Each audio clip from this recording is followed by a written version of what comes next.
It's not about protecting against voter fraud. It's about voter suppression.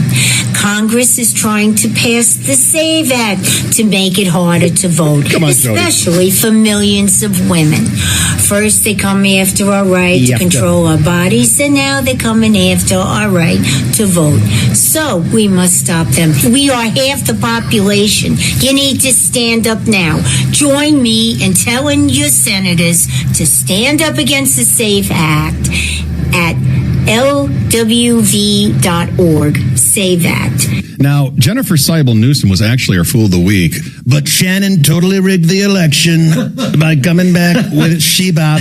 And we won't talk about, people are talking what that song's about, Jody, you know. We just want to be able to kill our own babies. And they're trying to not let us do that. My goodness, we're so grateful for Jody Col and her comedic talents. And there was a triumph, and there's only a little bit of time left here, but when Brian Callen, comedian, was in studio with us, Jody participated in that, and it led to her opening for Brian, 5 minutes on Friday that Merritt Kahn and Christian and I saw that night, and then you went on again the next night. And it looks like Jody may reignited the fire. Huh? It was a fun. When's your next gig? Tell us. Come on. Don't hold back. I'm telling you guys, I gotta. No. I need to sit down and start writing clean jokes. I need to play the landmark at Greenwood Village, Ryan. It's a bunch of rich white people. You know, there's some Jewish people here that you live with, and I don't like Israel. She said, "Oh, jeez, you can't do that. Oh my goodness." But seriously, Jody. Yeah. We'll get your material. I'll let you know. Do you need a hype man? Can I be the Jeff Hunt to your Victor Marks? You are my hype man. Oh, look how I tied the thread there, Shan, man. Boom. He loves it. Jody, we love you. Aw, I love you guys. I want to see you perform again soon, okay? All right. That's a deal. All right, that's it for Kristen Toto and Jody Col. Deborah Flora back next week. You've been listening to The Right Side of Hollywood. Ryan Schuling Live. Back with you on Monday.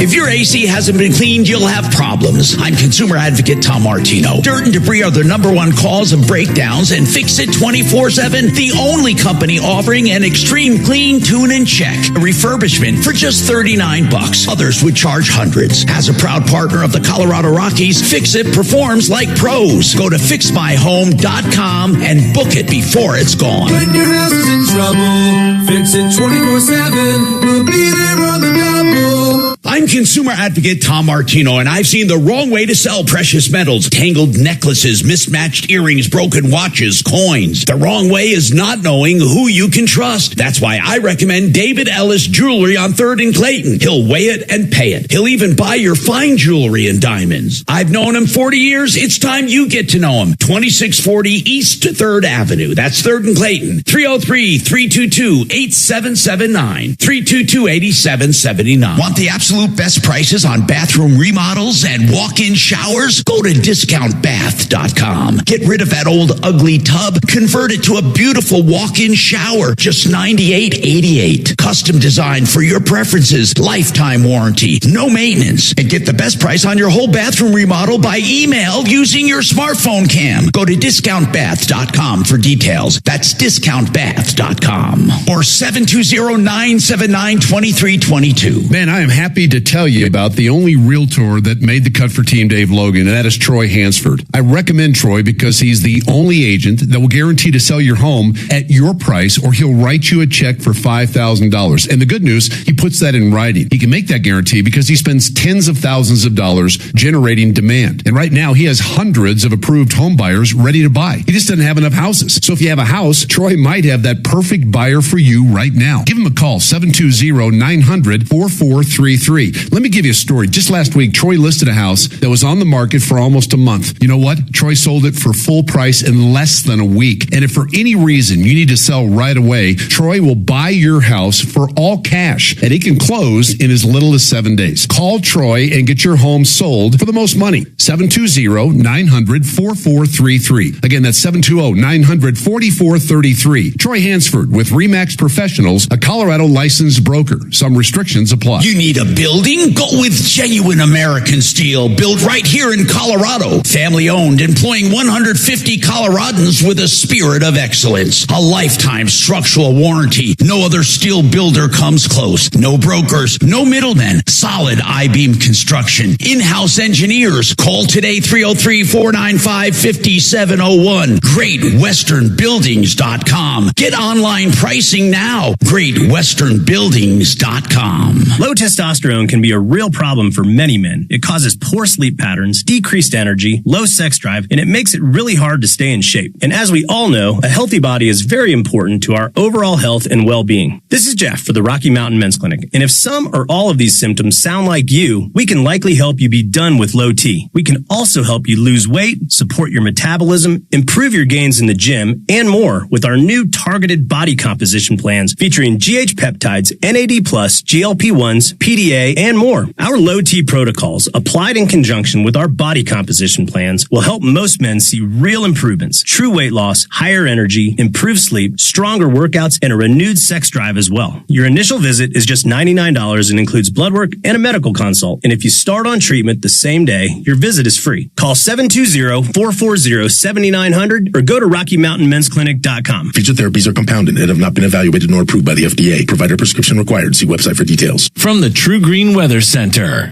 Slightly cooler for your Friday. Temperature still above average, though, in the upper 60s. Partly cloudy skies with a good chance for rain this afternoon. I'm Fox 31, Pinpoint Weather Team meteorologist Kylie Burse. This report is sponsored by Red Pilled America. Have you noticed that conspiracy theories have become an epidemic? This week on Red Pilled America, we uncover the origins behind the epidemic and the media figures amplifying conspiracy theories. Listen to Red Pilled America on the iHeartRadio app. That's Red Pilled America, a storytelling show. KRFX HD2 Denver. KHOW Denver. This is 630 KHOW, Denver's talk station and iHeartRadio station. Guaranteed human. ABC News, I'm Mike Tabusky. Consumer prices are up another 3.3% year on year, according to the latest Labor Department data. Among the highest, gas prices. ABC's Elizabeth Schulze. We are not yet seeing in this report a big spike in food costs because of higher oil. We know that a lot of grocers paying fuel surcharges. They often pass those costs down to shoppers. So that would likely show up in the months ahead.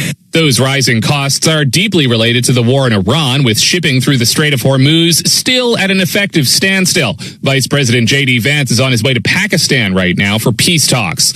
It's the final countdown to the end of the Artemis II mission. We're just hours away now from the galaxy's most anticipated homecoming. The Artemis II crew set to return to Earth, splashing down off the California coast just after 8 p.m. Eastern tonight, completing their 10-day mission to the moon and back. ABC News transportation correspondent Gio Benitez. This is ABC News. AI company Anthropic now says its latest technology, which it calls Mythos, presents unprecedented cybersecurity risks. The company says the model, which hasn't been released yet, apparently found thousands of vulnerabilities in every major operating system and web browser. ABC's Elizabeth Schulze. Federal Reserve Chair Jerome Powell and Treasury Secretary Scott Bessent held a meeting with the top banking CEOs this week to discuss cyber risks from the new technology. This is according to a source familiar with that meeting. Bloomberg was first to report this. The Fed and Treasury have not yet commented. It comes against the backdrop of an increasingly challenging financial picture for the AI industry, which has struggled to turn a profit in the face of hundreds of billions of dollars in investment. And jury deliberations today in the antitrust trial against Live Nation, the parent company of Ticketmaster. 34 states say Live Nation uses its market power to drive up ticket prices. Mike Tabusky, ABC News. No word in the English language is less convincing than probably. Are you sure we should get matching tattoos on our first date? Sure. We'll probably stay together. Probably? It's been 23 minutes since I ate. I can probably swim. You should wait 30 minutes. Okay, now tell me what to do. Cannonball! Cramp! Oh, I have a cramp. I can probably hit the green from here. Probably.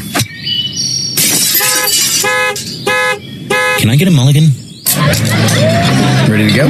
Hey, are you sure you're okay to drive? Yeah, I'm pretty sober. Yeah, I'm probably okay. probably okay isn't okay, especially when it comes to drinking and driving. If you're drinking, call a cab, a car, or a... KHOW News Time, 10:03. An Aurora police officer is hospitalized after being stabbed in the head while responding to a call. I am thankful that our officer is not dead, laying back there on that sidewalk. Aurora Police Chief Todd Chamberlain says the officer was answering a call near Cherry Creek State Park. Chamberlain says the suspect charged the officer with a butcher knife, which ended up being lodged in the officer's skull. The officer quickly fired at the suspect, killing him. He's now out of surgery and expected to survive. There's been 7 shootings in the past 7 days in Denver, resulting in 5 deaths and 3 injuries. The latest taking place in the 5 Points neighborhood yesterday afternoon, where a man was shot and killed on 32nd Street. A 22-year-old was arrested under suspicion of first-degree murder. Earlier this week, there was also an officer-involved shooting where an armed man hiding in an alley was shot and killed in the Westwood neighborhood. That's the latest. I'm Brenda Stewart. Now, impact traffic. At one point, westbound I-76 was completely closed between I-270 and I-25 due to a multi-vehicle accident. Everything is pushed off to the shoulder, so all lanes are reopened. Still about a 30-minute delay as that huge delay continues to shake loose and unwind. Again, that was westbound I-76 approaching I-25. Your I-25 drive, still a little sluggish through downtown, but no accidents. I'm Chris McLaughlin with traffic. This report is sponsored by Blindster.com. Hi, I'm Kyle from Blindster.com. If you price custom blinds at a retail store, you know how expensive they can be. At Blindster, we do things differently. You measure at home, install yourself, and save big on custom blinds. Plus, we guarantee they'll fit. Blindster.com. Hennion and Walsh was made for people like you. People who understand the value of experienced, highly skilled professionals. That's why you'll have access to a team of specialists to help you invest for the life you want. Why? You've earned it. We're Hennion and Walsh, and a team built around you. Get a second opinion. Call 800-279-5279 or find us online. Investing involves risk, including the possible loss of principal. Advisory services provided by Hennion and Walsh Asset Management. Securities offered by Hennion and Walsh Inc. Member FINRA SIPC.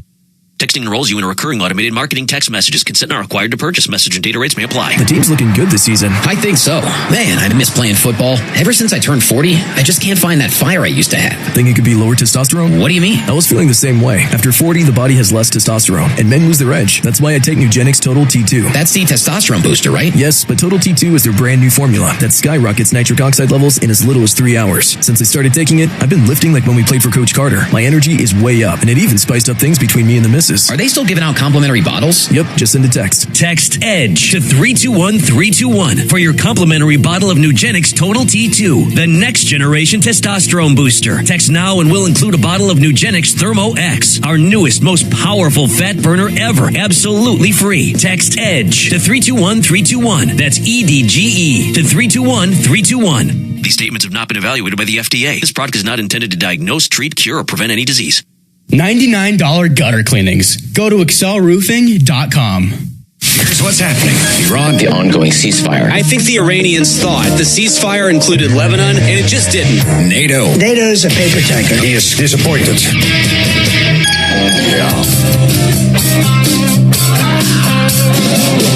Ripped off.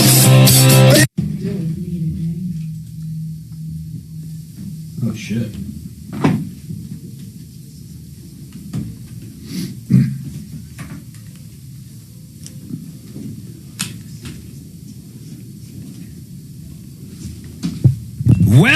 Welcome, my friends, to the only show of its kind. We're here to solve problems, answer questions, take your complaints, and of course, it's Friday.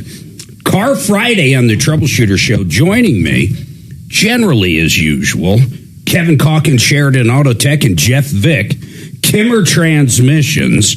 Any car questions you have, questions about buying a car, inspecting a car, repairing a car, blowing up a car. I guess it really doesn't matter. If it's a car question, we want to hear from you. 303-713-8255 or 303-MARTINO. That number, of course, works on and off the air.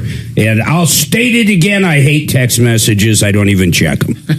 I don't. I really don't. Not only that, I don't even have a way to check them, so it doesn't even matter. So if you want to text the show, Tom will answer you Monday. Let's make it that easy. But if you want to call in and get help, maybe you got a bad landlord you're dealing with, or a contractor that ripped you off, or anything you can imagine. We dive in and we help. We have deputies standing by to help you. Once again, the number's 303-713-8255, 303 Martino. You can also email us at help@troubleshooter.com. Guys, what's going on in the repair world? Is it slow, busy? What's going on with car repair?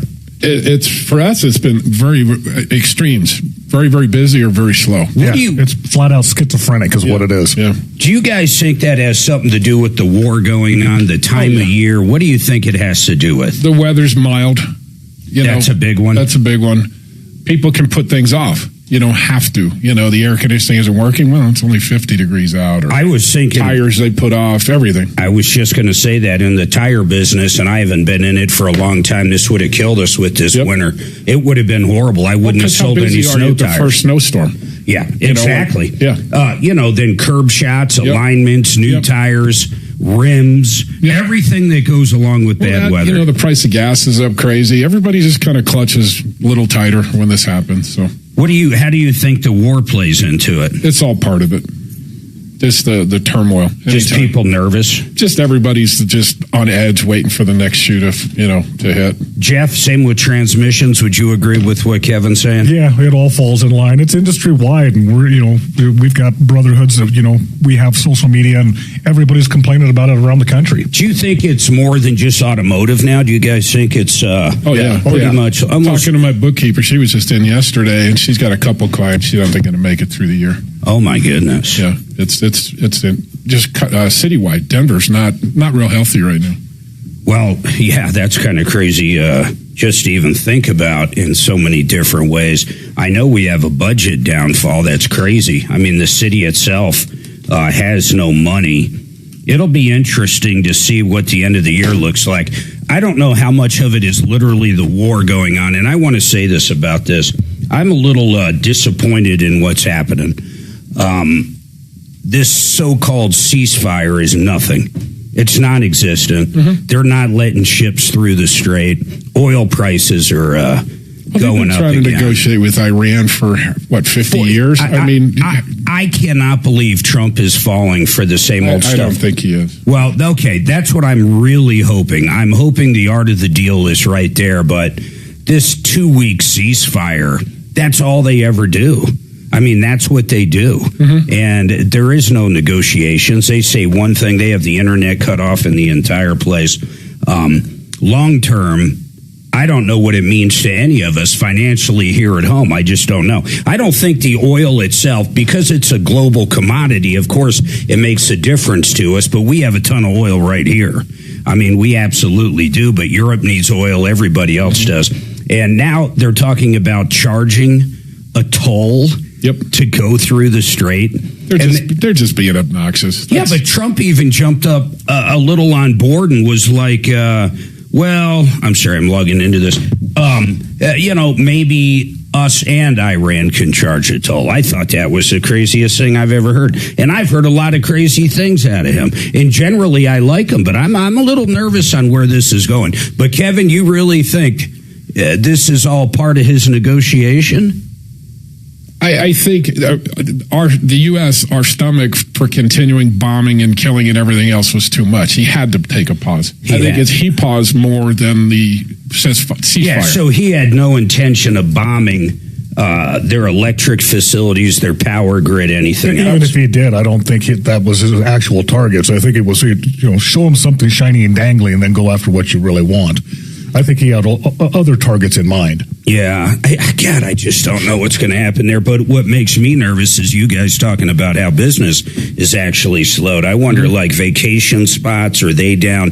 We all felt this. The three of us had bitched about it because we were all in the industry at the same time. But Obama and cash for clunkers. That was terrible for us. Oh, it was horrible. 08 through 10. I mean... In Red Hawk, Colorado, right now you could probably count on one or two hands homes that are near foreclosure, if not in foreclosure. At that period of time, like every other house, it was so bad. And for people that didn't live through that nightmare, you have no idea. But in the industry, the automotive industry, that cash flow clunkers just killed us, man. Who would repair a car when you get a $10,000 tax credit and you could buy a brand new Ford Focus for about $10,000? Well, if it was a Ford, it would be a good thing. They were buying Mitsubishis because Ford didn't have the inventory. Yeah, and the whole reason Chrysler didn't have the inventory. Yeah, and the whole reason they did it was to get these companies back on their feet. Yep. It was a huge bailout, but when you bail out one industry like that, it's a perfect example of what happens to other industries. Yep. I mean, it's kind of unintended. It's unintended. It's insane. The other one is the solar credits right now. I was talking to Brooke over at Alliance Solar recently, and the tax credits, not just on EVs, but solar systems, have really taken a beating. And what's kind of funny about all that, if you think about it, especially with EVs right now, and the cost of power, Excel, they're going to go up. They always go up. And the state of Colorado always allows them to go up. But the bottom line is with the tax credits gone on solar across the board, EVs and homes, the price of fuel is crazy right now. There's people singing the blues, and apparently we're in a little bubble here. I was reading that a lot of states are higher than us, which I can't understand. Why are our gas prices, even though they're high as hell right now, why are they lower than other places? Do you guys know? I mean, I don't think our governor did anything. No. I don't think he cut any kind of taxes or anything. No. We got high taxes, too, on fuel. So I'm not sure. I don't know, but they keep saying we're below 4, and it looks like we're below 4, but that's a lot of money. I remember gassing up in 08, 2010, 2012 in our Suzanne's Dodge Durango, big old Hemi, a V8. My God, it could be $140. Yep. And I remember at one point back then, the pump would turn off like at $50 or $75. Go to $100 and shut you off. Yeah, and you had to start over. I mean, that's how expensive gas was. Yep. In fact, our California neighbors, Suzanne, get on there. We see them occasionally. They have 2 little kids, so they come over occasionally. But I mean, they got kids, man. We don't have kids. What did they come over? Tell people why they came over yesterday. And they're directly from California about a year ago. Yeah, they came over to take a little test drive in my Tesla X. Yeah, they're sick of paying the gas prices. They have 2 big SUVs and a pickup truck. Yeah, I mean, think about that. And he's a pilot. He drives back and forth from DIA constantly. I mean, that's a long one. Not only do you have the tolls to pay from where we live, but you got the high fuel cost. I'm sure parking's free for them. I would assume so. But I mean, it's crazy. They came over. They're thinking about buying an electric. And even without, Suzanne and I got real lucky. We have zero, and I mean zero, cost of driving our cars. Zero cost. Zero. We got free charging when we bought it. And that's it. There's no maintenance on a Tesla. There's no oil changes or anything. Just tires. So we really have 100% no cost to driving both of our cars now. And I've never appreciated it more. In fact, we don't even charge in our house mostly now, unless if it's an emergency, because we have free supercharging.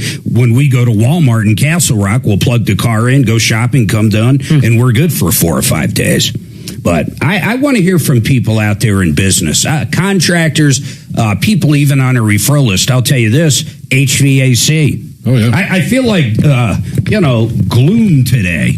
And there is. There's not good things going on right now. There really isn't, besides the war. But the other part of gloom, HVAC or HVAC companies. The weather killed them. Mm-hmm. At the beginning of the show, we were talking about you weather. were talking about fuel. I mean, you got 100 vans on the road, 25, 30% more in fuel. And the cost of insurance in Colorado going up. Yep. A lot of it due to hailstorms, but that follows vehicles as well as homeowners. Yep. Big time. But think about it. When you have no winter, your furnace generally doesn't break. Mm-hmm. I have no idea what summer's going to look like, but so far, the one thing I will say, the weather's been beautiful, but it doesn't help anybody that's in the bad weather business. And it's kind of crazy. They're all singing the blues. contractors, I don't know, like Discount Bath. I'd like to know what, like Chris Consul. I should have asked him yesterday when he was on. I wonder if they're singing the blues too. I wonder what industries are actually doing good right now. Oil. You know, if you're in the oil business, in the business of selling oil, your commodity's worth more right now. But I don't know, with the exception of that. All right, let's take a break. 303-713-8255. I got to get logged in so I can call the call screener. But get your calls in right now. I promise I will jump to the phones right after this. I just reached out to my buddy in California. Last week he was $8.29 a gallon for diesel. He was what? $8.29 a gallon. Damn. And so now it's down to $7.89 as of today. Well, that's California because they don't want, they don't want diesels. There are. I saw 3 lines lit up, and then they all blanked out. I wonder if who am I doing? I have no idea. I'm not even logged in. Who am I doing? He doesn't even have them on. So I have no commercials. Okay. I was working on a document before the show. I look up and it's 1 minute too. So I mean, I'm literally just getting whatever excuse you need, dude. I would never. Oh my gosh, anything. I was trying on a dress and I thought, he's such a dick. You know what? I'm going to tell Brenda I'm sick and tired of you. I was naked in the office and my anus stuck to the chair and I couldn't get. Okay, whatever, dude. Whatever gets you in here during the show open. I don't care. You bastard. What? I'm here to help. We're going to Mission Ballroom tonight. Oh, who you seeing? You know who we're seeing. Oh, my buddy Nate. Roos. Do you know him? Yeah. How do you know him? Give him a hand job or what? Backstage at Fiddler's. Exactly. Backstage at Fiddler's. Yep. Story of my life. It was under the fucking stage. stage. Backstage at Fiddler's. Backstage. He gave him the fiddle while backstaging him. Fiddling around. Fiddling. He likes the back door. I didn't even know there was a front door. The only door. No, it surprised me. Mark's all researching our parking. Well, hook us up. Get us good parking down there. Come on. Just take a station vehicle and park in the back like I do. The cops just wave me through. That's not a bad right idea. Behind the stage every time. You know what? We'll let you take Suzanne's Tesla today. We'll take your van down there. Done and done. Okay, cancel that offer altogether. Self-drive, hooker on Colfax. Will it get me down there? Wait. Well, you got to ask Grok. Add stop ATM.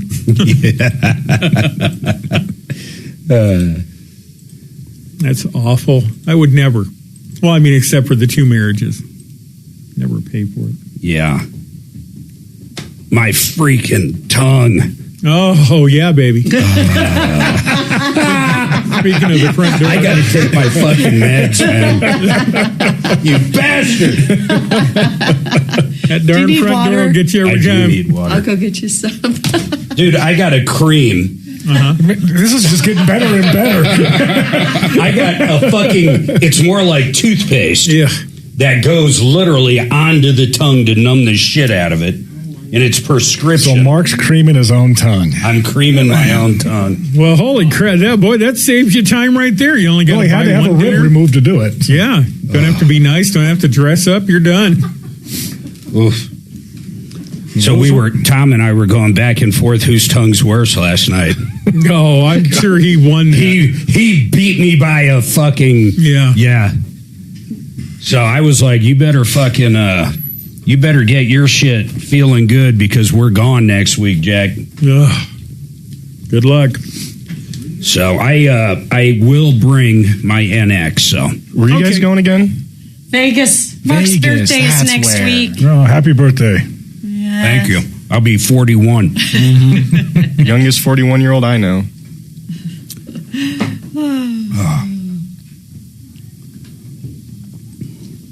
That is the weirdest cream, though.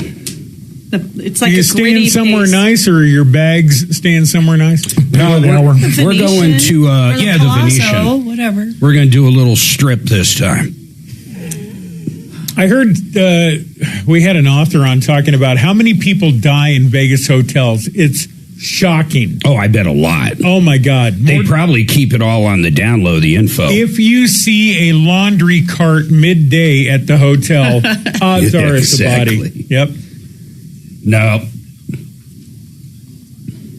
Back in the day, there was a lot of suicides. Oh, yeah.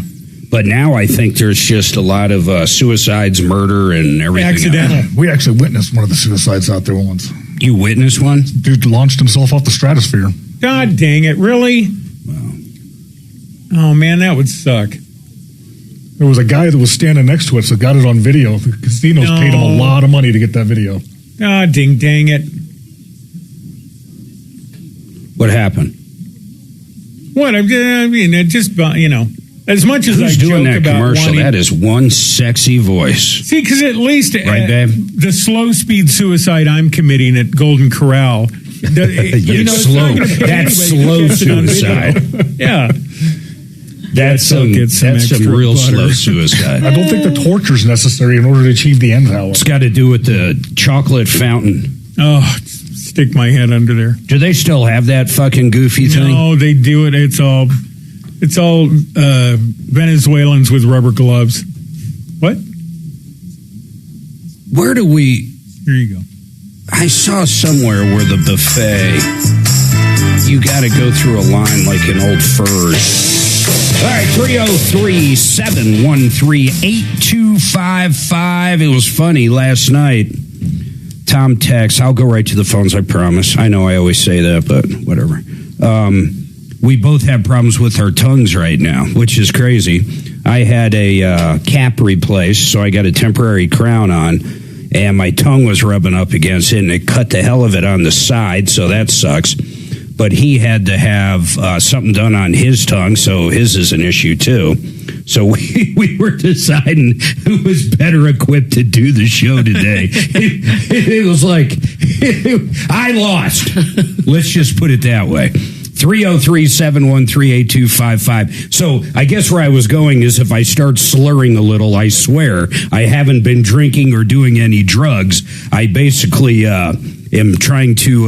But you did just shake your meds. I did, but those were just... Shut up, Jeff. Okay, Gary, what's going on with you? Then, Daniel, you're after that. Two lines open, 303-713-8255. Don't forget it's Car Danny, car questions you have. But really, we love helping people, bad landlords, contractors. Gary, what's going on with you? It says something about bikes. Well, I bought a custom bike about 3 years ago, and I've been making payments on the bike for, I guess, the last 3-4 years there, and it's almost paid off. What kind of bike?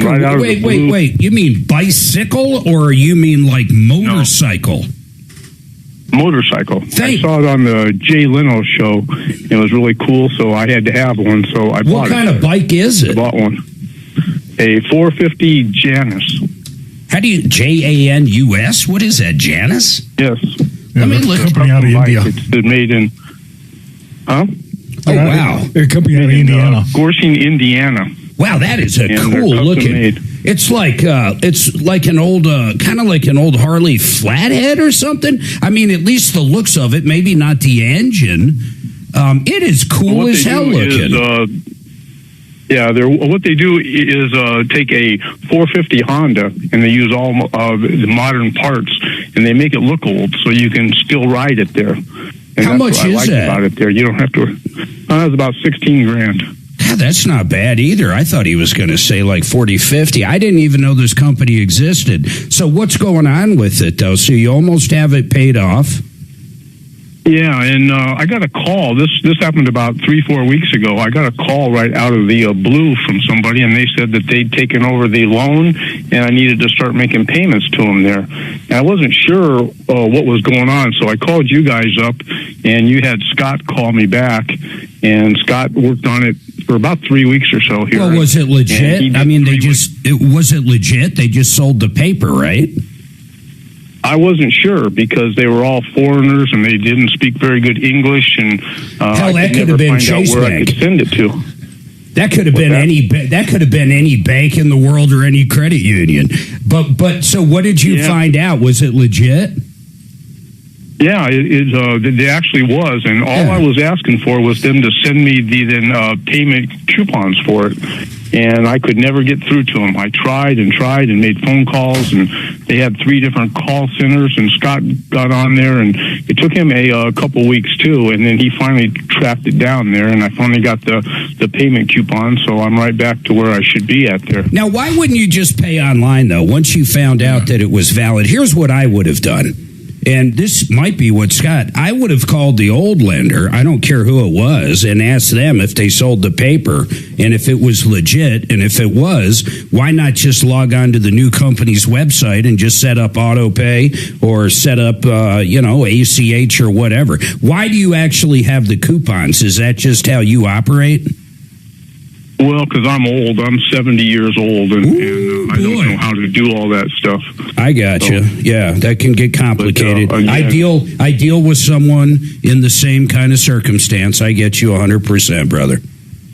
70. Oh yeah, but I was just trying to pay them, and it was so hard to send them money. I got different call centers, and the new company didn't call me never back, and all this stuff. And then finally, like I said, Scott was able to get through to him there, and it wasn't easy there. You can ask him, how that was, and they made it hard for me to give me for me to give them money. Well, Gary, it was like pulling teeth, man. That is funny. I've actually dealt with that. Not in the circumstance like you just said, but where it's hard to actually give someone money, and that is very frustrating. I do appreciate that update, Gary, and I'm glad Scott could help out, and he's one of our deputies. We call him Deputy Dollar. He's got an accounting background. He used to count sheep, which is crazy. Did you know that, Kevin? I never told you that. Never heard that.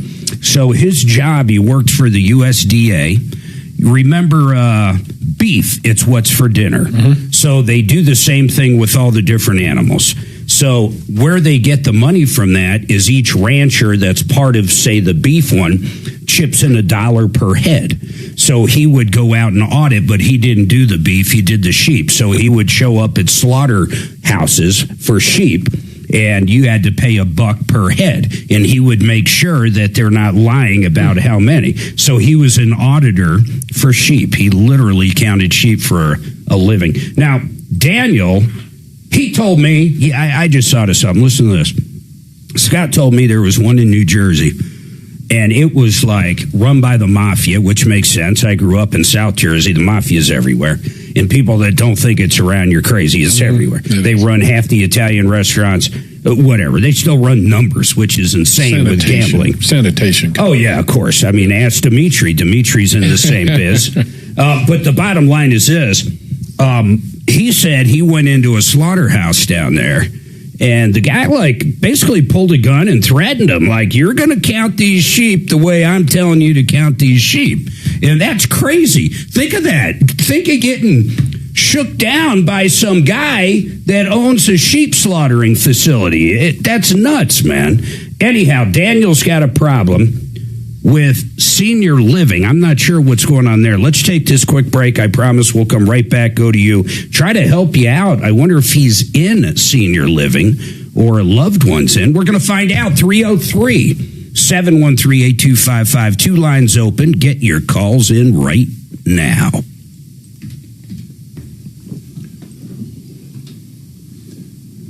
This is a pretty cool old bike. Old looking, anyway. No lives? What? No lives today? I got one right now. Okay. He just didn't get it up. Shannon has a hard time getting it up. All you need is a little shot. Just ask Kevin. Well, if you were in the same room with Kevin, wouldn't you have a hard time? Yes, very hard time. That's a 3-pill night. So it's going completely off the rails. That's only off air, though. I can't yell today. My fucking tongue. I can't even imagine where I'm at by. I would be like, Jeff, Ben's kicked in. All right, discountbath.com. You know, Suzanne and I just used Chris and the gang for our hallway bathroom downstairs. It's absolutely beautiful. I love the fact that once everything got ordered, and by the way, they help you actually pick everything out. I mean, everything, the different kinds of brands, the different designs. Ours is kind of ornate. We actually went with black fixtures. Yeah, our toilet, solid black. I think we went with Kohler. And then the sink, the same way. It's a beautiful pedals. What do they call that? A pedestal sink. And it's huge and square and just great. It fits the house perfectly. But once everything comes in, the whole job only took about 3 days. They come in, they tear the old stuff out, they retrofit, they get everything installed beautifully. Couldn't have been happier. And of course, my favorite part is the price. You're not going to beat Discount Bath. I don't care if you've got a $10 million home where the master bathroom, you want heated tile floors and a steam shower. They're going to give you the best price, or just a shower or a tub to shower conversion or a walk-in tub. They do it all, and they do it all at a discount price. Check them out, discountbath.com. Go there right now, discountbath.com. Thank you.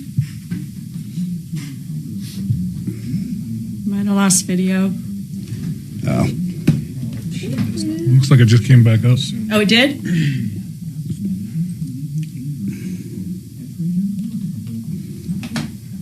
What's funny is I never lost it on my phone. What's that? Interesting. The video feed. That's interesting. It's on my that camera is on my hotspot right now. Now, iHeart seems to be working in here. iHeart. Oh, then connect the camera to iHeart. It's going to be way better. Will it shut the whole show down? Yeah. Should I just leave well enough alone? That's up to you. I'm going to leave well enough alone. If it's blacking out and there's no video. Well, it's fine now. So if it happens again, I'll just reconnect to iHeart. That really is a cool looking bike, though. You guys ever get into bikes? Yep. What'd you have? Harley? Yep. So then when the kids come around, Did you sell them all? Yep. Yeah. And I wouldn't ride in this state anymore. No. It's too. There's no way. Yeah. I'd love to ride again, but I was mostly crotch rockets, but I still got a little Suzuki, but I don't even count that. It's only when we're on an RV I couldn't even trip. imagine with traffic right now getting out on the street. Yeah. We'll use it just if I don't want to tow a car, I can put the bike on there. Every time I see a bike flying between the cars on the highway, I think, oh, that's awful. I hope nothing bad happens. And then I remember where I work and that we need bad news. Yeah, it is funny. Suzanne, she hates that. That Absolutely new law hates where they cut in between at the lights and stuff. I just don't even care. I mean, I don't pay attention. A lot of those guys are complete dicks. Oh, yeah. On the road. How do you know they're not my women? Side mirror off, I swear to God, I'm going to have to. It'll be resting on your casket at your service. Yeah. Yep. The Tesla doesn't seem to care. They'll whiz by and doesn't give a shit. They startle me. I don't like being startled. But you're not even driving is the problem. Well, I do drive, just so you know. Not according to your stats. What does the camera tell you? You've had a Century event or with the motorcycle. It's you've had an asshole near you event. Yeah. Motorcycle event.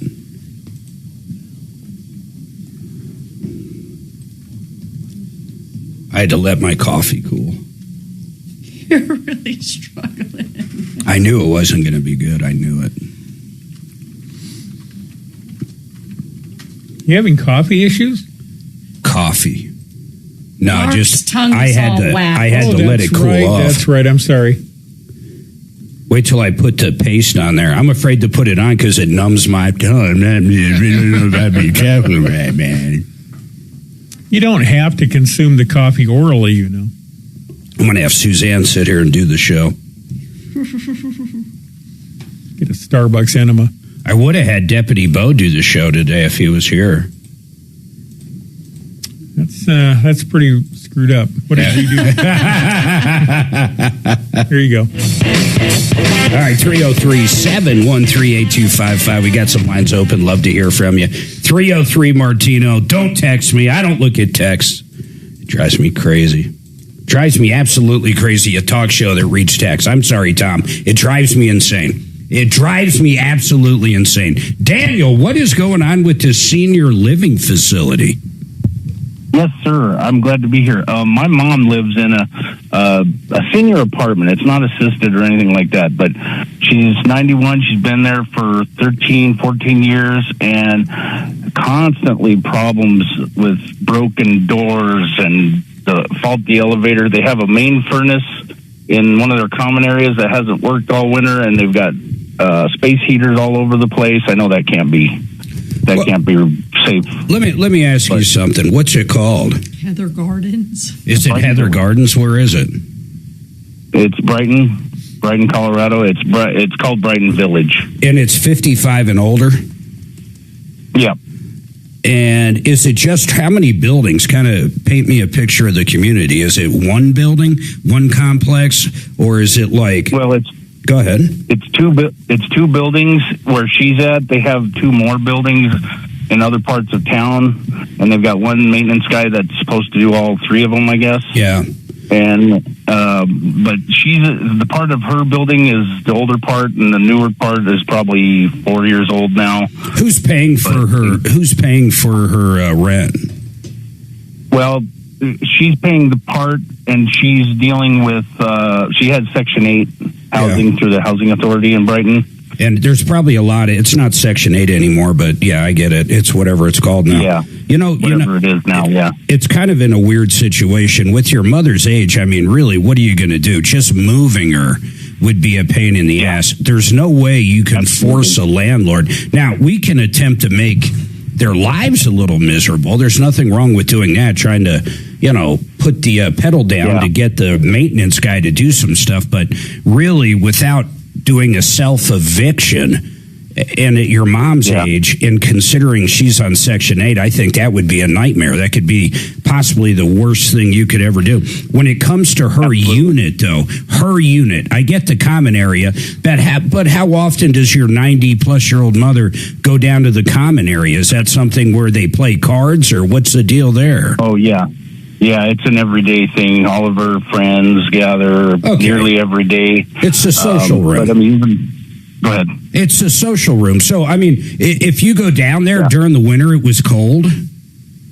Oh, yeah. And they told me that they can't spend much time down there, and they've got, like, those milk house heaters stationed all over the one sitting area and the TV area and the kitchen area. And, it's that. And even if the elevator goes down, I remember it was down for, it seems like it was a week, and the fire department had to carry my mom up to her apartment. Oh my God. And of course she couldn't leave. But that's done now, right? The elevator's working. No.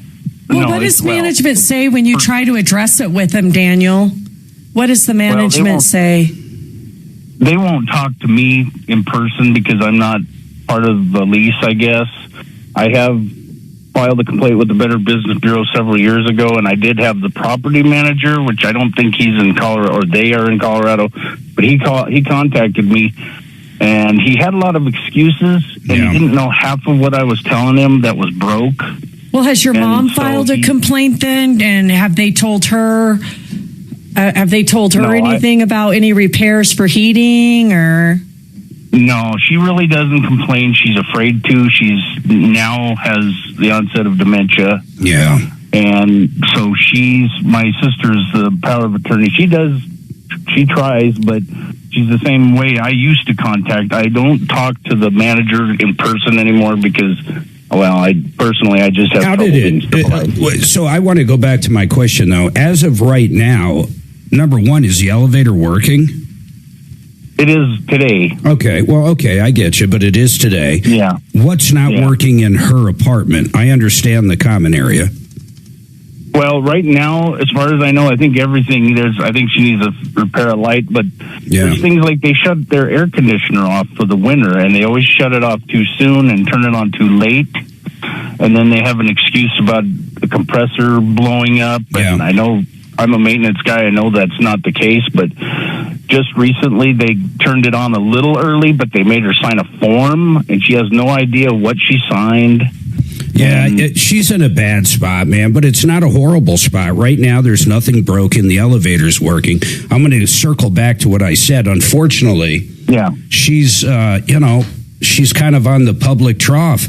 And generally, these places that take Section 8, I'm not saying all of them by any means. I'm not saying there's not nice facilities, but in general, they're kind of run down, and there's not they have all the power. I mean, they really have all the power, because if she did leave, if she went through the proper eviction to where she can leave and break the lease and find another place, you'd have to find another place that takes Section 8 or whatever. She'd probably end up on a waiting list, Mark, wouldn't she? Yeah. Or she ends up in a worse place. We have other people call up. They have relatives or themselves in Section 8 that are absolutely horrid conditions. Bed bugs everywhere, all kinds of problems, mold, you name it. Oh yeah, it's funny you mentioned that, because the new building actually has bed bugs right now. Yeah, but those are hard to handle. As far as what the quality of the building should be, it is a nice place. It's not that terrible. It's just the management. I mean, they just ordered. Yeah, it's your mom. You want to see her. Yeah, it's your mom. I get it. You want her in a nice place. I get it. I get it, man. I don't mind. I don't even know what we would ask a manager at this point. Deputy Bo, he has rentals, so he might be good for this call. But there's nothing broke right now. I know. That's what's kind of tough. The heaters aren't going to matter with the weather now. I mean, they're simply not going to matter. Yeah. Yeah. If the AC breaks, or if the elevator breaks, or something like that happens again, if there's something we can have a deputy call over and literally talk about getting fixed, I mean, give us a call back, Daniel. Yeah. Well, they have a door issue too, and I don't know if it's even serious enough, but they have security doors, and in the past, if they don't latch, it takes them months to fix it. They'll have transients come in and sleeping in the stairs and in the common area. They have one right now. Instead of fixing the hinge, they just put a sign on the door to pull it shut, and nobody pulls it shut. Yeah. Because it doesn't latch. So anybody walks in. I mean, I know that's not incredibly serious, but it's like the nickel and dime stuff. It's everywhere. You know, I'm going to tell a quick story, because you brought it up, and I'm going to let Suzanne tell it. It's absolutely one of the most insane stories I've ever heard, and it has to do with a door at a retirement center that would not lock. Go ahead. Yeah, True story. Yeah, I was in Georgia, McDonough, Georgia, I believe it was the town, but it's my ex-brother-in-law's mother. She lived in a senior living complex that was gated, and the gate was broke. And a gentleman came in through the gate, and it just so happened that her front door was unlocked, and it was at night. Husband was asleep, and she had gone into her laundry room or something. There was a gentleman that walked in.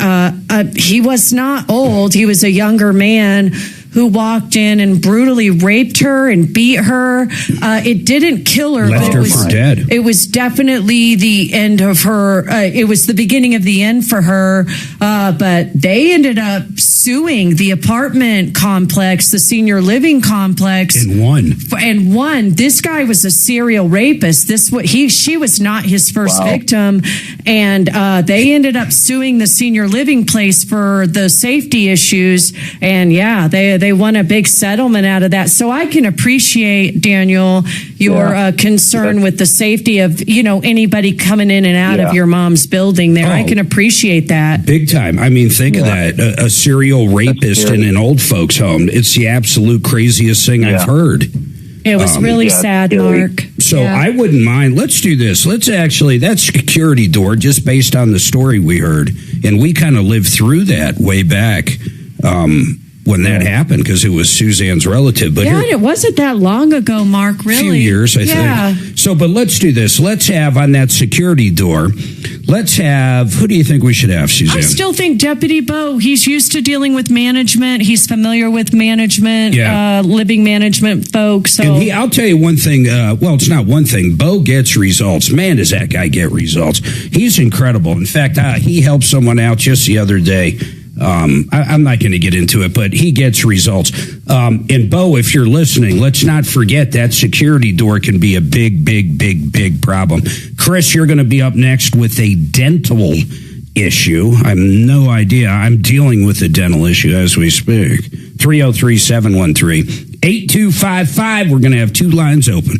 303 Martino. I feel very mellow yellow.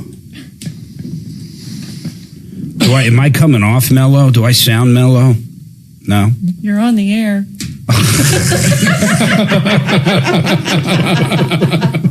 That was great. No, nothing to dump. Oh. I said, do I sound mellow? Am I mellow? He's like, why's your mic on? I don't know why. Might have been those handful of pills I just took.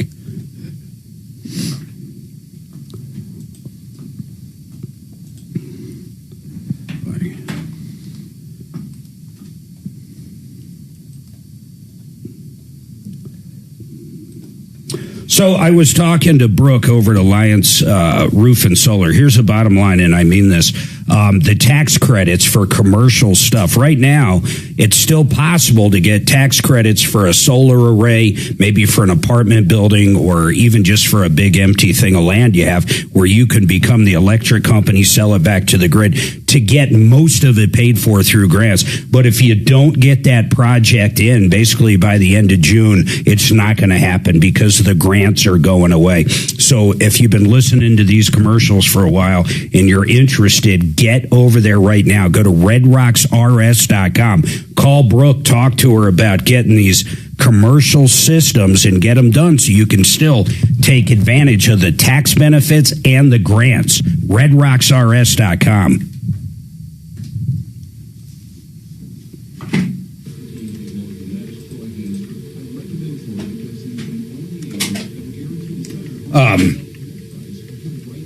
That was crazy.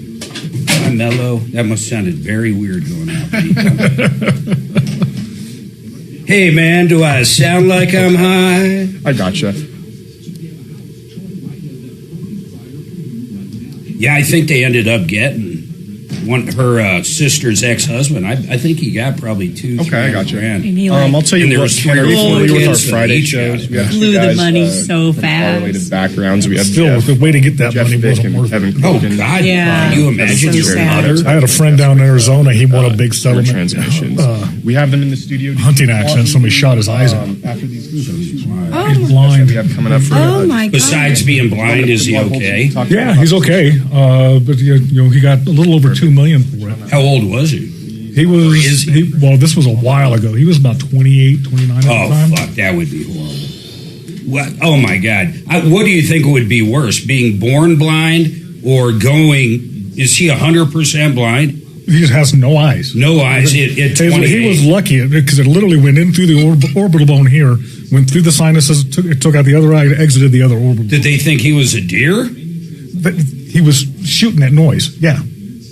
Oh. He did not know his target. He heard noise on the other side of the trees, and he took a shot. Wow. You can free up Daniel. No. Get his contact information and figure out what building, what door, and get the information over to... It was an outbound. He has all the info. Okay. Yeah. But it's going to Bo. All right. Hey, we need Bo to call over there. We're going to pass this over to one of our deputies. His name is Bo. He's a great guy. So I'll pass your contact information to him. Does that sound good? And then he'll reach out to you. Of course. Thank you so much, Daniel. Of course. Have a good one. Bye. If it got real bad, I'd go in and tell him to... No, I could never talk to him. I'd say shoot it with a little lidocaine. But then there's no way. Well, then you end up biting your tongue all day. So I know. Then when it wears off, you're really in bad shape. That's my deal. I don't know how I have 6 teeth and keep biting my tongue. I think it wouldn't get in the way. Oh, Shannon. What did he say? I missed it. He has no teeth and he keeps biting his tongue. Well, technically 6 teeth. 6. He has 6 teeth. Well, that's pretty good for you. How many toes do you have? 9. Okay. I can only count to 20 if I'm naked. Oh, my God. Oh, boy.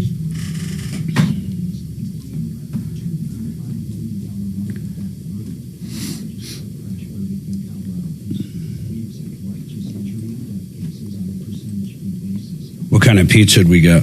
I haven't ordered it yet. I was going to get the Jersey Girl. The Jersey Girl. Unless you wanted a different kind. Do you want the double crusted one? Oh, hell no. I love the Jersey Girl. Doesn't it got just a little bit of olives on it? I'm not sure. It's like sausage and mushrooms. It's good. And peppers. Yeah. I do miss a good Jersey pie, though. Italian sausage, onion, and green pepper. Oh, nice. I don't know why I thought of olives. I'm going to smoke some olives this weekend. I'm getting low. What are you going to do? Smoke some olives. Hey, where'd you get that jerky you gave us? I had it made out of the pronghorn. Well, that's what I mean. Where'd you have it made? How's that work? It was up in Conifer. So you bring them the meat and they'll actually jerky it up? Mm-hmm. No shit. Yeah, a lot of the butchers anymore don't do smoked or dried meats. So, you can get, like the Italian sausage I gave you, you can get that stuff made. But a lot of them won't do. So I ended up having to search for somebody. So I was going to get jalapeno cheese sausage. Is it for liability or what? I think it's just the time and effort they have to put into it. Time consuming. So, because getting an animal processed isn't very expensive, but when you start making sausages and stuff, it gets real expensive right now, or maybe we did. I was sending. How do you know it's yours? Well, for one, I ended up taking this one in long after season. Got it. Because I had already deboned it and had it in the freezer, and he's like, "Hey, if you don't have a whole carcass, I don't want it." How many of those did it make? I made. Let's see, I gave him 10 pounds. All right, 303-713-8255. We got two lines open. 303 Martino. You've been ripped off, taken advantage of. Ken's got a car question. You'll be up right after Chris. Hey, Chris, what is going on with this dental company? Okay, Mark. You probably have heard, because they used to do a lot of advertising in Denver, of renewed anchored dentures. Basically, that's where they do implants, and the dentures attach to the implants. Yeah, so instead of an individual tooth, it's basically permanent dentures that they plug into the implant. Well, you can take them out at night and things like that. Oh, okay. No, I didn't know that. Okay, I get it. I get an idea of it. So, but let me ask you, I'm not very familiar with that. What's the difference between that and just having dentures then? Well, one, you have the roof of your mouth because they snap onto the implants. Got it. Two, you can eat pretty much anything. You can eat corn on the cob. You can eat anything. You don't have to use denture adhesive and that kind of stuff. There's a lot of advantage, but the main advantage is if you have dentures, your jaw eventually deteriorates and you get that sunken face and things like that. So there's a lot of advantages. So you had these done, I assume?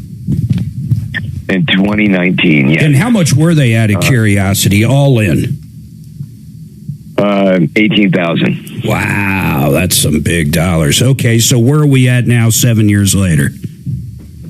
Well, I have a lifetime guarantee. From time to time, you have to go for adjustments and things like that. Well, my uppers completely failed, and now... What does that mean it failed? The actual rods failed? What failed?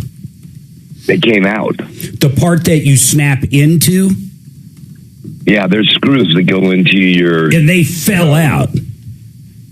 Yes. Now, did they fall out because your bones are no good? Why did they fall out? Well, they did tell me at the time that, because I am a smoker, that you couldn't smoke for a month after you got the implants because that could cause some serious problems. Sure. At the time, I was using Chantix, which was very expensive, and I did not have health insurance, and I did make it that month, no problem, and before. And then I relapsed. I was never told that could cause issues, causing them to fail. And I had gone in and spoken with them about this, but at the time I was in a perpetual AFib that obviously I needed to get treated first. Well, that's treated and fixed and everything. How fast was that heart beating, out of curiosity? You know, mine wasn't a real rapid heartbeat, which is amazing. A lot of people, it's a real rapid heartbeat. It runs in my family. With me, my pulse ran perfect. It just made me very tired all the time and things like that. Okay, so you took care of the AFib, then what? Well, and then now that that's done, I called yesterday to make an appointment to figure out a time that I can go in and get everything fixed, and discovered that they are out of business, and they were nationwide, and they all shut down like real quick. Oh, so now I'm in a quagmire. I need to find out if there's any. I've since called Aspen Dental, who advertises, and I've got an appointment to go into them so they can see how they can deal with it at this point. Sure. There are solutions, because they did turn my upper dentures into like a regular denture. All right, hold on, man. Hold on. I'm just coming up against the top. I've got some ideas, and I've got some more questions, too. I'd be curious if we can't get one of our experts on, but 303-713-8255. What a predicament. $18,000, company goes out of business nationwide. The dentures failed. I still want to go back and know if they can even be fixed. Was it deterioration of his actual bone? Is that what the problem is? Everybody hold tight. And then Ken, he's got a problem with the mechanic. We'll dig into that. That and a lot more right after this. You just had that guy on last week or 2 weeks ago. Super sweet. That does concierge service, getting people in and out of Mexico doing that stuff. Yeah, the dental concierge in Mexico. That's a big deal, man. Fly you down for the week and so who did we talk to? He called in because he was complaining that Meta was screwing with his advertising, and it turned into a conversation about what he does as a service. Yeah, he does. So you should have some notes on the guy. Up in Mexico for a dental. Well, we're talking about Mark having notes and guarantees and everything else. There's always something. Are you actually Who's my dentist? assuming Mark would have notes? Is that what you just said? Since it was Tom that was here at the time. What's my dentist? I'm just assuming Mark can read. Well, those are with Tom in his hyperbaric chamber or whatever he's into now. Gotcha. Stay alive. Was it last week or week? I think it was last week, wasn't it? Yeah, I remember it. Yeah. Because it turned into a pretty long. It kept him on for a couple segments. Yeah, he did. Yeah. Anybody need anything? Oh, they're closed on Fridays. Damn it. What'd you say, Kevin? No, I'm good. Thanks, man. Whiskey would be wonderful if it's there. Suzanne was going to start drinking wine during the show.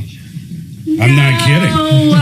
That is not true. I swear to God, you said that this morning. She said she was going to start whining on the show. Nope. There's a bottle of wine in there. And she said, I'm going to drink that at lunch. Okay, Bo brings this freaking wicked-ass expensive port he's been wanting me to try. What is it? So I'm just trying a little sip, but I didn't want to try it till I had some pizza. Little sip. It's a matter of the size of the glass. It's very expensive. I'm not taking... It's all perspective. I'm not taking all of Bo's port.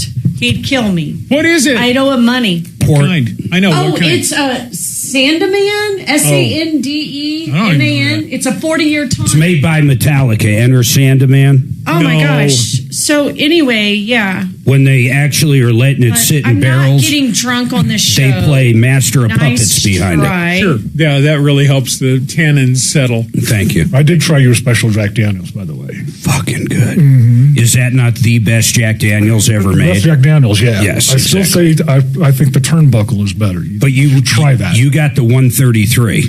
Yeah. Yeah, we went to Tell me that's not the smoothest. It's smoother than Jack Daniels 80 proof. Oh, hell yeah. So turnbuckle. Turnbuckle. And what is the proof on turnbuckle? No. Similar? I have to look at the bottle. That is the only 133 I've ever had. I mean, I've had like Bacardi 151, but that tastes like kerosene. I mean, this stuff actually tastes good.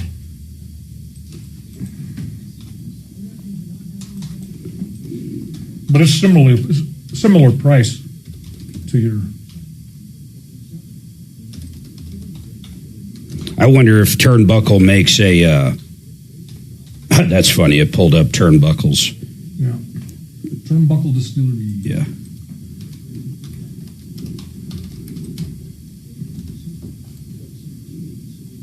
100 proof. I like the rye. I love rye. Mm-hmm. I started drinking a IPA that this one brewery made that they kept it in rye barrels, and man, was it good. Then they got rid of it. I don't know Kevin's zip code. I'll have to ask.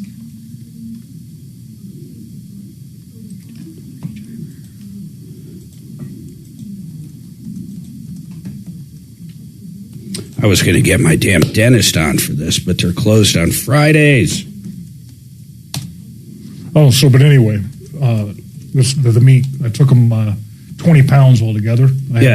So it's 10 pounds for the Italian sausage, which I haven't tried it yet. Did you guys try it? No? Okay, so I haven't cooked that yet. And then 10 pounds for the meat sticks, the snack sticks. And you end up getting about 15 pounds back once they add in the fat and all the other stuff. So how many meat sticks did you get? I ended up with 15 pounds. We have meat sticks.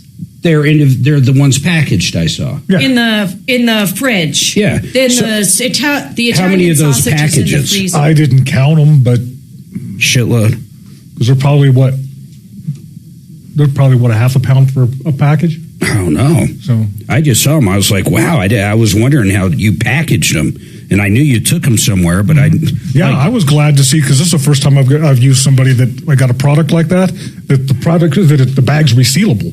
I'll smoke the. Actually, next time we do brats and I have the grill fired, I'll try one of those for sure. I didn't even think of that yesterday. The Italian sausages? Yeah. Because the meat sticks are just ready to eat. It's just like... Yeah. They're in the fridge, I think. Were they in the fridge or freezer? Fridge? The meat sticks are in the fridge. Yeah, by the cheese and stuff. Yes. Yeah. By the pepperoni. Yeah. Jalapeno cheese meat sticks. Those will be good. I love those. We actually had, last night we had Sam's Club sausage and cheddar. Aren't they sausage and cheddar, or are they beef and cheddar? Those one are not my favorite. They're brats. I thought they were good. Yeah, you were starving. I was starving. That was my mom's philosophy. Make them wait long enough, everything tastes good. That is very true. When she first moved in, I mean, we were like, Hamburger Helper was the bomb. And it was even the generic one. It wasn't even the real one. Oh, yeah. I remember generic. But the one where it's like macaroni and cheese or lasagna. Yep. What other ones were they? Yeah, Tuna Helper. Oh, my God. Mark, I couldn't make that for him. That was a shame. He missed it. You had peas. Oh, God bless. That sounds horrible. There was like the, let's see here, Hamburger Helper. Hamburger Helper helps your hamburger help you make a great meal. The one that I liked was the damn macaroni and cheese one. There's cheesy ranch burger. Ooh, 4-cheese lasagna. Yeah, lasagna. But we had the generic box one, so it would just say lasagna. A lot of generic stuff was better than that. Or it was the same shit. Yep. I'll give you an exception to that beer. Oh, yeah. We actually the sold generic beer. It was a white can with black lettering that said beer. Well, because the generic food company was big for a while, for a few years. Yeah, they came out after that generic hamburger stand. It was $2. We always found money for. Or generic in the deli, it would be meat, not hamburger, ground meat, not steak, meat. Have some beef chitlins. Have some beak, a few claws. In other words, hot dogs. Every now and then you found a beak in there. Nothing wrong with the beak. Got something to pick your teeth out with. Man, when that happened to Wendy's, I felt kind of awkward getting a finger in my chili. Once a week, in my chili. We would go out and have a hamburger while we were doing laundry because we didn't have washer dryer. Next to the laundromat, there was a kick-ass hamburger, and that was after payday. Oh, how far we fell. You know, when you're broke, though, you don't know. When you're young and broke, you don't know. If you're broke with kids, you fucking know. We'll come running just as fast as we can. Troubleshooter's gonna help the common man. This is the Troubleshooter Show. Now, Tom Martino. Welcome, my friends, to the only show of its kind. We're here to solve problems, answer questions, take your complaints, anything. You've been ripped off by a contractor, maybe a landlord's not doing the right thing. We even have Chris on. I'm going to go back to him in a second with a dental problem. What do you do when you buy expensive dentures? $18,000 back in 2019. And you're supposed to have a lifetime guarantee, and the company goes bankrupt. Well, I'll tell you what you do. Pretty much not anything. When it comes to that company, there's a reason for bankruptcy. So unless if it was fraudulent or something along those that aspect, there's nothing you're going to do with a bankrupted company, and that includes a dentist. Simple as that. But I do have more questions for him. But if you've been ripped off, need help, it's also car day. Joining me in studio, my lovely wife, Suzanne. By the way, we give out marital advice, too. Yeah, call for it. Oh, my goodness. We've been married. Listen to this. Suzanne moved in with me. I'm 53. She moved in with me when I was 19. Yeah. You were 16. Mm-hmm. And, wow. Yeah, it's been a long time, Mark. It's been a long. I was thinking about that. 30. What is that? We grew up together. We did, literally. When we ran our cake wrap, people thought we were brother and sister, which was really And we just bizarre. let them believe that. We did. We were like, hey, well, that's good. They probably think we work for our parents. Right. So I was afraid if they knew we were the ones running the company, we wouldn't have a company. So literally, there was a lot of people that we used to deliver snack cakes to in grocery stores that thought we were the kids of the owner of the company, which was nuts. But anyhow, I digress. 303-713-8255, 303 Martino. 2 lines open. I'm going to go back to Chris. Hey, Mark, so a lifetime warranty doesn't really mean jack. No, the lifetime of the company. What I am curious about, though, Chris, is what I don't quite understand the product. You said the name of it, and you said the manufacturer went out of business, but was it sold through like your hometown dentist? Who sold these products, or were they all owned by that company where you went to get them? Okay. Anchor dentures are very common now. Individual dentists do them. At the time, this was the only company that was really doing lots of advertising. And so I wasn't really aware of other options, so I didn't check out other options at the time. What was the name of the company again? Renew, R-E-N-E-W, Anchor Dentures. Okay, keep going, man. So you're going to go see another dentist here and see what can be done. I don't see... Here's Renew Anchor. Let me just see what they say about him here. Nah, these are smiles. And what's the name of the product, Mark? I missed that. Renew. No, that's the actual product name? Yeah. Renew Anchored. Yeah. I don't think there's anything you can do. Here's what I was going to do, man. It's Friday, though. I think Monday we could line this up if you called back, but I was going to call up my dentist who does all of these different kinds of things and asked him for his advice going forward. But do you know the failure point in your Renew product? What is it? They do originally a 3D scan of your entire jawbone structure. First off, to see if your jawbone is going to be able to support. Yeah. Well, you started, Chris, you started talking about smoking. Are you saying that basically because you were smoking and they didn't warn you, the active smoking, the cigarette smoke itself, destroyed them? And I mean, what are you trying to say? Why were you tying in your habit with it? Well, I was told when I originally went in, when they were failing, that could have been the cause for them to have came out of my jawbone. I don't know that to be the fact.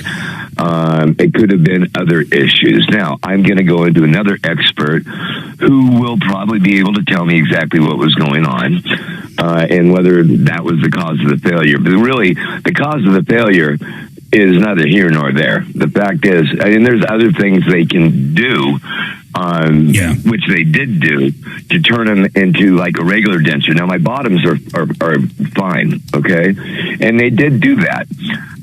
And even at that, there is maintenance that have to be done on that denture from time to time.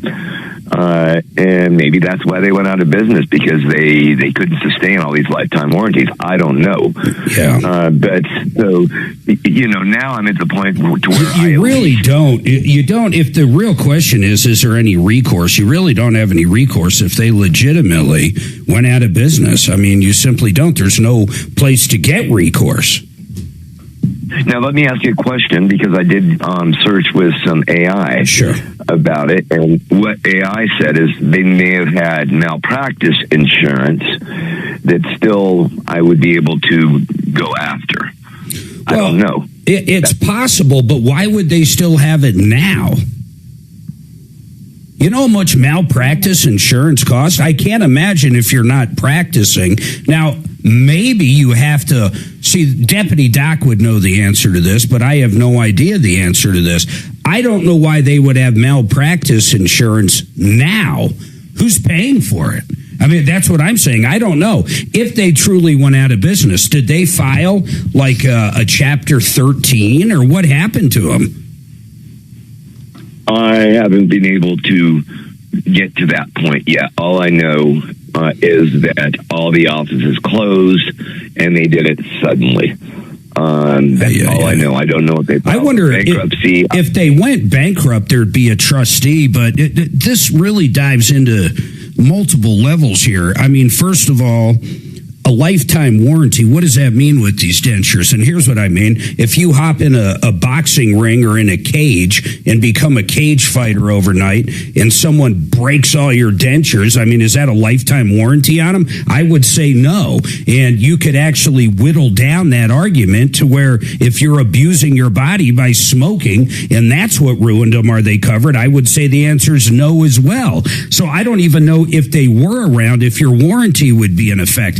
But if they're not around and they're gone, let's say the bankruptcy is done and over, there's not a damn thing you're going to do. I don't think they have to have insurance afterwards, but I don't even know if they did have malpractice, what the hell would that cover? And you know the price of going after someone for malpractice? You could easily, you'll never find an attorney, nor are you going to have the cash to do it, because it would make no financial sense. I mean, it would be absolutely crazy. So is this called Renew Anchored Dentures that you have, Daniel? I'm sorry, Chris? Mm-hmm. Yes. Okay, because I just Googled, and, my little friend AI here says Renew, I think they're called Renew Smiles, has that product. And there's there's a location in Aurora, Centennial, Arvada, Colorado Springs. I wonder if you're better off That's exactly it. They could have been Renew Smiles. The product was Anchored Dentures, and that's exactly where their offices were. And I have called all those offices, and all the phone numbers are disconnected. So you're saying that one, right? I'm showing the Renew Smiles Dental Implant Center of Aurora. Hold on. Opens 9 a.m. on Monday. Yeah, are any of them open now? I don't know, Mark. Let's do a little research on this. I mean, I don't know. No offense to you, man. I don't know, if you know if the company is out of business or not. I have no idea. Do you have anything like a receipt or an email? Do you have anything, Chris, so we can see who you actually did business with? I would have to dig all that out. And how about just the address? Do you have the address? Their website's dead, so maybe they just haven't updated Google. So you think Google? When you said they suddenly went out, what is your idea of suddenly? When's the last time you dealt with somebody and then they disappeared? What was that time frame, Chris? Well, about 2 months ago, I was getting ready to contact them. And I left a message and did get a call back, and then life happens, and what I had for the time being. So you talked to him? I left a message about 2 months ago and did get a call back. Got it. From the girl that I knew. Okay, so 2 months ago they were around. Now they're not. That's what you're saying. Yes. All right, hold on. Make sure, Axeman, make sure we got his phone number and everything. We got to do a little deep dive here. I don't want to do that on air. Make sure we have his contact information, and then tell him if he can actually find some kind of receipt or something. That would be great. But we're gonna do a little diving and see what's going on with this company. I mean, if we're only talking 2 months and they just filed for bankruptcy, I still got to look at what this warranty is. I never heard of a lifetime warranty on dentures. That would bankrupt somebody, because I don't know what that means. I mean, have you guys, Jeff, Kevin, have you guys ever heard of any kind of dental work that has a lifetime warranty? Well, like most warranties, it's limited. You have to read the fine print. I'm sure there's a lot of it. There's got to be. Yes. I mean, think of, like I said, you hop into a fighting cage and they crack your skull open. Is that covered? I don't think so. And then he complicates it by being a lifetime smoker. I mean, he took a month off and then didn't continue. So yeah, you irritated your own problem. Did you ever smoke, Jeff? No. Never? Not in high school? I don't mean one cigarette. I mean for any period of time. No. Kevin? Cigars. No cigarettes. Did you give up cigars? Not yet. Yeah, that's funny. They're a lot better for you than cigarettes. They're really healthy, I'm sure. All right, everybody hold tight. Real quick. Hey, Ken, what's going on with this mechanic? And we'll think about it over break and come right back to you. Well, I've got a 2012 Dodge Ram, and it's got the famous Dodge tick. I'm trying to get a diagnosis on whether it's a camshaft problem or something else.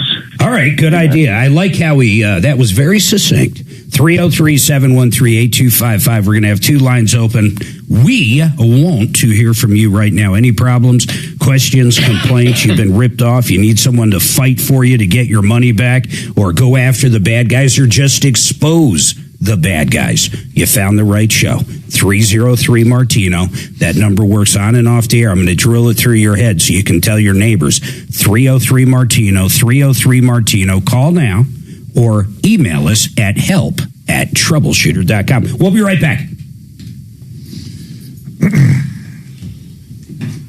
You got to read some of the stuff about the warranties on these things. I'm sure you're not supposed to be a smoker. I'm sure of it. Well, not on that specific one, but dental implants in general, what they expect you to do to keep the warranty intact. I want you to read some of that when we get back. Same as engines, trannies. You know, you never change your oil. Is it warranty? Mm-hmm. No. Yeah, it's been leaking for a few months now, but it finally. Who's in Monday? It only overheated 3 times. Who's in Monday? Yesterday was worse. Well, it's the building guy, Eric. Oh, yeah, great. Okay, 2 companies I have dealt with numerous times, and they're both great companies. First one, Great Western Buildings. In fact, the owner, Eric's going to be in Monday with Tom. But if you're looking for a steel building, I don't care if it's a carport or a massive storage facility or even a practice facility for a soccer team or an NFL team, they can build it all. 100% American steel. They own the factory right here in Colorado. They own 100% of the factory. They employ almost 200 people in Colorado. They ship all over the country. If you need a steel building, these are your guys. Suzanne and I bought one years ago, 5, 6, 7 years ago. It still looks brand new. The paint is perfect. You're going to love the products. You're going to love the people. No arm twisting. Legitimate, great company. GreatWesternBuildings.com. GreatWesternBuildings.com. The other one's Euro Plumbing. Let me tell you about these guys. We bought 2 water heaters for them for our house probably about 5, 6 years ago. Their pricing hasn't gone up. Right now, water heaters less than $1,500 installed with new gas lines, water lines, the whole deal. They also do repiping for your entire house at the absolute rock bottom prices. EuroPlumbingColorado.com. That one took it out of me. I'm trying to put off putting this crap on my tongue. You'll be fine if you just put it on the sore itself. Might help with your diction. Doubtful. Doubtful. That's the New You'd have to put Jersey. the ointment on his diction. Well, if you numb it up, it'll last longer. Yeah. Yeah, that'd be funny. Oh, man, I didn't even think of that. Wow. Ooh. Yeah, and it gives that sandpaper-like feel. There you go. It's like sex on the beach. Kitty.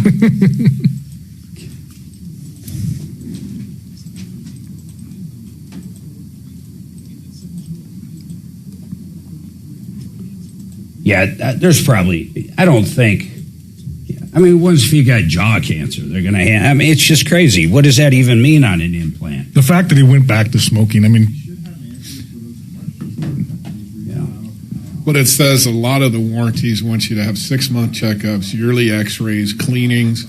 So they will give you the warranty if you sign up on their maintenance plan. You can't just go and come back in 5 years. Just like when you get the warranty. Which honestly makes great sense. Yeah. Yeah. So just you're like paying for your lifetime warranty in services. Yeah. Plus, they're making sure you're maintaining. Yep. Just like when you get your wife's ring, you want the warranty on that. If you ever lose a diamond, but you got to bring it in, every 6 months or every year or something like that. Checked and cleaned. Service merchandise was like that. Like what? I missed it. When we got your ring, your original wedding ring, remember we brought it to Service Merchandise? Yeah, you got it. Because that's where she bought it. Yeah.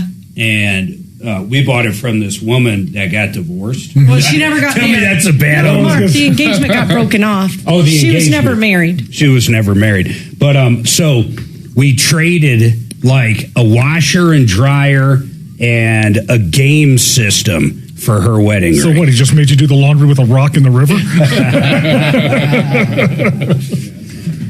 Yeah, that was crazy.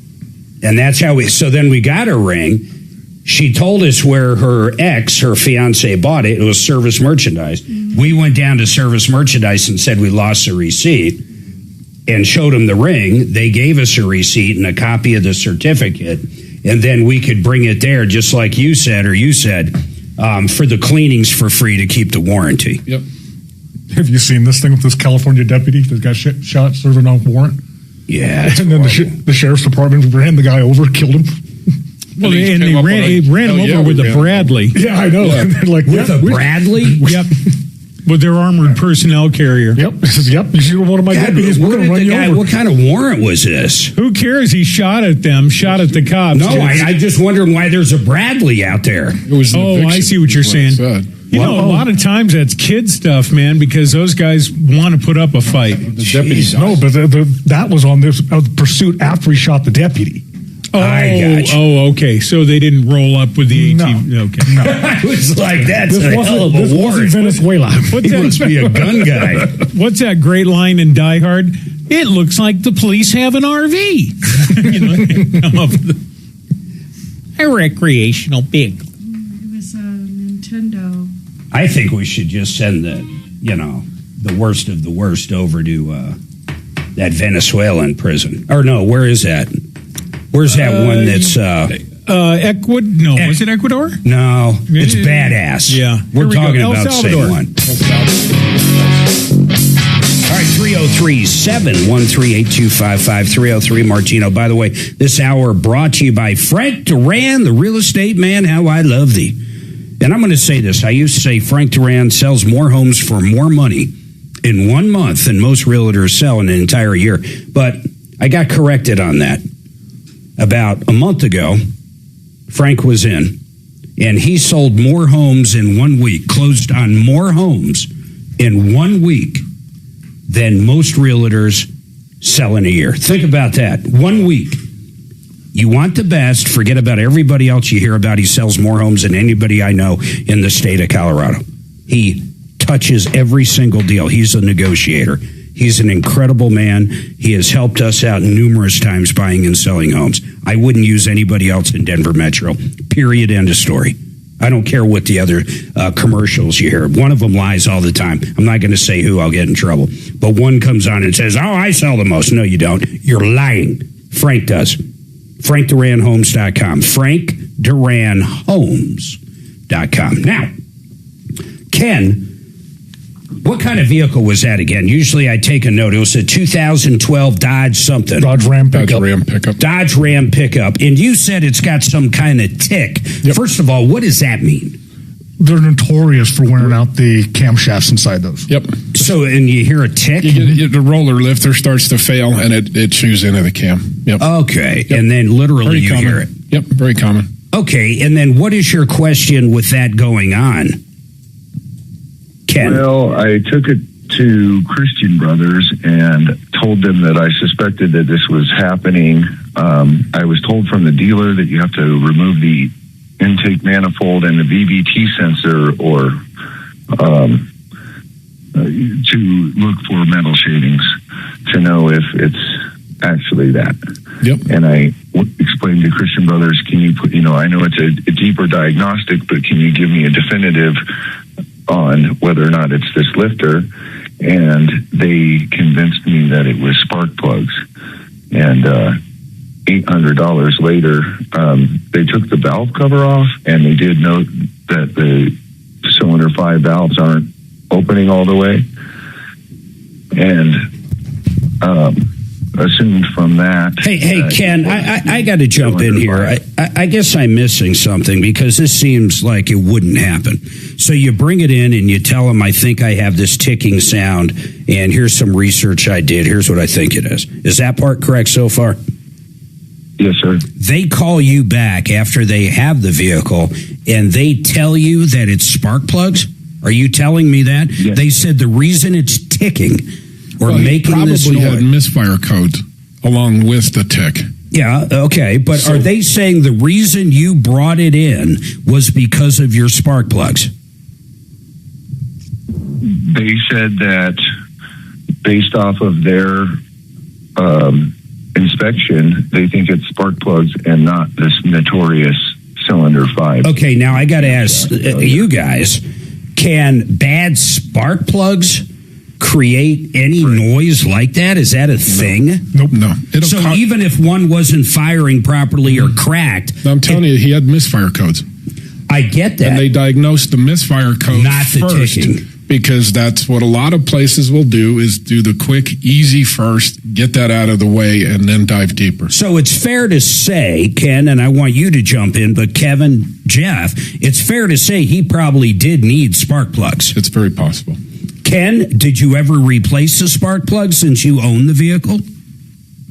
I have not, and they noted that. Okay, so that's fine. So what happens then? They replace them. I assume the misfire of the check engine light goes off. Is that right? Or no, it never stopped. Okay, so what happens? They do the spark plugs and they call you back, or where are we at now? Yeah, I went for a test drive. The problem persisted, and they said, well, we'll take the valve head cover off and look at the valves then. And I'm like, well, that's kind of what I asked you to do in the first place. Yeah. Or, gave them the research I had done. And so they took it off, they looked at it, they took a video of cylinder 5 misbehaved, valves not opening all the way. And they said, we think it's this tick, and it's $6,000 to replace your engine because nobody wants to rebuild them these days. Okay, so I guess I kind of see where he's coming from now. But no matter what, he probably would have needed the spark plugs if he had the other work done. The only thing you're really looking at is the additional labor because they went about it the wrong way. So even if I was to go in there, and we've done those jobs where we've pulled the heads and replaced the cams, and you'd be foolish not to change the spark plugs at the same time. So, yeah, but he might be saying, Ken, are you saying if you knew it was going to be X amount of dollars, I think gone forward. You wouldn't have done any of it? Is that kind of where you're coming from? Exactly. What I told him when I dropped the car off is I don't want to spend $1,000. Yeah, okay, but hold on. Now that you know where you're at, what are you going to do with the vehicle? Before I go to bat for you here, I need to understand. Are you going to try to fix it? What are you going to do with it? Well, the research I've done, I guess, points towards it could be other issues. The EGR valve or... No, these guys are shaking their heads. You're crazy. So let's pretend they actually properly... Well, if they pulled the valve cover and looked at it, what would they see? They would see the rocker arm not moving, as well as the cylinder next to it. Which is because exactly... the cam is getting flat and it's not lifting up high enough. So it is the issue. It is the issue, sure it is. So Ken... the only thing he wasted, he would have needed plugs anyway, so you pay for the 16 plugs. And the labor. Once again, what he's saying, though, Kevin, is he wouldn't have done any of that. No, I agree. But he would have had to pay something for diagnosis. That's right. So, even a couple $100 or something, they should probably give him his labor Now, you back. just threw me off. My brain's catching up, but you said 16 plugs. Yeah, there's 2 plugs per cylinder on that motor. There is? Yeah. $16. Yep. So they were $800 for the plugs. Yep. Let me ask you, in reality, cost, how much are those plugs? They're probably $15, $20 plugs. So you've got times 8 times the labor to put in 8 plugs. And hourly, not dollars. How many 2 hours? So 2 hours of their time, and then about $200 in spark plugs. Yeah, between $200 and $300. So they don't have a ton in this. Is all I'm going. No. So when you talked to him and said, "Hey, I wouldn't have done the spark plugs if I knew this, and I wanted you to look at this first," what do they say? Like, oh, sorry, and that's what we thought. And I said, well, what I'm not going to pay for is you guys taking the valve head cover off and doing the inspection I asked you to do. Okay. Did they agree to that? Yeah. They agreed to that, but I guess I'm feeling like... But wait a minute. But Ken, you're really throwing me off now. You made him an offer. You paid the $800 or knew you owed him $800 and said, hey, you're not going to charge me to do this second part, and they agreed to it, and now you almost want to go back on it. Are you guys hearing it that way? I'm just curious. It's starting to sound that way, yeah. Well, I'm more curious as to, I never, got a clear diagnostic as to, is it the cams and is the engine too far gone? Just based upon what you told us, Kevin is saying it is. Most likely. Yeah. And the biggest problem with that is you cannot see the camshaft without pulling the heads. You can pull the intake and think you're going to go look and see. You don't want to dump that money into you it. You need to disassemble that engine to get the exact quote. But 99% of the time, you need cam and lifters. It's a fact of that engine. So don't overthink it. I mean, that's what it is. Don't go throwing an EGR valve or anything else you mentioned. You're just throwing money away. If they looked at it and said it's not moving, that's the problem. Yep. I mean, do you think they're lying to you? No, my dad's a longtime listener, and when you look into this problem, it says that other things like the totally integrated power module and many other things can. No, for misfires, yes, but not for the tick. The tick and the misfires being caused by the cam and the lifters not operating you get properly. A mechanical sound. It's not a lack of electricity or a lack of a pulse. Yes. Yeah, I'm still getting the misfire on yes, because the valves are not opening and closing properly because the cam is flat. Yes. So that's the way I was leaning. Hold on, Ken. I got to ask these guys something. So if this came in to either of you guys, just that last thing you said, so it pops. It most likely didn't even need spark plugs. Well, you'd be like you said, you're going to replace the spark plug if when you're you do doing the job. The other work. But the source of the misfire was not the plugs. Yes, that's what I'm saying. Misfire plus noise, not just misfire. The associated noise, they should have call over there. Plugs to begin with. You know what? I do want to call over there. There was no code when I first brought it in. There was no misfire code until they called back. They said, we don't find a problem at all. And I went back. I did a test drive. I drove it up the hill. And he goes, oh, my goodness. There it is. And then when we parked it, literally right when we... Why would it do it under load? And not that's exactly when it would do it. Yeah. That's when it does it. Yep. So, I mean, you're convinced that no matter what, it's a lifter. It's just too many. It's not 1 in 10. It's 9 out of 10 need it. Yeah, I got it. Yeah. So don't overthink it. How do you guys feel about... Hold on, Ken. How do you guys feel about how they went about it? In other words... I'm starting to think they should have never sold them those spark plugs. No, they really shouldn't have. They took low-hanging fruit is what they did. Yeah, and I'm not so sure I appreciate them doing that. How do you guys feel about that? If that was in my shop and we had gone about it the wrong way and we had misdiagnosed it, then you simply can't charge the customer for it. Got it. And did you already pick it up and pay, or are they telling you got to pay now? Where are you at with it right this second, Ken? I paid months ago and brought it home and parked it in my driveway. Send me over. Can you email us over a copy of that receipt right away? I can. All right, hold on. Let's get a copy of that. I'm going to put a deputy on this. This could be good for Dimitri. But I also want to do this, Axeman. I want you to get the name of what Christian Brothers. Get the information from Ken. Let's call them up and see if they'll come on. I'd like to give them an opportunity to explain why they don't think they should refund this guy. I mean, because the more I think about it, the more I think they were out of line on this. Hold tight, a lot coming up. He said months ago. How many Pizza's months are up, we gentlemen. talking? Months ago. How old is this ticket? Yeah, exactly. Like 2 months or 9 Pizza's months? up. Cool. Mark can't have any. His tooth hurts. Who bought today? Kevin, I got it. Yeah, of course. With pepperoni.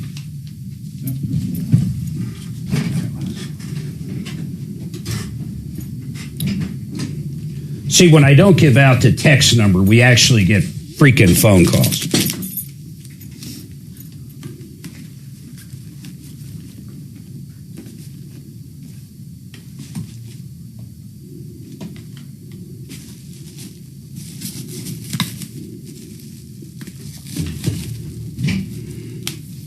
What'd you get? Just a big large? And a small pepperoni. You know, the best deal you're going to get out there right now going, period, end of story, if you own a house, you're going to get an air conditioning cleaning by Fix It 24/7 for $39 if you're a new customer. They do this to introduce the company to you. It's not a sales job, I promise you. They're coming out and doing our house in about a week. Here's the bottom line.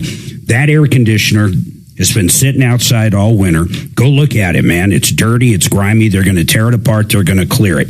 They're going to get rid of all the dirt. It's the number one killer. Make sure it's in good shape and slap a no breakdown guarantee on it. They're going to spend about 2 hours doing it. It's going to be the best $39 you ever spent. Then in the future, if something happens with your furnace or your water heater or your electrical panel or a GFI circuit or drain cleaning, you're going to know who to call. That's why they do it. They lose a lot of money. It's a $200 job for $39. Please take my advice and go to fixmyhome.com. Go there right now, fixmyhome.com. Get signed up or call them and sign up. Tell them it's a Martino special. Do it now. Okay.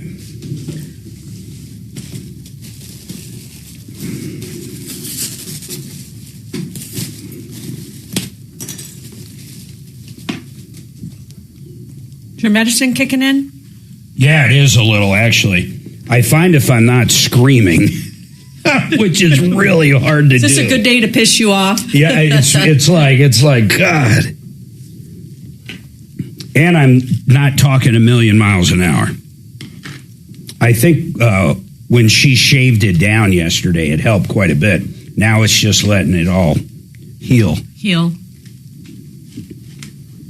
Well, you're not yourself. You're okay, but you're just not yourself. I don't think Tom could have done the show, period. If we were out of town, I think it would have been a best of. Or I'd have to remote in. Bruno Mars sucks. Oh, I'm going to check mine.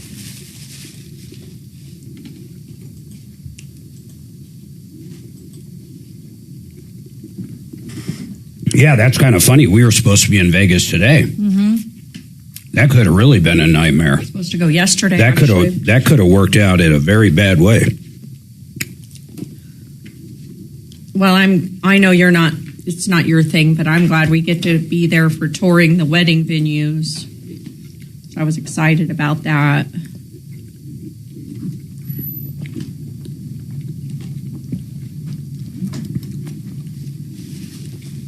Did you get both Jersey girls? No, I got a small pepperoni and then the Jersey girl for the big one. Got it. You didn't do extra cheese. I did do extra cheese. Oh, I did put extra cheese. So if you don't feel like it got extra cheese. I don't know. What do you think, Kevin? Does it have as much as it did last time? Mm-hmm. Okay. Looking for a reason to jump to another place? No, I'm pretty happy with this. Last week when you were out of town, we ordered this 2 days in a row. Thursday and Friday, Tommy wanted pizza. Does he like it? He loved it. I still laugh when I think of that picture of Anthony's delivering to his house. Who would set a fucking pizza down in the On rocks? the gravel somewhere. They don't even know where. Because there's no house, there's no street, there's no nothing in the picture. According to Tommy. Yeah. They never found. He posted a picture. They posted a picture. Oh, I saw it. I'm saying. They never found the pizza. I wonder if that's the side of his house or something. They never found it. Like he goes out there went around to the other side. They got raccoons having a party at night. That's funny.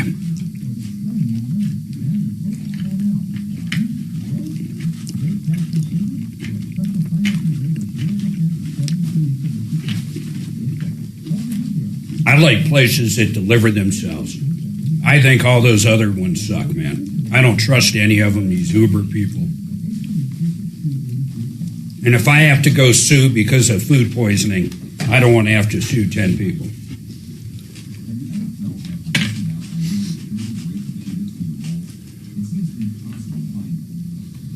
I think the craziest thing, though, Uber has no idea who's delivering their stuff. Yeah. Because there's no way half the people that have it, they don't have driver's licenses, they have nothing. You know? Nothing.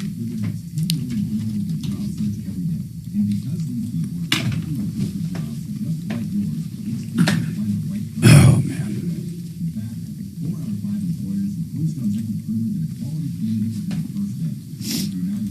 Okay, you're going to be going back to line 3. I don't know how you're going to handle him. It's Marc Mager. Because I feel like his is a nothing burger. Like Who? the guy with Christian Brothers. Yeah. Oh, I don't. I think there's a They problem. shouldn't have charged him and did what they did. You want another piece? Do you want me to go get you one? I'll get it at a break. All right, 303-713-8255. We got, well, I was going to say one line open. Someone dropped off with the rental car problem. I don't know if that was an outbound or an inbound Axeman, but if you're listening, call back. I know, unfortunately, I know more about rental car issues than most people, and it really doesn't matter what. In fact, I had a rental car issue just last week. 303-713-8255. I do want to go back to Ken. So Ken went to Christian Brothers, and here's basically the main issue. You go there, you have a tick in your engine. We know what the tick is now, but they sold them spark plugs for $800, which is in line. That is in line, right? I mean, because it's an expensive job. It is. It's an expensive tune-up. Yep. There's 16 spark plugs, which is crazy. But anyhow, should they have done it or not? Axeman, did you get the number to the Christian Brothers from Ken? I can't hear you, bro. I can't hear a word you're saying, Jack. I did not yet. Sorry, I was. Oh, busy. that's right. I'm going to put. Hold on, Ken. Give them the information. Get it. Try to get the manager or the service manager on from Christian Brothers to talk about it. But get the information so they know what car. I'll say this about Christian Brothers: the only time I ever have had complaints on them. Okay, and I'm not saying they get zero complaints. They actually have had a few, but it's a franchise, and they're all franchises. They get involved with stuff that they usually don't do, and this is another example. That's all shops. That's true. That's all shops. Yep. But Christian Brothers, we had one. They rebuilt a transmission, or they probably bought one and put it in, caused other problems. There was one with a diesel. I guess some diesels have 2 fuel pumps or something, and they're not diesel mechanics. That's the bottom line. Well, you guys turn away most diesels. That's like a whole different world on a lot of stuff. Yeah, we don't do a lot of diesel work. Yeah, it's a whole different thing, right? Yeah, I mean, obviously we do the diesel transmissions, but we do very little with the engine. With the engine. Yeah, my understanding, just from being in the biz years ago, is my guys were like, no, we don't do anything. And most diesel shops don't want to touch a gas motor. So we all get along just fine. So the only, I got to say this, I want people to know, the only real issues I've ever had with Christian Brothers, someone just gets a little outside of their lane. That's what it seems to be. But I'll say this, they've always come through on making it right to the customer. So what I'm hoping is we get in touch with this shop and they have second thoughts on what they charge. I'm not even saying they got to refund the whole thing by any means, because how many hours of labor would it take to pull that valve cover and actually diagnose what they did, the ticking sound? Probably an hour or so. So they're definitely owed something. Yes. All right, we got to figure that out. Now, meantime, another repair shop, 303-713-8255. Joseph, what is going on with you, man? Yeah, took my 05 Dodge 1-ton to Christian Brothers here in Berthoud, and they told me I needed a new transfer case, and I also had some other work done. What did you bring it in for, Joseph? What was your reason you brought it in for? Sure. I brought it in. There was a unusual sound coming from underneath, and that was my initial reason for bringing it. All right, perfect. Hold on. We're going to take this break. Come back. I promise I'll pull you right back up. Jeff, I already see his brain clicking around. He's got ideas. 303-713-8255. We'll be right back.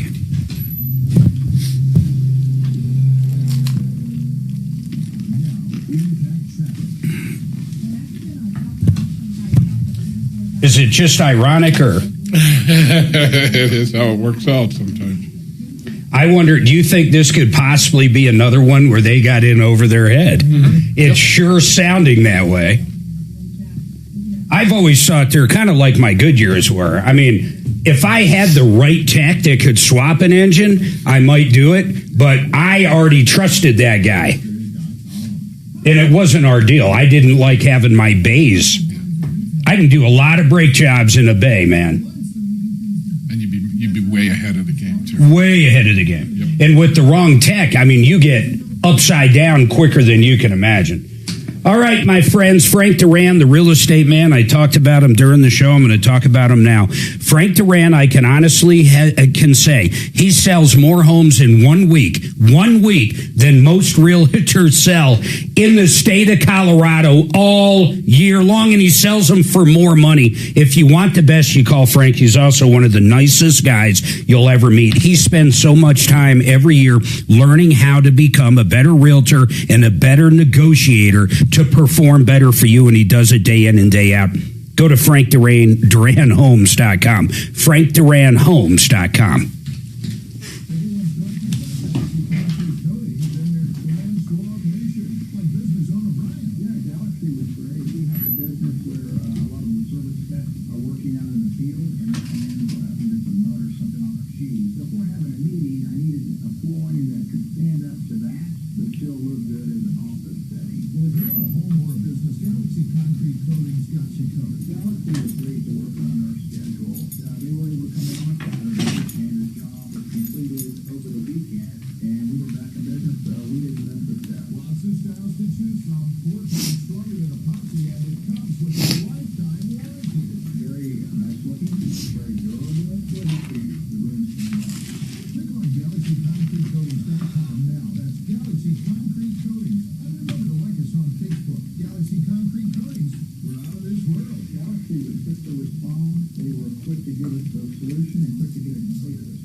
Well, they do got good pizza. Fuck them.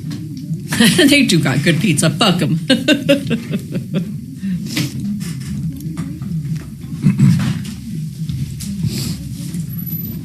Boy, whose idea was it to bring those in? That was a good idea. What? Paper towels, or were they here? Must have been there. Look at Ryan. I would say this Fudge Brothers is a little blessing in disguise for losing Anthony's.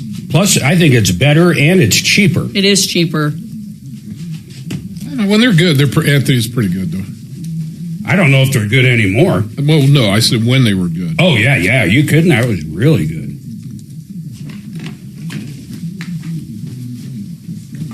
I had a guy email me, owns 5 of their franchises. Oh, really? You didn't tell me that. In the new company, according to him.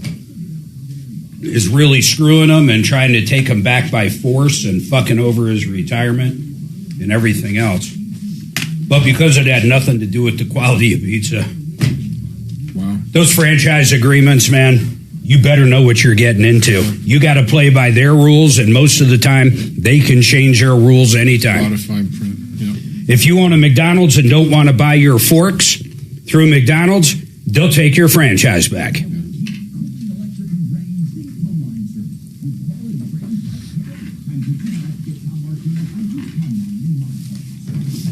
I never understood that, though, when, big companies come in and completely change the model of what they bought. Like, if it's not broke, why Well, try to buy fix it if you're going to change it? Why not just start your own or something? You know what I mean? Make more money. I mean, that's the only reason. They have a recipe to make more money.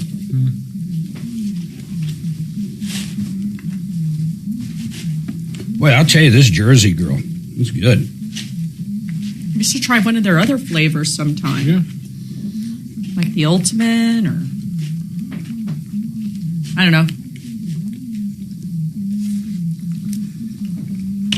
That other pizza was crazy.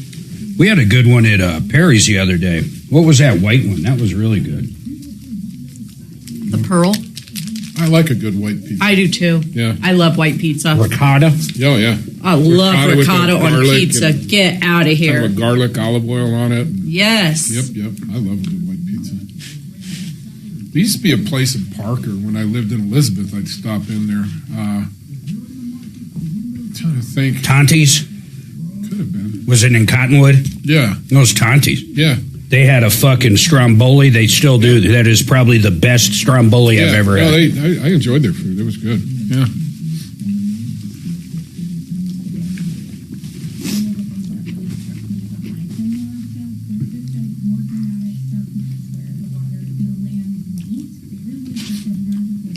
You know what's funny? I think you guys nailed it. I'll say it when we come back, but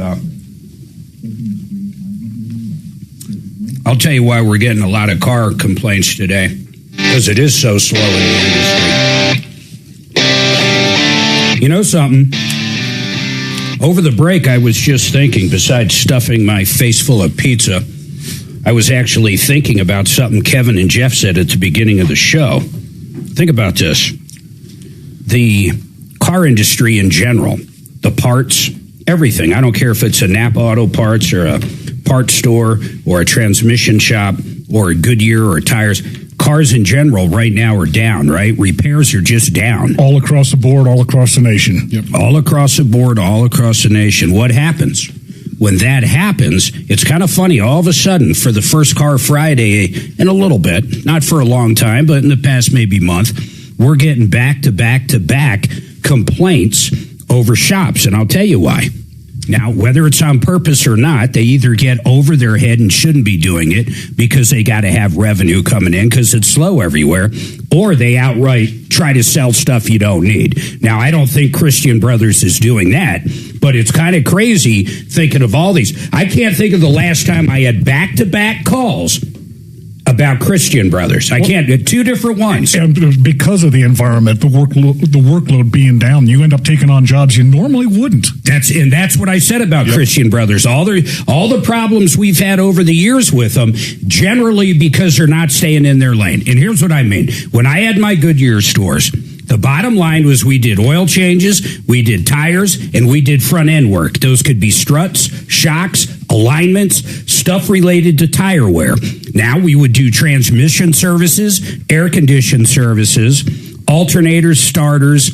That was pretty much our lane. Mm-hmm. What would you call that these days? Undercar? What is that called? Yeah, just basic service, undercar service. Light line.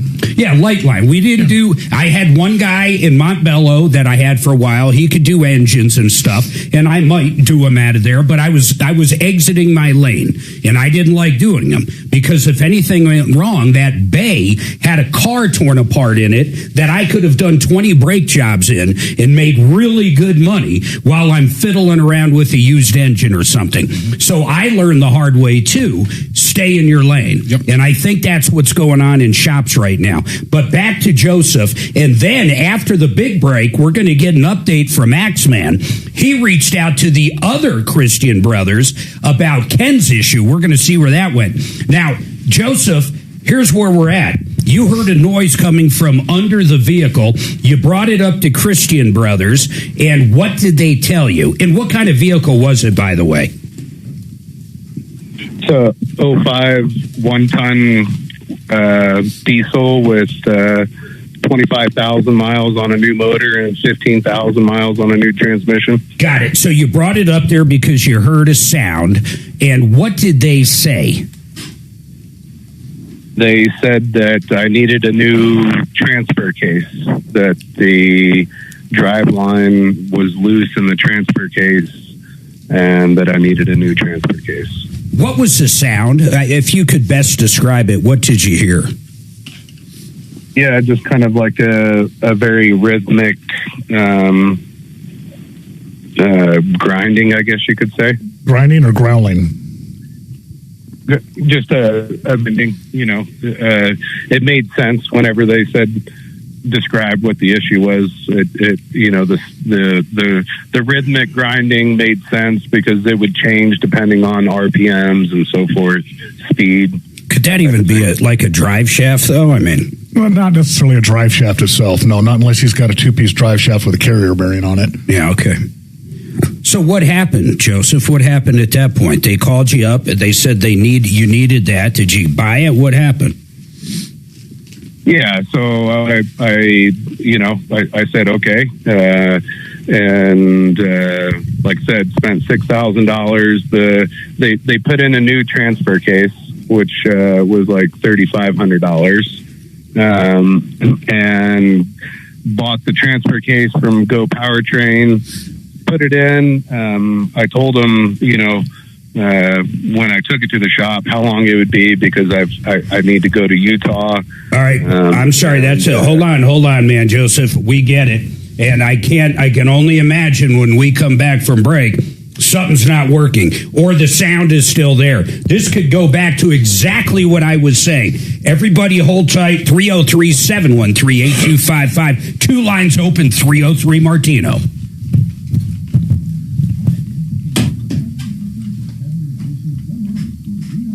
Hey, hang tight, man. I promise I'll bring you right back up, all right? Hey, and Joseph, what location was it? Berthoud or something, he said. Is there only one in Berthoud, I assume? Okay, hold on. Do you know the manager, anybody you've dealt with over there?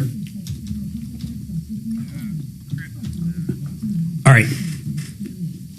right, hold on. I got you, hold on.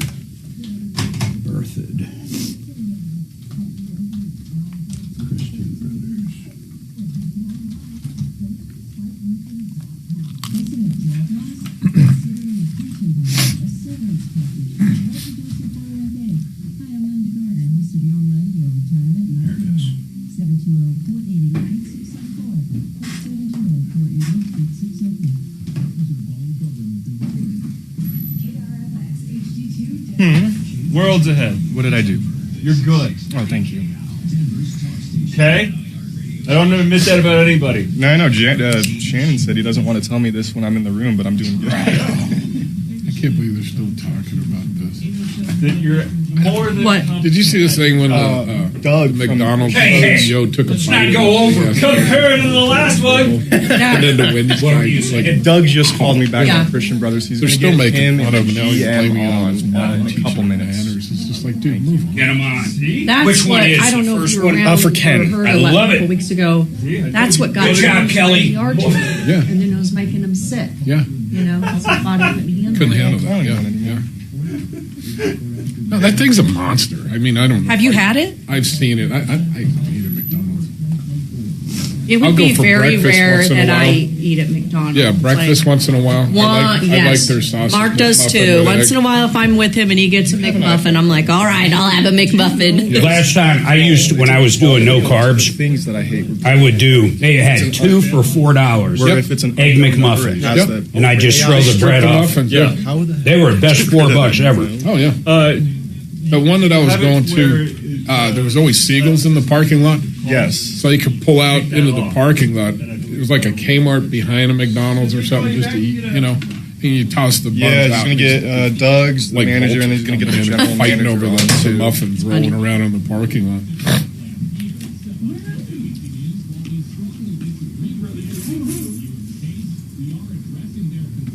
I think that guy with the warrant we were talking about got ran over by the cops. Yep. If he's the one I heard about this morning, he had 19 felony convictions. How do you have 19 felonies and you're out? Yep. I mean, that was mind-blowing. Yep. Very rarely do you see confrontations on the news when somebody's a first-time offender. Ever. They're 20-time offenders, or unless it's a school. Yeah. School shootings. That would have been like late 80s, early 90s, right? I mean, that was, early 90s. 1, 2, 3, 4. So he would have been. Are you okay? Do you need anything? Because I heard him tell No, I'm all right. It's either him or. Actually, the Advil keeps throbbing at bay. Spade. Yes. All right, I can go look on YouTube. Spade, but I thought it was a more awkward story, so that it might have come out of Tim the Tool Man. But that a friend who was a Oh, when should I get out? Bo told me to share the port with you guys. Oh. Friday, it'll be kind of funny, and that he was dating at the time and not married. This had to be Spade then. Let's go with Spade. Because dating a hot chick wouldn't have been dating. So it's got to be Spade telling the story that he goes to his friend's. Am I calling Christian Brothers again for Joseph's issue? Are you is Zach's calling Christian Brothers for Joseph? We're going to have Christian Brothers on. No, he's asking, do you want him to call for Joseph now? Not yet, because we don't know where he's going. But get the information from him. I already got it. It's the one in Berthoud.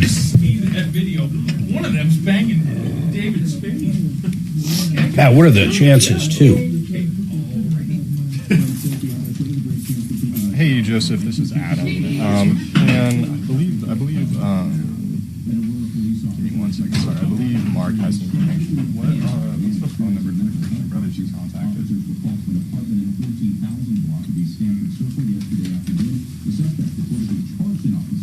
No, you're good. What was the...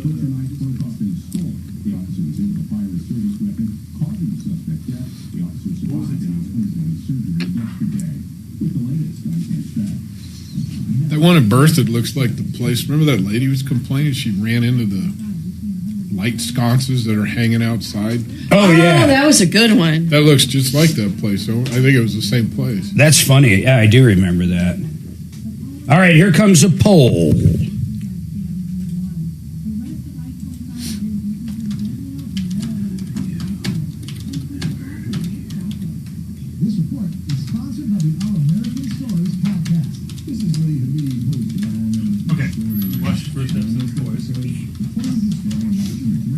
No.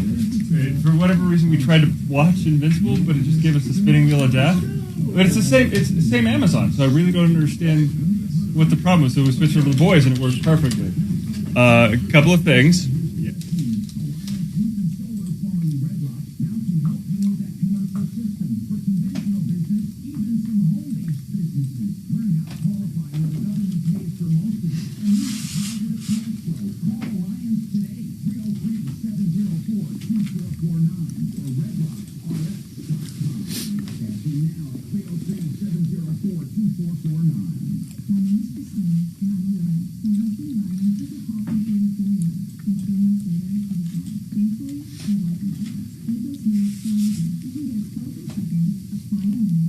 Here's the receipts. That's for Ken. What is TechMedic? TechMetric? Yeah, what is That's the operating software we use it for the. Oh, okay. It's his the POS. I gotcha.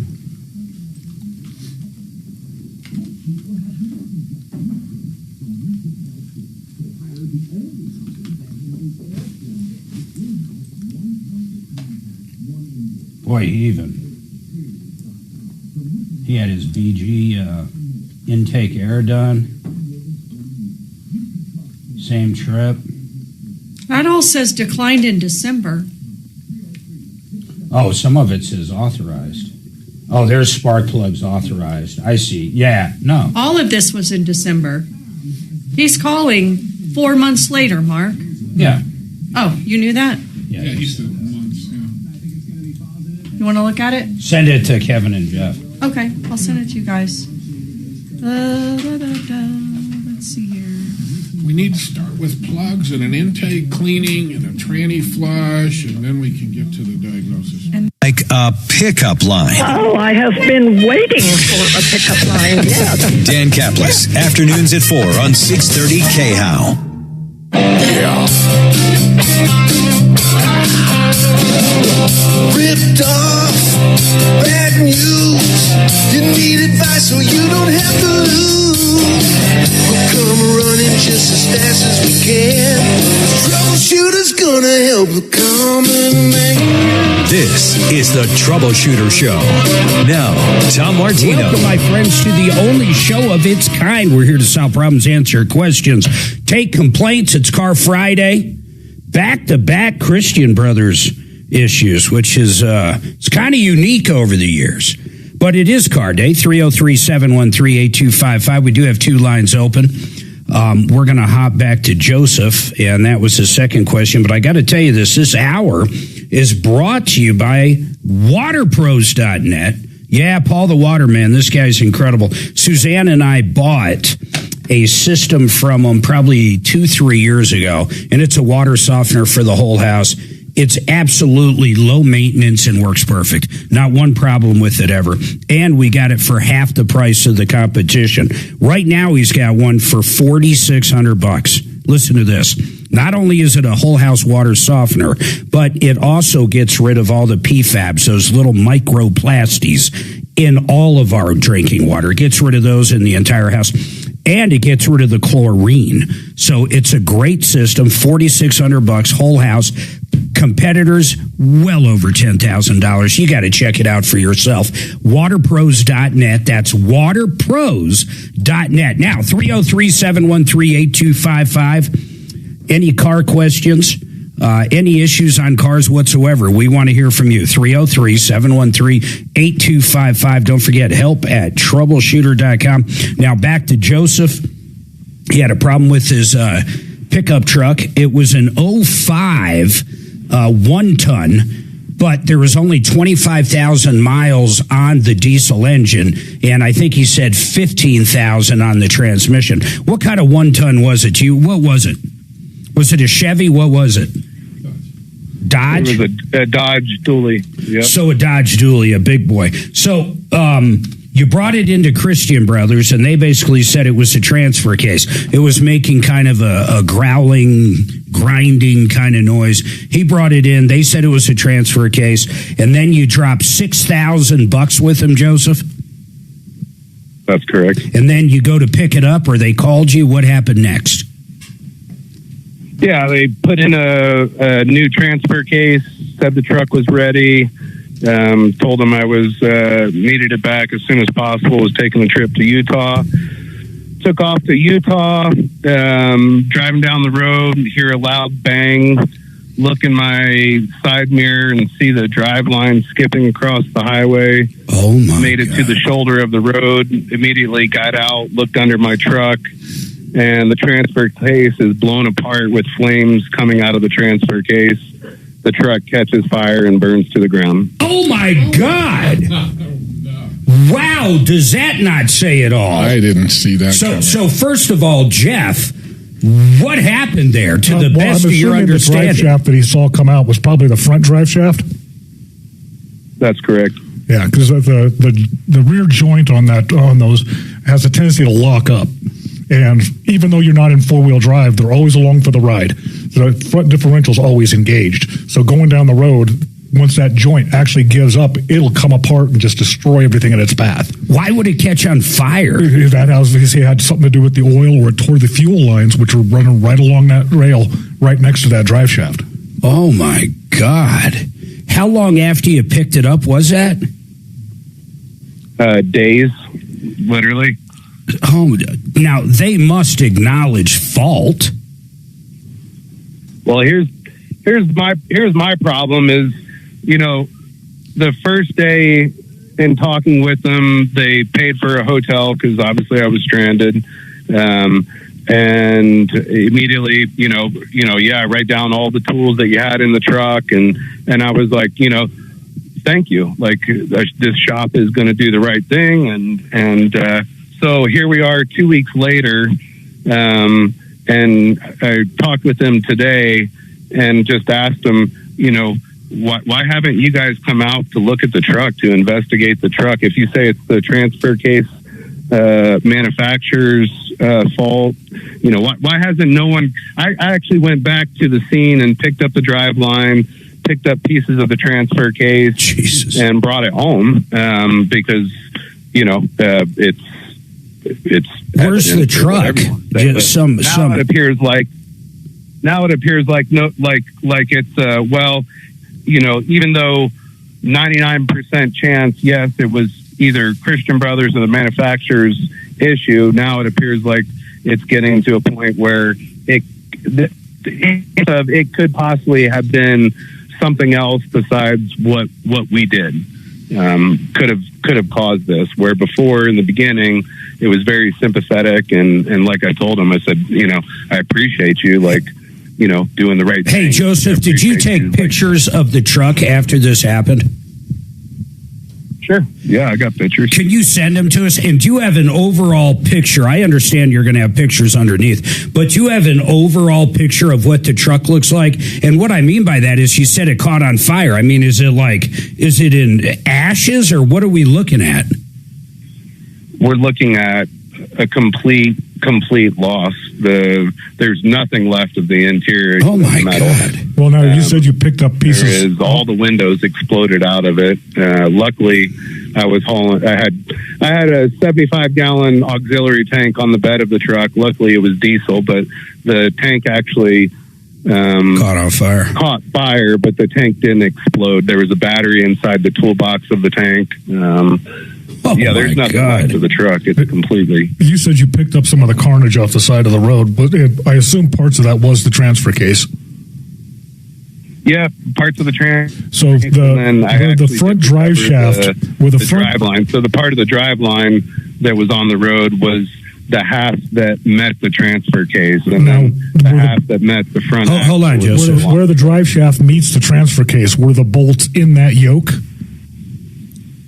No, I was unable to find the yoke. Okay. Yes. Why do you ask? Well, because like I said, in a sense, they could potentially be right.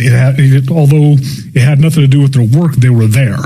So did that joint actually fail, or were the bolts not tightened down properly so that the drive shaft came loose? How would you ever know? Because when they break apart, the part that actually bolts to the transfer case would remain with that yoke. If it's not there, then those bolts were loose. Do any of the pictures you have show that area?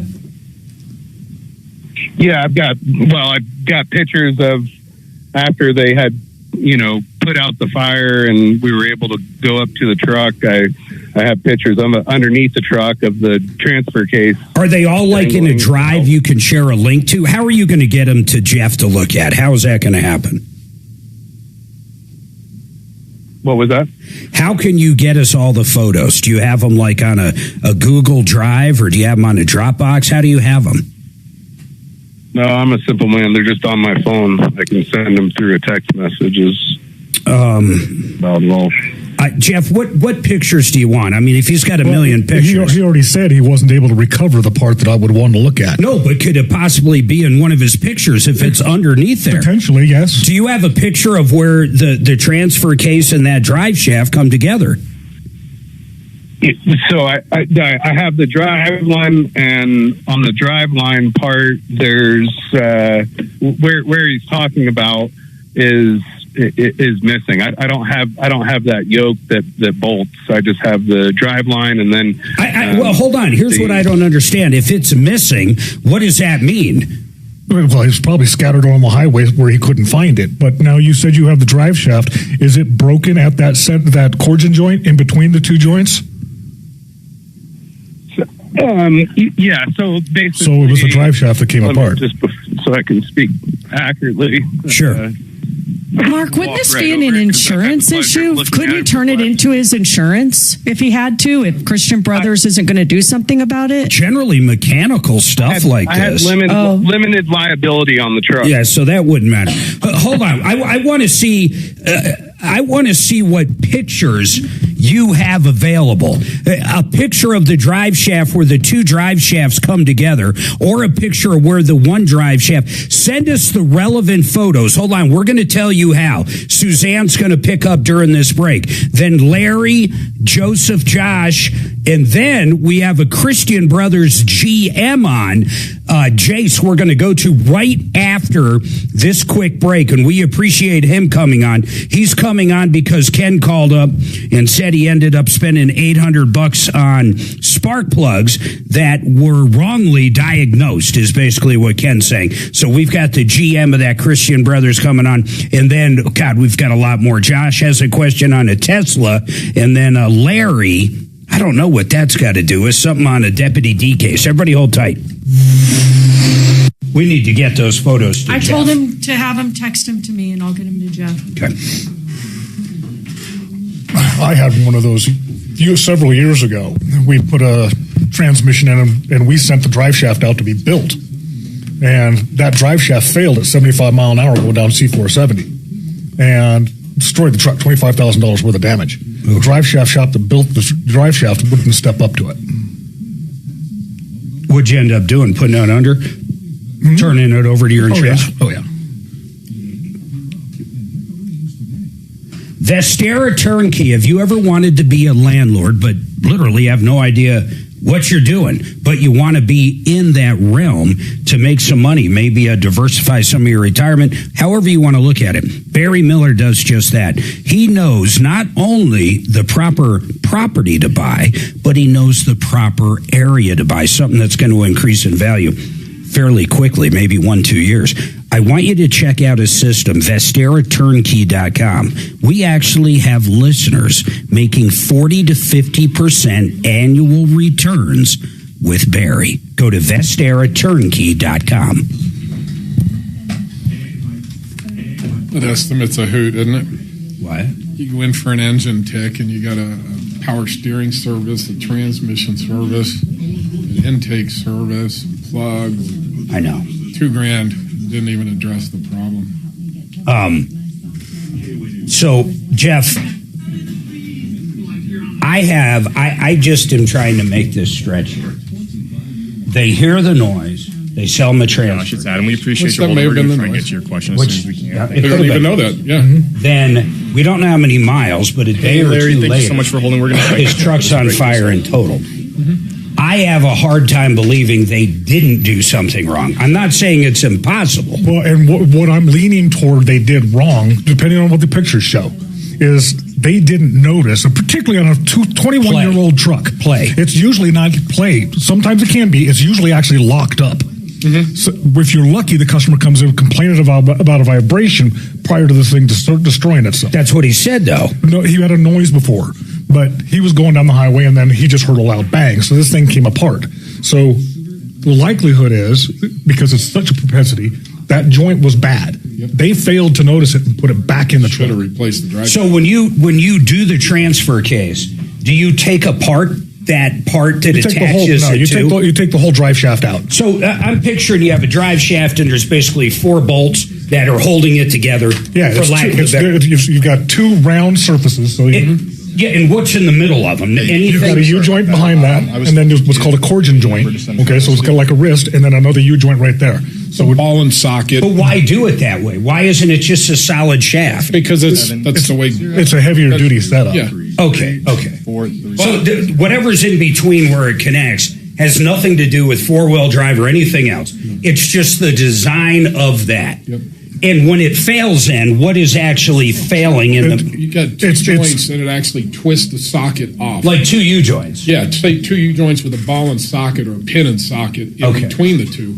So when it fails, that ball just disintegrates and it comes apart. But it's along the lines of what you're talking about. If you do trannies and transfer cases every day, you know what you automatically check for when you take it out? the U-joints and the drive shafts and everything else. If you don't do these, you don't check this routinely. You know, it's all in that whole lane thing again. I learned that the hard way. See if Joseph can't send us. Hey, I told him. No. But I want not only the pictures. I want to see what we saw from the other Christian brothers, the write-up, why the customer came in. I want to see what he... You know what a Dormex T-case will do if you don't do the drive shaft? It splits the case in half. Oh, my God. Yeah. You've got... Tell me how I know that. I bought you got one a of those. U-joint, and then that's where he's saying in between those two U-joints is another... It's literally like a ball and socket in the center there, then another U-joint. And this is the part that actually bolts to the transfer case. And you've got basically the same style looking yoke on the other side. This thing's almost $200. Yes. That's crazy. Yep. 40-year-old Tony Port. Bo said to let you guys try it too, so I guess I'm passing out little shots in a little bit. Doesn't interest you, does it? No. My bookkeeper, my accountant, used to work for a liquor distributor, and he would give her odds and ends of lots all the time. And she didn't like it, so she dropped it off. As a 30-year-old Tony Port was. I've never had a 40-year-old. And then. Is that 40? This is 40. I haven't never had 40. So it's literally 40 years old? Yeah, in a cask. Or older? Yeah. Yeah, when Liz was my rep, she came by and actually and hey, from me. Axeman, There was like this is left. it Jace with a J? Yes, it's Jace with Jace with a J. Yeah. Okay. That might be one of the most interesting names I've seen. Jace? Jace. Like Jason? Yeah, but it's not Jason, it's Jace. Well, it's probably his full name is probably Jason. He just goes by Jace. You think so? Yeah. Jace is actually a pretty common name in Western circles.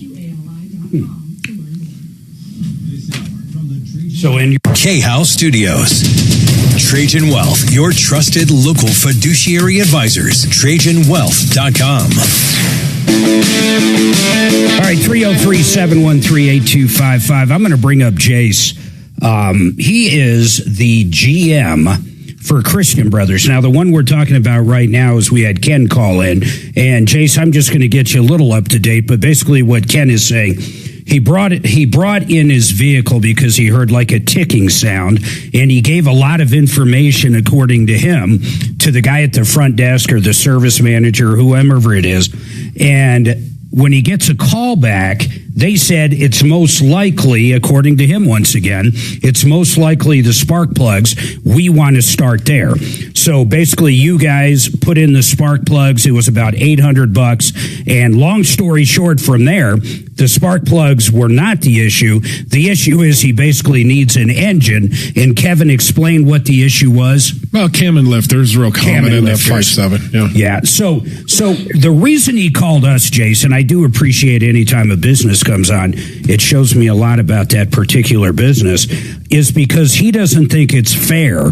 He paid $800 for nothing. I mean, really, that's where he's coming from. Now, I disagree with him in this standpoint. You guys did diagnose and ultimately tear apart part of the engine. You probably had to pull a valve cover or whatever you had to do to look at it. So I know you guys have labor in it, but I don't even think you guys, or maybe you will, dispute that he didn't need spark plugs. But if you did do the whole job, he'd need spark plugs. But because he doesn't want to spend $6,000, the spark plugs have done nothing for him. So what do you know about this, sir? Correct. So I'm looking at this here, and basically the information we have on our actual invoice when it came in was just engine was running rough and it sounded like it was out of time or had a misfire. Technician actually went in at that point and checked for codes in the system, and there were no codes or any misfire codes in the system. However, under a load, and only under a load, it would count up some misfires on cylinder number 5. So at that point, he went ahead and, of course, as everybody would do, pulled the spark plugs and just did a visual inspection to see what we had going on. Spark plugs, from what I'm seeing here, look to be extremely fouled. They were definitely worn. So at that point, it was recommended to the customer that we could start with spark plugs. and then retest the system after doing so. Of course, before doing the spark plugs, we did go out and we did look at history reports on the vehicle, and at our mileage that we have on this thing, when it came into us, was 165, almost 166,000 miles, and no history reported of the spark plugs ever being replaced. So it was just recommended at that time that we would start there, and then of course retest and road test the vehicle and everything after doing so and see what happened. So it was merely out of a maintenance standpoint that we wanted to start somewhere before moving forward and, going into more further tear down, of course, to see if there was anything else going on. That's where we're at. Yeah, and I think where Ken's coming from, and I somewhat agree with him. Well, here's a big difference. Let me bring him up. Ken, one of the big differences I heard is you told us when you went in there, you basically were talking about the ticking and also told them the information you found and what you thought it was, and you wanted that checked before anything. Is that not correct or what? Correct, and this is a $1,500 bill. He also sold me the BG fuel system cleanse for $277 and the BG oil cleanse for $129. But Ken, before we, but Ken, I want you to focus on this. So when you dropped it off, what did you tell Jace's employees? What did you tell them? I got it back from the dealer.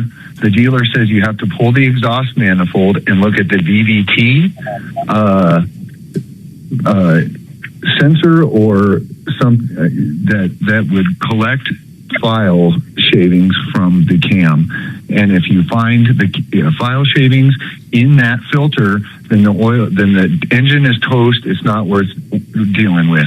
And I brought it into them and I said, I know this is a bigger diagnostic than the $100. What are you going to charge me to take off the intake manifold and look at this VVT sensor and tell me if there's shavings in there? And they go, we don't think it's that. We think if you do a $300 fuel system charge and $200 fuel system treatment and a $129 oil treatment and $800 worth of spark plugs, your car is going to run just fine. Hey Ken, who did you tell that information to? Who was that? Let's see. It was either service writer Dan T. So you're saying when you dropped it off, here on my invoice. When you dropped it off, you told Dan everything you just said before they called you. Then when they called you, they said they wanted to start with the spark plugs because they called back. They called back and told me this truck is running fine. We can't find anything wrong with it. And I went, I'll be down there in 5 minutes because they're 2 minutes from my house.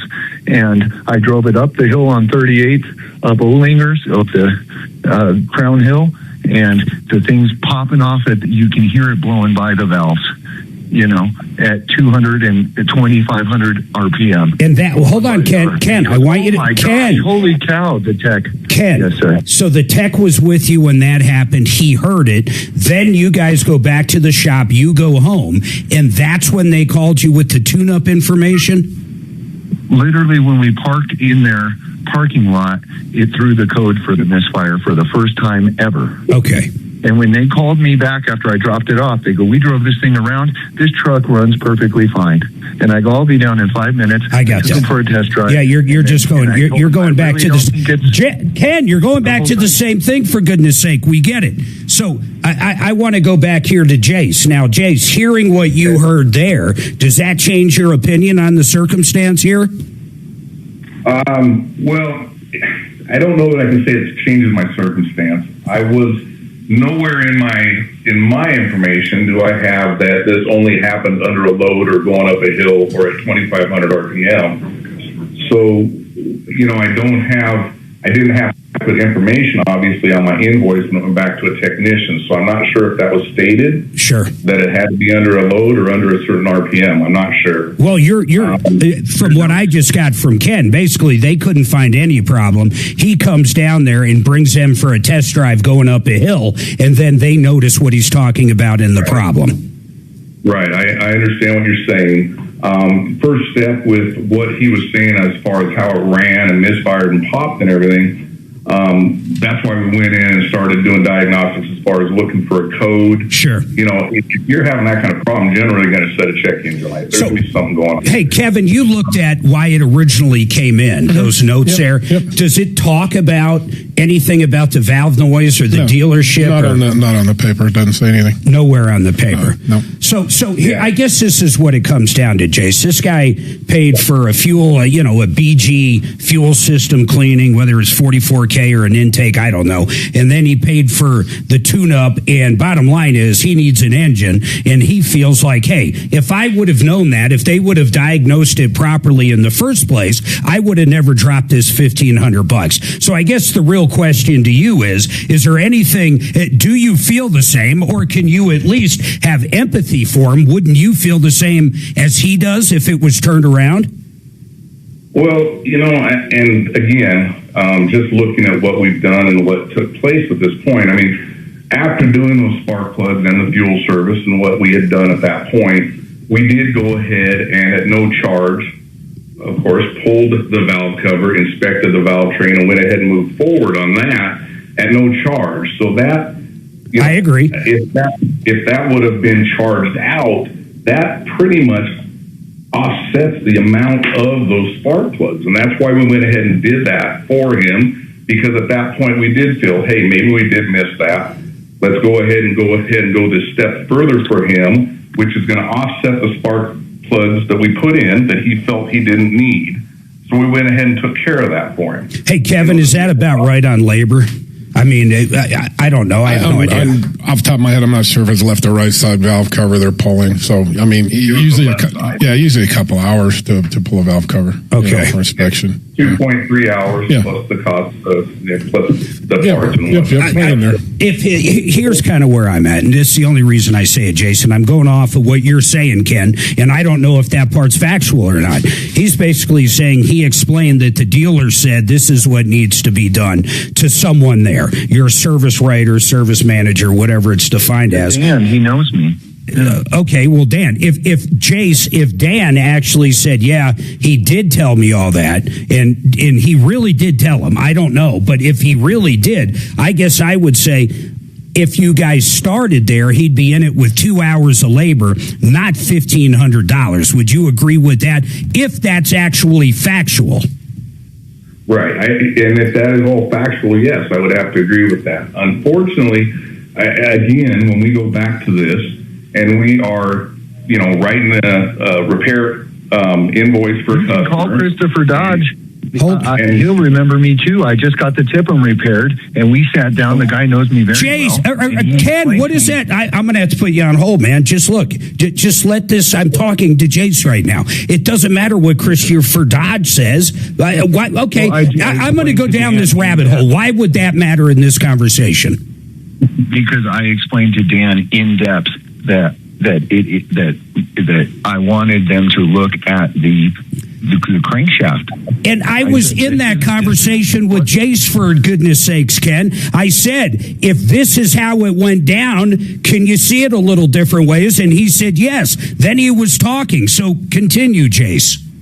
Okay. So I guess the only other statement I want to make before I kind of hopefully finish this off, as we're writing our repair order, and the customer is in front of our advisor, if that's what was going on, we go over the concern with the customer. We say, here's the concern I'm putting on the invoice that's going to go back to my technician. And at that point, he signs on that saying, yeah, this is what I want to have looked at. And nowhere on there does it say all this. If all that other stuff was explained and it wasn't on there, I'm kind of curious why at that point it wasn't like, hey, I need you to make sure that you tell the technician this, and this.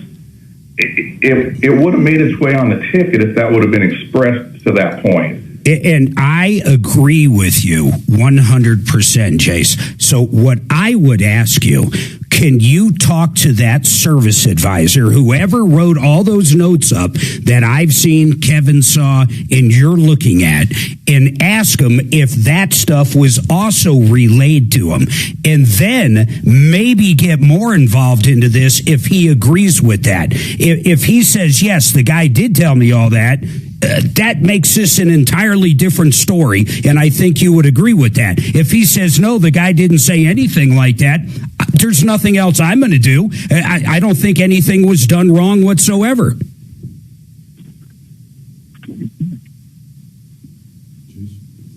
Oh, I'm so sorry, Jace. I put you on hold. Say that again. I missed you.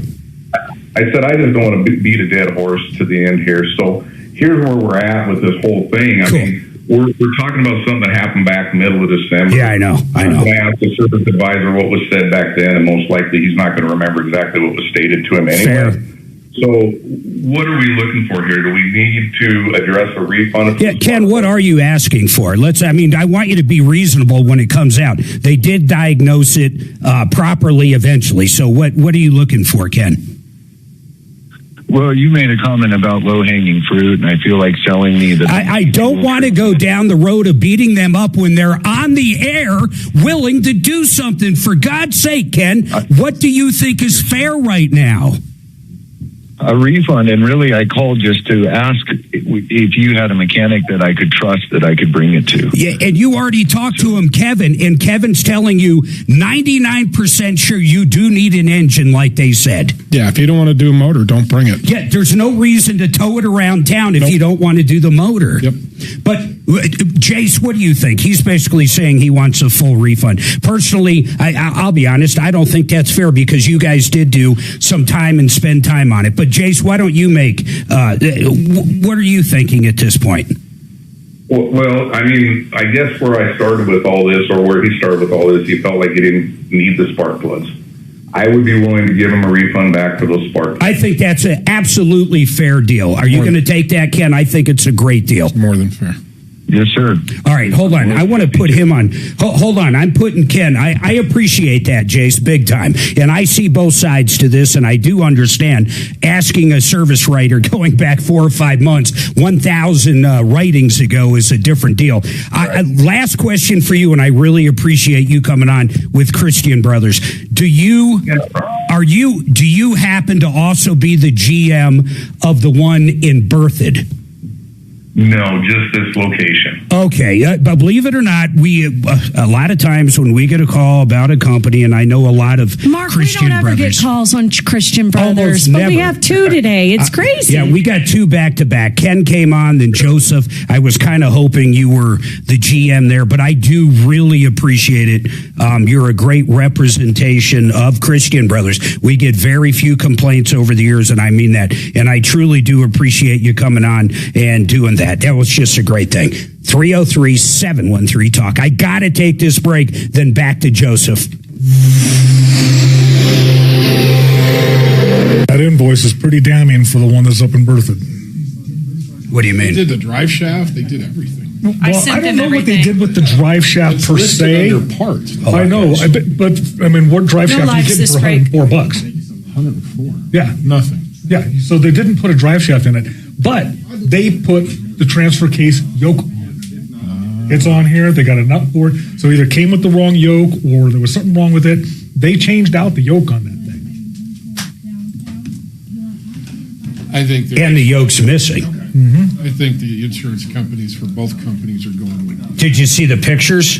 No, that's terrible, isn't it? I didn't see the do you wanna pictures of look? this. Here. Yeah, it's completely. Did we put them up? No, you want me to? Yeah. You can just start. There's a lot. Okay. I mean, looking at the pictures underneath, does it tell a story? Holy It's hard to tell because there's just so much just devastation.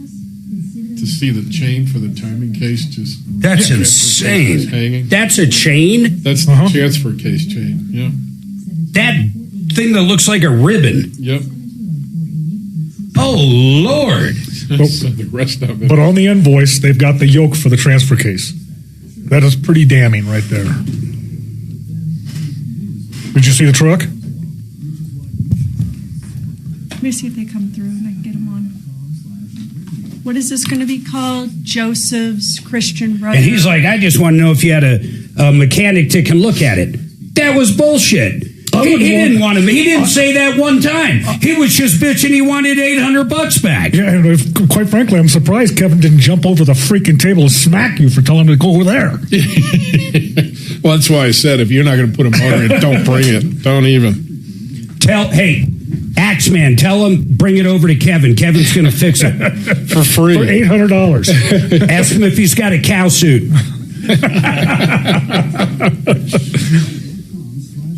Be the discount. New album. What are we calling it? God. Joseph's Truck Fire. Caller Truck Fire. That's a good chain. Huh? It's a good chain anyway. Christian Brothers. The whole truck's gone, but the chain's still there. Hey, Larry, it's Adam. We're done with that long segment. Sorry, my it took so long, God. but we appreciate you holding. We're going to try and get to you as soon as we can. Thank you so much. I will say I've never seen Jay spelt the way that Axe put it on the board. Oh, yeah. It's usually like Jayce.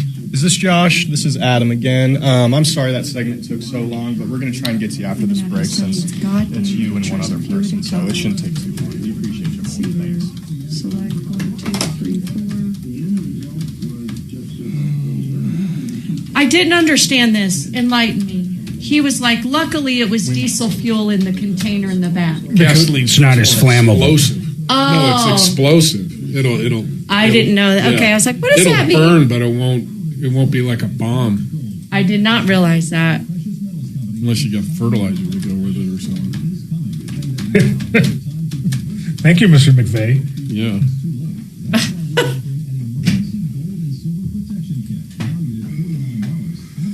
Okay, did the first 4. 1, 2, 3, 4, 5, 6, 7, 8. Worst part is he'll never get all the money back that he's put into that truck. Yeah, he said he had a new You don't care if you see, like, a crab transmission, die a or new something. engine. Crabs are delicious. What are you talking about? He's probably got 20 grand tied up in that truck just in. What? Come on. Hammer? Hammer, what you got? Oh! Yeah. Yeah. And I do think it sucks. I mean, I don't care. I thought it was funny. no, it sucks. It looked like it exploded rather than. It's stupid. Hot. Oh, yeah, she slammed it down on the flat side. Now he's wasted. So now you can't use much of it. But that's funny. That's perfectly acceptable. Or the coil. But yeah, but don't. I mean, all right. It's so funny. For, if the miss moves and you know it's plugs, sell away. But find a problem first.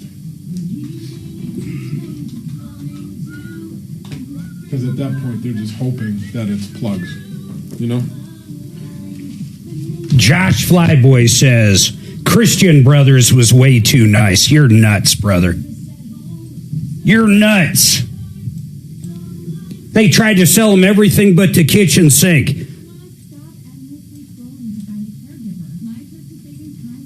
My God, they what was it? So they sold him the fuel service, the tune-up, what else? Oil flush. Oil flush. Yeah. And he still had his fucking original problem. He did turn down the transmission and coolant flushes. And they tried to sell him coolant system flush, transmission service. They tried to sell him everything in the world, and none of it fixed his fucking car, Flyboy.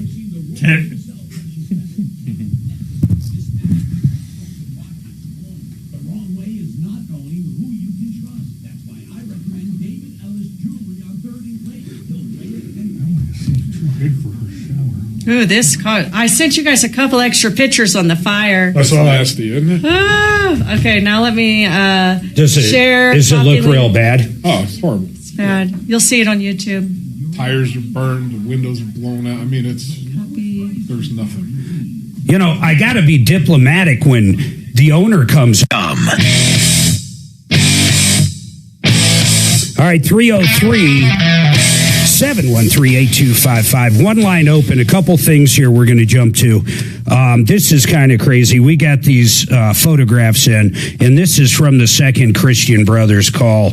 Joseph called in, and Christian Brothers sold him a transfer case. It was an 05 Dodge diesel, a big old, what was it, a 2-ton, 1-ton? It's a 1-ton. Yeah, a 1-ton dually. and he had a transmission in there. It had roughly 15,000 miles. The engine had 25,000, and he was hearing a noise. He brought it to Christian Brothers. They sold him a transfer case. He sent us pictures, and ultimately what happened is his vehicle's on the side of the road engulfed in flames. It's gone. The drive shaft or the transfer case, something broke apart. The thing caught on fire and burned to a crisp. Nothing left of the vehicle. The inside is totally charred out. In fact, we've got pictures up. If you go to YouTube and then put in Troubleshooter Network, you'll see the live stream. Look at the chat, and Suzanne's going to post links to a folder that'll have the pictures in it. But Suzanne, describe what you see when you look at the photos. Oh, the truck is destroyed, Mark. It just looked like it burned to the ground. Poor guy. Like literally something you see on the side of the highway that burned to the ground. Absolutely, 100%. Or something in Hawaii that's been sitting for whatever reason on the side of the road for 30 years that burned down because I guess can't tow cars there. Now, Jeff, you looked at the pictures. Jeff is with Kimmer Transmission. Best transmission guy I know, period, end of story. You looked at everything going on. This drive shaft on this vehicle is a little strange because it actually connects. It's two drive shafts that connect to each other. You wanted to know where it broke off, so you were asking Joseph what parts he picked up on the side of the road because he mentioned that. Looking at the pictures, and probably more importantly, looking at the invoice of what Christian Brothers charged him for. And the only reason this is an issue now, at first Christian Brothers wanted to know what tools did he lose, how much the truck was worth, get him a hotel room, blah, blah, blah. But then all of a sudden, they're saying, well, wait a minute. Am I correct in saying, Joseph, now they're kind of hemming and hawing? Yeah. Okay. Jeff? Go ahead. The pictures themselves aren't completely damning. I mean, it's obvious where the failure occurred. It was that drive shaft that we were talking about. The reason for it, questionable. When I get into the invoicing itself, on the transfer case portion of the ticket where they describe the repairs, they show the transfer case, they show the transfer case yoke and the flange nut on there. So for whatever reason, I don't know if it came with the wrong yoke on it when they got the transfer case, if it was damaged when they got the transfer case, but they actually put the yoke on. So we're right there inside that area. So wait a minute. Are you saying when you buy that from Dodge, or if you buy it from Jasper, it actually comes with that yoke part? It would normally be on there, correct. But they charge them for a transfer case and a yoke. And a yoke and the retaining nut to put it on. There's another note in there, something about drive shaft. It doesn't make sense because the price doesn't make sense for a drive shaft. But how much was it? Well, like $145. Which that drive shaft would be. 104 for precision drive line is what that was. Yeah, but what is that precision drive line? Because that is not a drive shaft. Not unless they got something used from someplace. Yeah, because that shaft is not new. No. But, I mean, they were right there. So, yes, the joint failed, but now, was it the joint itself? Because the drive shaft was already bad, and they put it back on the vehicle without inspecting it, and they should have repaired or replaced it? Or, more likely, looking at it, that nut was not tightened down properly. Wait. On that particular vehicle, if you're going to do a transfer case for whatever reason, aren't you supposed to check that drive shaft? Definitely check them. You check anything you're disturbing. Anything you're disturbing. And because you're disconnecting it, of course, you're disturbing it. Well, of course. So, in other words, if this was your shop, regardless where the failure was, you would have known if that drive shaft needed to be replaced. We would have sold the drive shaft to the customer. We actually send them out. We've got a really good drive shaft shop we work with, and we have them build it and return it and put it back in the vehicle. But with that, those joints are so notoriously bad. If the customer refuses it, you put it in the bed of the truck and you send the customer on. You don't even let them drive with it. No. So Joseph, did they say anything to you? Because your invoice at best is confusing. What do you know about the drive shaft and the yoke, if anything? I don't know anything about. Well, I mean, I know about the yoke. I did get a call and said that. That the transfer case didn't come with this, and he was going to have to buy one. I said, fine. All right, hold on. Hold on. Let's get the information from that berth, and maybe we can get that general manager on. Everything Jeff's telling me, and we'll visit it after this, I think these guys need to pony up. Either they totally missed something they shouldn't have missed, or they didn't do something right, or possibly even a part failure, but they need to go after the other people, not this guy.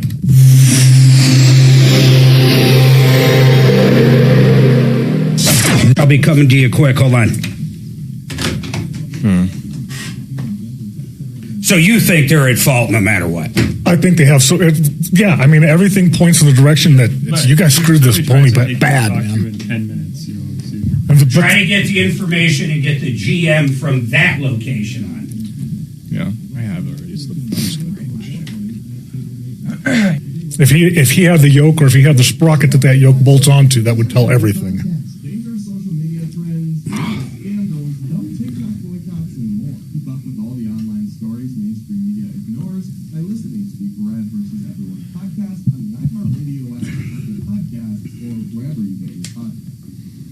You know, a friend of mine, Eric, he owns Great Western Buildings, and how I met him is I bought a building from him probably about 6 years ago. We bought a pretty nice one. It's basically 30 by 50.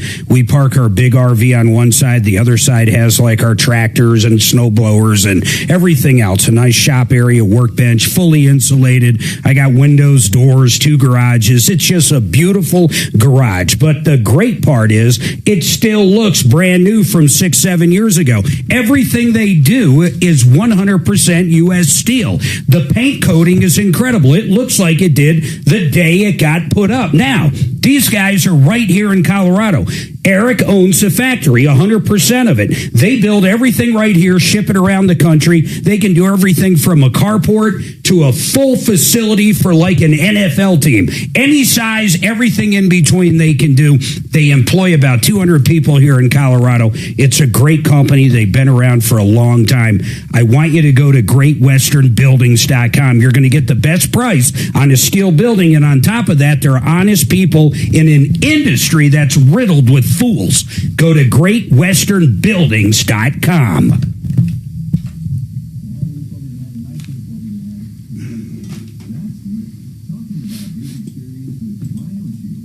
Ooh, that one took it out of me.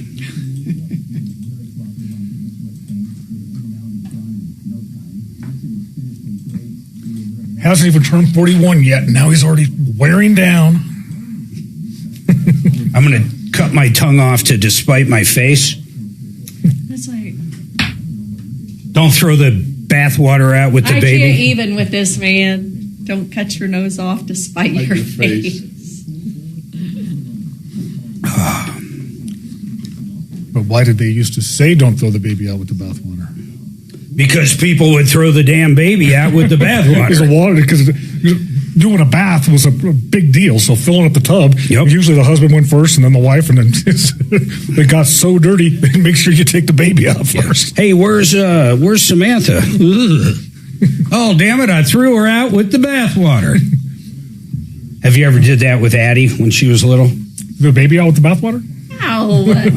No, just goes out the window. Garbage disposal on. Hear that big commotion out there? That's creepy. A baby ate my dingo. I laugh because my kid used to giggle when I would turn it on.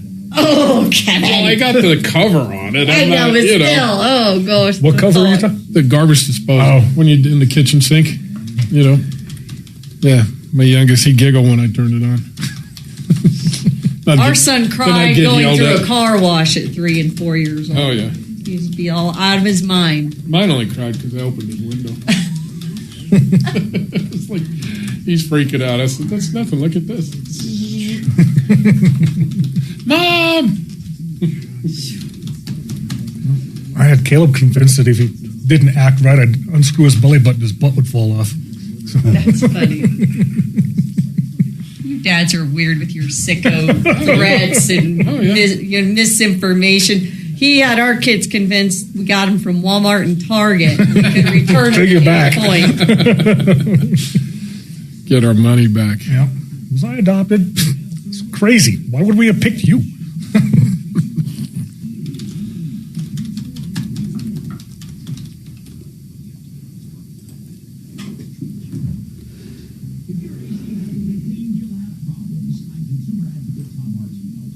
I think they're responsible. I voted. Of course they are. Which one? Mark just put a poll up Transmission. about the fire. Yeah, I don't know why they're fighting it. Just turn it into your insurance company and be done with it. Yeah, no, it's that's exactly what insurance is for. Yeah, a big one like this. It sucks. Nobody, I mean, hell, I'll even admit on air, this happened to me. Yeah. But you know what? Did the guy happen to have a stack of cash that caught on fire as well, like this Right? poor guy? Fortunately, that one, I mean, like I said, it did about $25,000 worth of damage to the truck. I could prove I had $100,000 in that truck because I just robbed a bank. Yeah. But so they totaled the truck. They gave him the $25,000, but the problem was the guy was upside down in it. So he was trying to fight me for the repairs back for us. Like, dude, no. Come on, YouTubers, hit that damn thumbs up, you son of a guns. I did. I just unliked it. Sometimes insurance has screwed up the settlements. If he's got it over, it should be. We had a tow truck. I sit here and entertain you. Hey, real quick, I got in touch with that other Christian For Brothers free. company. Budget rent a car. You don't get. I need over 20. Come on, I got full lines. We're working this hard today. I got that guy $800 back. So my insurance We solved all company kinds tried of to shit. Budget saying their truck, their You car damn caused Becky's. fire and the damage to the truck. Yeah, they're just off his ears and no. Okay. And I was just like, you guys are on your own. Okay, tell him on air. All right. That makes He's breathing on me. okay. I can do that. I'll try to give me those thumbs up. I'll try to get Kevin to give away free tires, and I'll try to get anybody that needs a transmission. Jeff will do. Kevin's giving away free tires. No I promises. just bought Yeah, but you some. have to show up in a cow suit. In a cat suit? A cow suit. Cow suit. Mumu Ushi.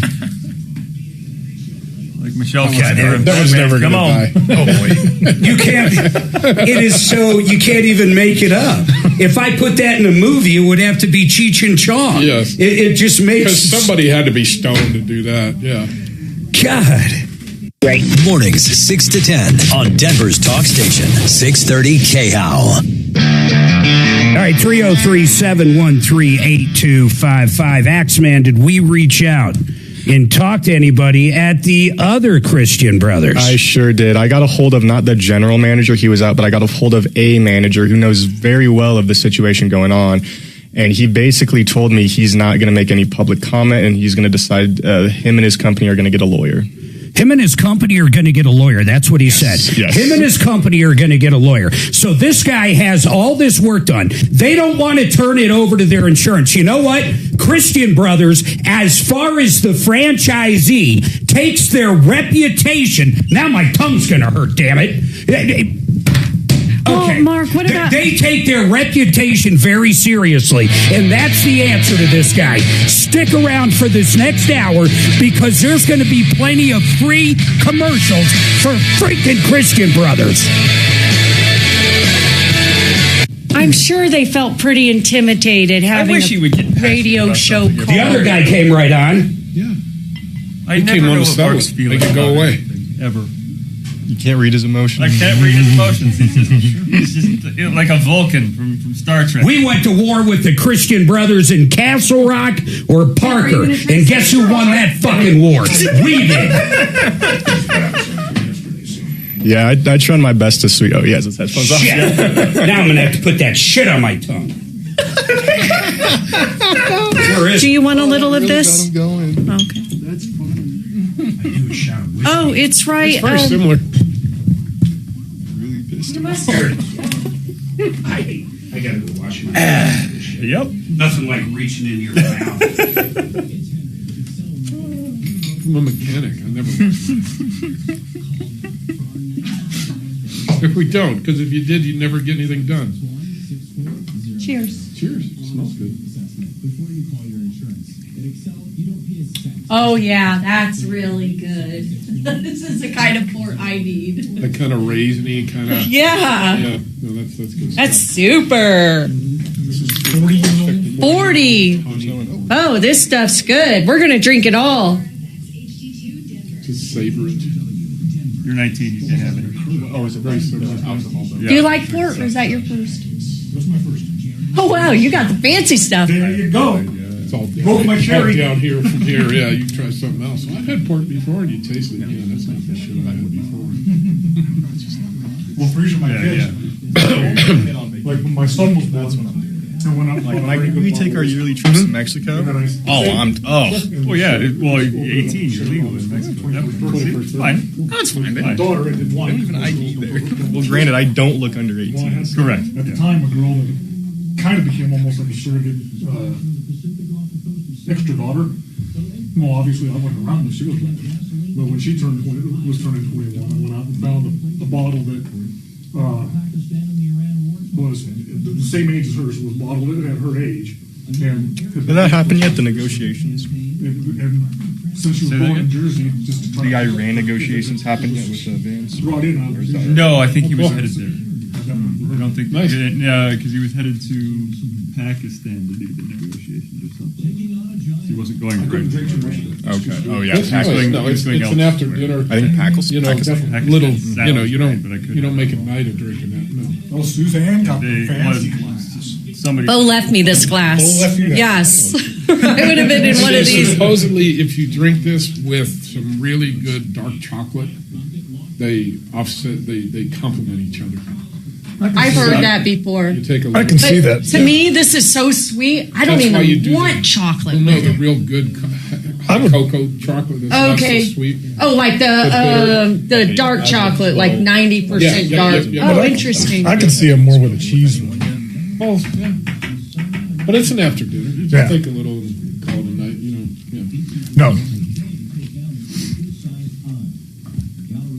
Drinking much more than what I just did be like eating all your Halloween candy in one night. Exactly. I enjoy it, but would I go spend $200 for that? No. Nope. Thank you anyway. Yep. I'll be a permanent mood. I don't have a good enough palate when it comes to wine to spend good money on wine. Yep. No, I'm with you. Certain things, you can tell, but I'm with you. You definitely don't want the $1.99. No. MD 2020. Yeah. No, my little brother's into wines and stuff, and he's always getting me to taste stuff. And I don't say much of anything other because I don't get it. I know I don't like whites. Mm-hmm. I prefer drier wines. Yep. Yeah, there's definitely preferences, but you could line up 3 of the same German whatevers, and I couldn't tell one from the other. Yeah, I know I prefer a Malbec. Yeah. So, I like them from Argentina, usually by the Juan Juarez, and probably, around the 1962 was. You had me there for just a second. Yeah.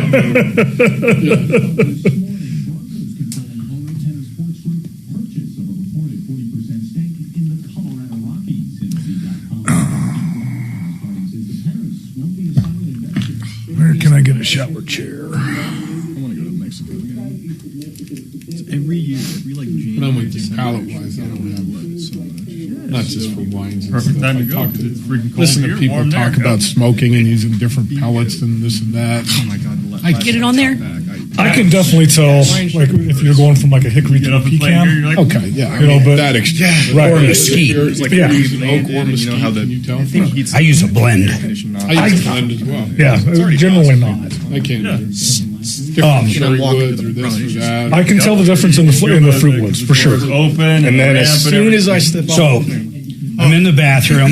Okay, well, far enough. yeah, I started And putting my backpack. You put this on here, and then I'm like way back in here, rubbing my tongue with it, like this, with my mouth open, my tongue's pulled out on this side. I'll hold my and I'm like this, and fucking Nerf walks in. He's like, I want to ask. Did he just turn around and leave? Yes, in so many words, yes. And I said, I had to put it up on the tongue. I don't want to know. Yeah, I was like, oh man, I owe you no response. Savvy says you need to rinse with warm salt water for that wound. Did you get a tooth? Yeah, I do. Savvy, I have been, but I had to put this. What is this shit called? Let's just call it dental paste. Yeah, it's nasty. It is dental paste. It's like having,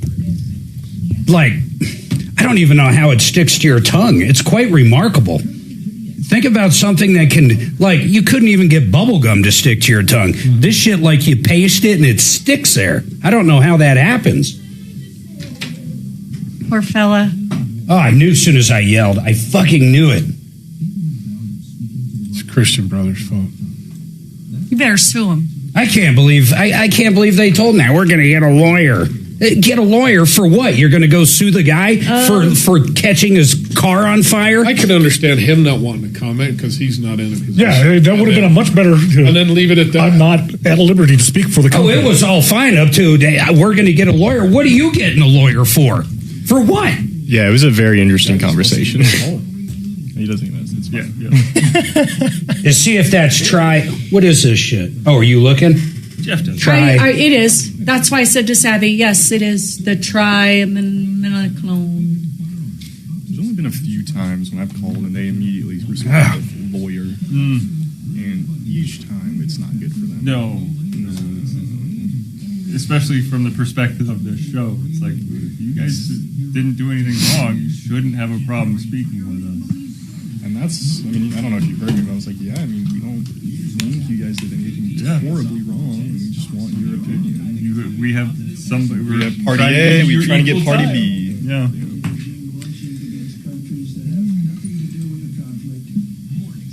That's why if I were in your shoes, I would lean heavily on. They're saying some stuff doesn't make any sense. Okay. And we need somebody to make sense of it. I'll try that next time. Yeah. Out of Hollywood, it's all happening Friday on Ryan Schuling Live.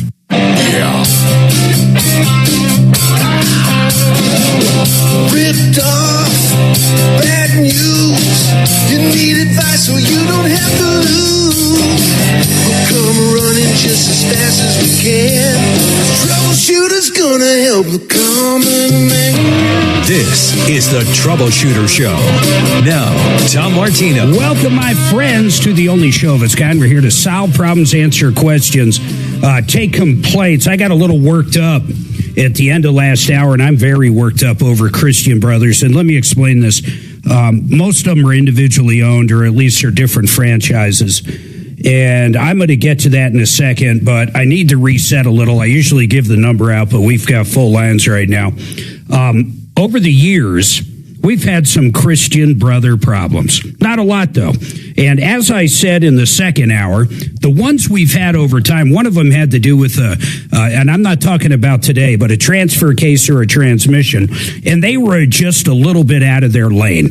Generally speaking, I don't think Christian Brothers rebuilds transmissions in their facility by any means, or is like an engine shop. That's just not what they are. And if they are, maybe some of the franchises do stuff like that, as we're finding out. But the only problems I've had over time, one, they've stepped up to the plate and fixed. One of them was a transmission. And basically, they screwed it up. They didn't want to fix it. We made a few calls, and their corporate headquarters got involved, and the guy got a new transmission. I mean, which he should have. It wasn't like doing us a favor or the customer a favor. They screwed up. So I want to be very transparent on what's going on with this one right now. And this is the Christian Brothers in Berthoud. And we did. So if their attorneys get involved, we tried to get your guys on. And Axeman, what did they say when you called up?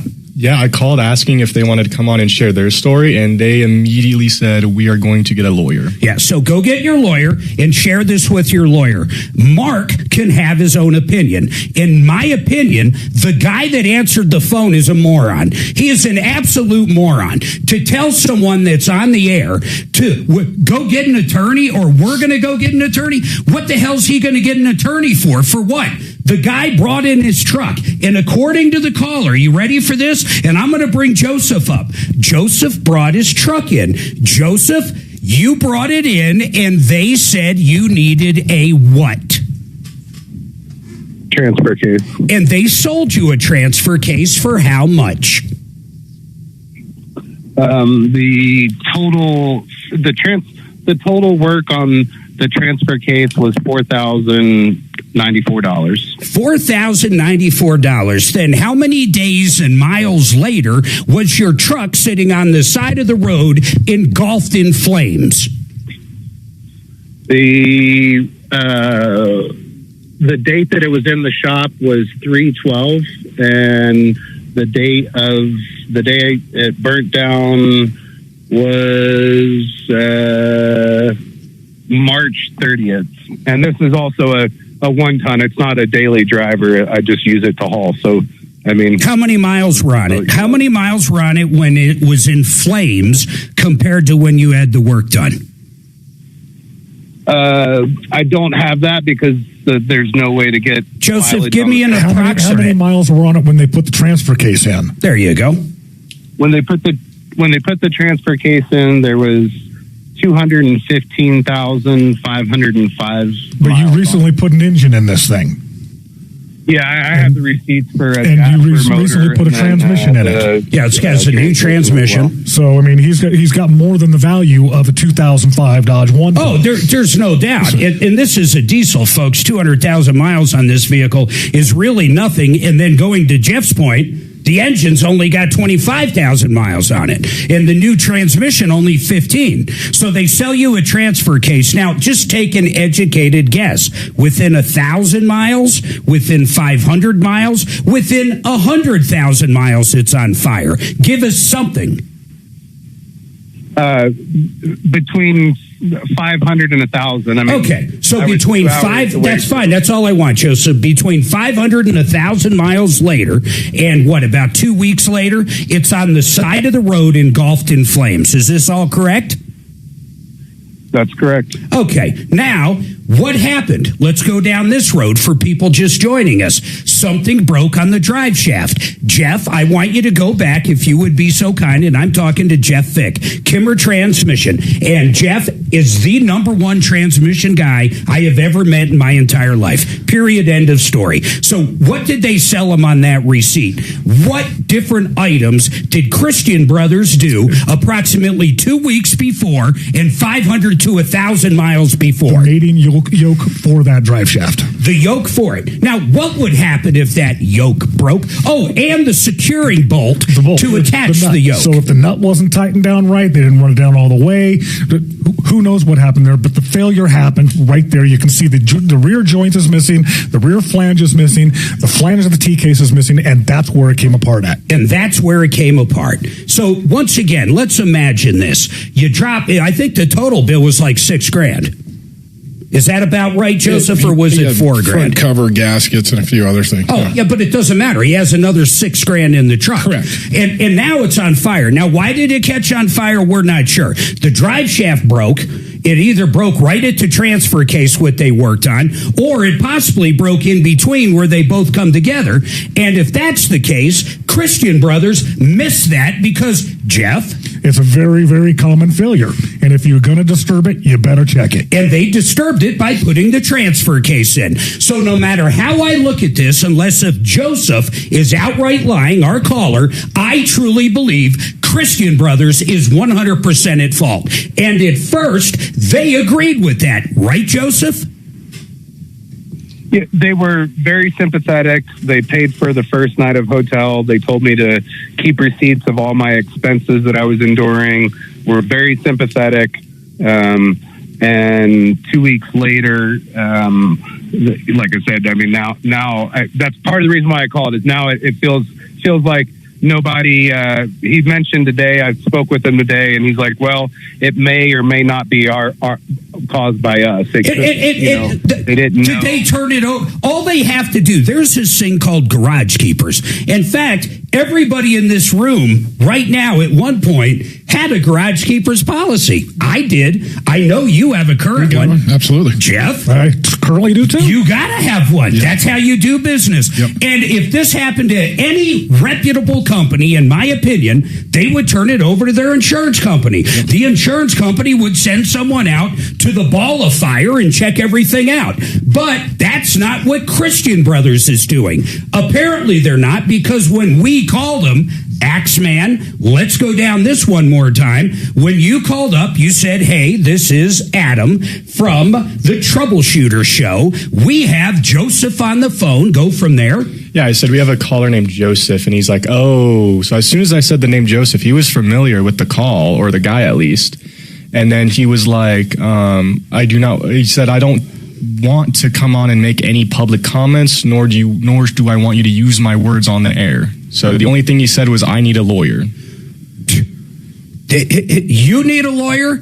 He needs a lawyer. He needs a lawyer. He needs a lawyer, yes. Why does he need a lawyer? I don't even understand. First of all, whoever's answering the phone over there sounds like a moron to me. That's my opinion. He's a moron. If he worked for me and I found out some guy was on the air going off on me right now or my business because some moron that answered the phone, I'd probably fire you. But that's just me. That's how I operate. I have no idea where he even wants to invoke an attorney for Christian Brothers. Generally, you're going to hire an attorney if you did something wrong. All they have to do is turn it over to their damn insurance. And if they did turn it over, why is he saying we're getting a lawyer? So I don't understand what the hell he's saying. What phone number did you call? Maybe our nice YouTubers and our listeners right now could call over there and possibly just get one question answered for me.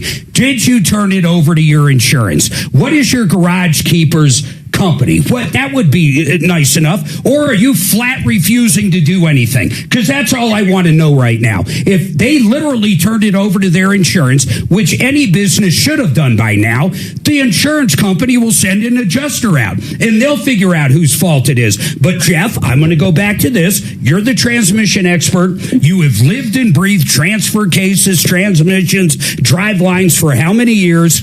One or two, anyway. Yeah, one or 200. So let me ask you once again, do you see any way they wouldn't be responsible for this? Just looking at the evidence he was able to collect, not including the stuff that's missing. Yeah.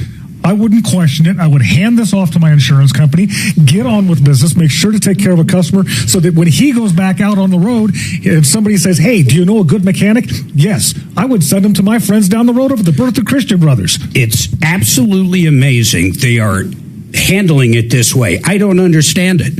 I simply don't. So I guess, is he going to have even the GM call back? Or really, his last words to you are, we're getting an attorney? Yeah, he's not going to call me back. He's not going to come on. Okay, here's all we want. I don't even want to talk to a moron. But if anybody can call up and get information from the moron that's answering the phone, we would like the GM's info. The other thing I want to do is I want to give this to Tenacious Bo. Yup, Tenacious Bo.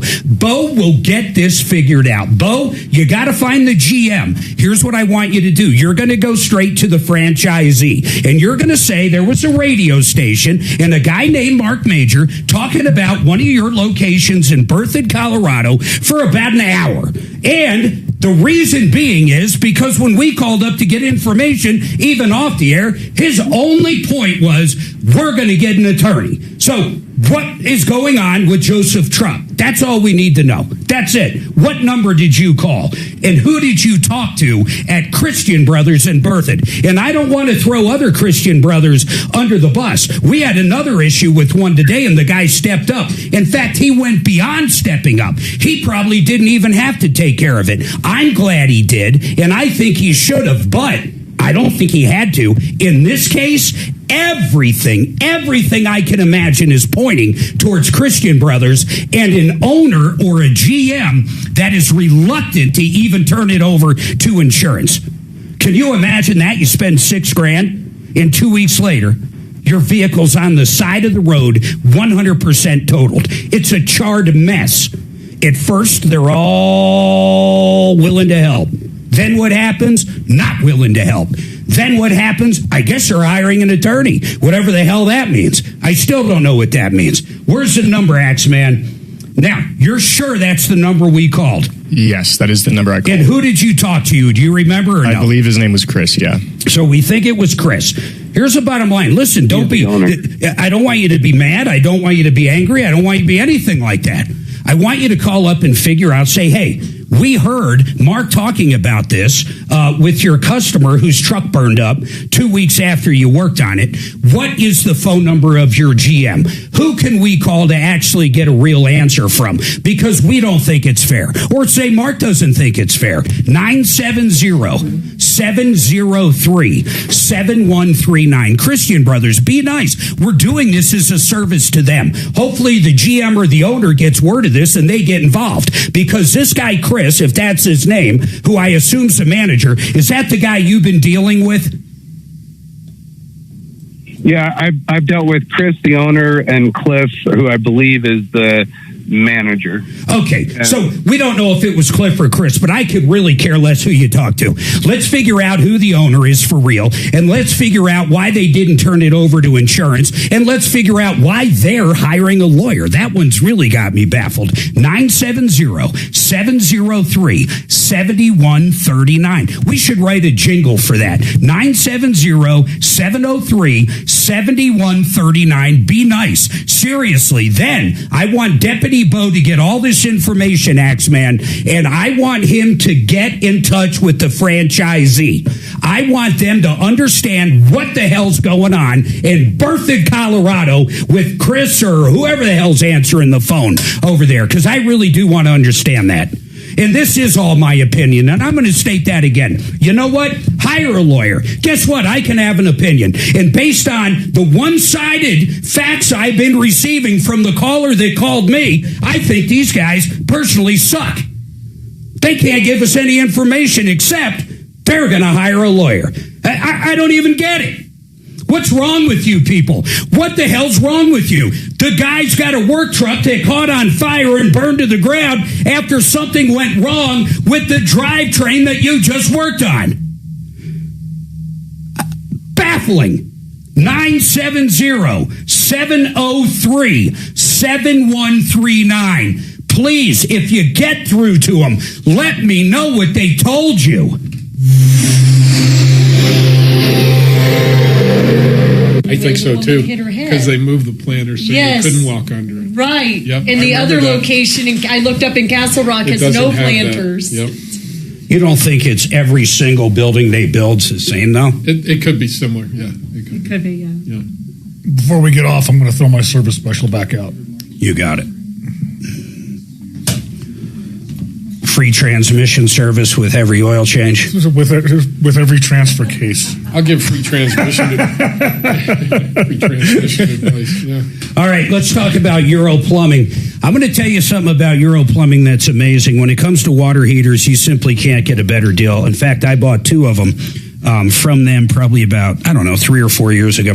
I got a high capacity one, or it heats up the water ultra fast.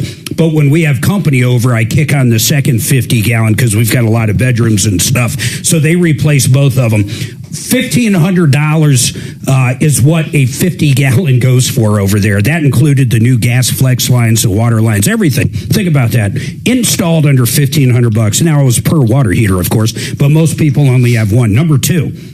Whole house repiping. There is nobody cheaper in the state of Colorado, and there's no one better. If you need whole house repiping and have other bids, tear them up, call these guys. Compare them. You're going to be blown away.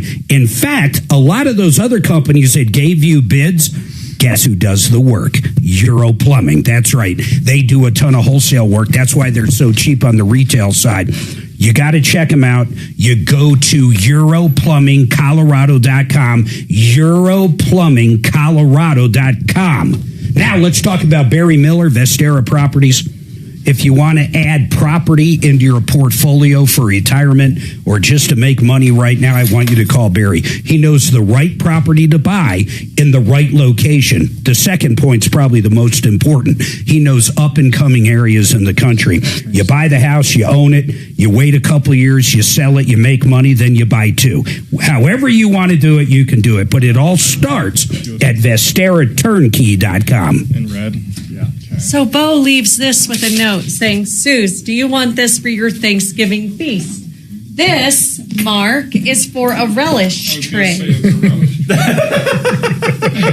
want this for Thanksgiving? And you gotta talk to Bo. He's the one stirring the shit. I'm pretty sure Bo, if you had to put a grade level on him. Okay, even better. Is it middle school or high school? Middle school. Middle school. I agree. You're just jealous because he can get lower than you. Yeah, but that's what makes him so great. Pizza. That is hilarious. Do you remember that one? What is it? There was a slice left. So Bo took it. Tom went up to go finish eating pizza. Last weekend? No, just like a month ago. Oh. Maybe 2 months. And Bo took it. He actually turned around and returned with the pizza. Tom was so pissed. Oh, he was screaming. Yeah, and then Bo heard wasn't about here it. for that. And he stopped and turned around and snuck back into the house and put it back on the counter. And Bo, he insists on glassware and real forks. No like Tom plates. is like, got to be kidding me. Pizza, yeah. Sappy said, "Good job, Bo." She's the hey, how's Tom and his relish trays?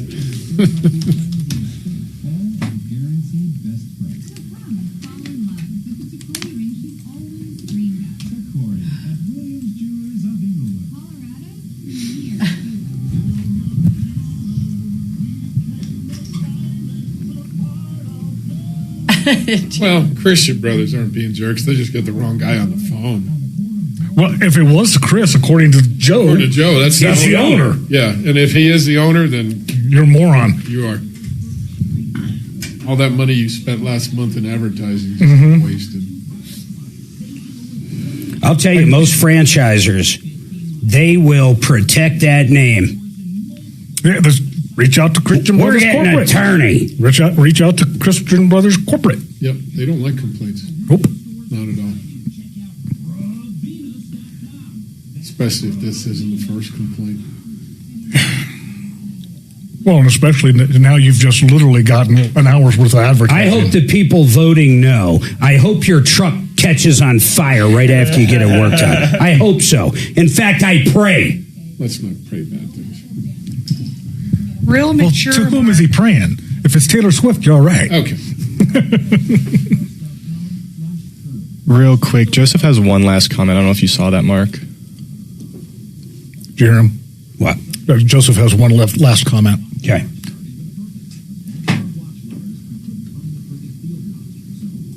Thanks, Jeff. Okay, I'm going to go back and look how each individual voted. They don't even realize I can do it. And anybody that voted no is officially banned from the show for the rest of their lives. I voted incognito. In fact, I'm going to ban them on YouTube altogether. Yes, I have the power to ban you on YouTube. Who owns YouTube? Oh, it's landing day. I forgot. I wonder what this Tesla question is. I don't know, but he must really want to ask him. He's been there a while. I keep juicing him up, so I don't know if it's me or them.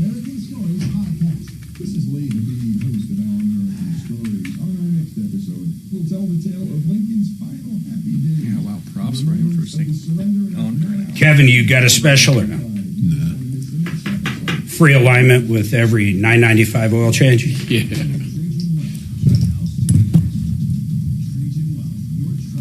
Local fiduciary advisors, TrajanWealth.com. Denver's talk station, 630 KHOW. All right, 303-713-8255. So Deputy Bo has his marching orders. He's going to get on this deal with Christian Brothers. Joseph, go ahead. What's the last thing you want to say on this? We're putting Deputy Bo on it. He's going to call up the actual corporate headquarters, go over everything going on from these clowns, figure out why they want to hire an attorney, figure out why they're not willing to do anything. I mean, we're just going to figure it out for you. But you wanted one more thing to say. Go ahead. I just wanted to clarify and say, for context, that I live literally less than 5 miles from the shop. Yeah. And the truck has been here for 2 weeks. And I've repeatedly asked them. And no one looks at it. Why don't they come down and look at the truck and see for themselves if they think it's them or the manufacturer? And it kind of appears like they're going after the transfer case manufacturer. I just want to make it clear that there's been 2 weeks of opportunity for somebody to come and look I don't even know what you mean by I don't even know what you mean by the manufacturer of it. They bought it, they sold it to you, they installed it. I don't care if they go after Santa Claus. I just don't care. You purchased it from them. If they want to go back and try to subrogate or have some way of doing that, that's fine. What they need to do is turn it over to their insurance, and someone needs to come out and look at it. Jeff, what were you going to say?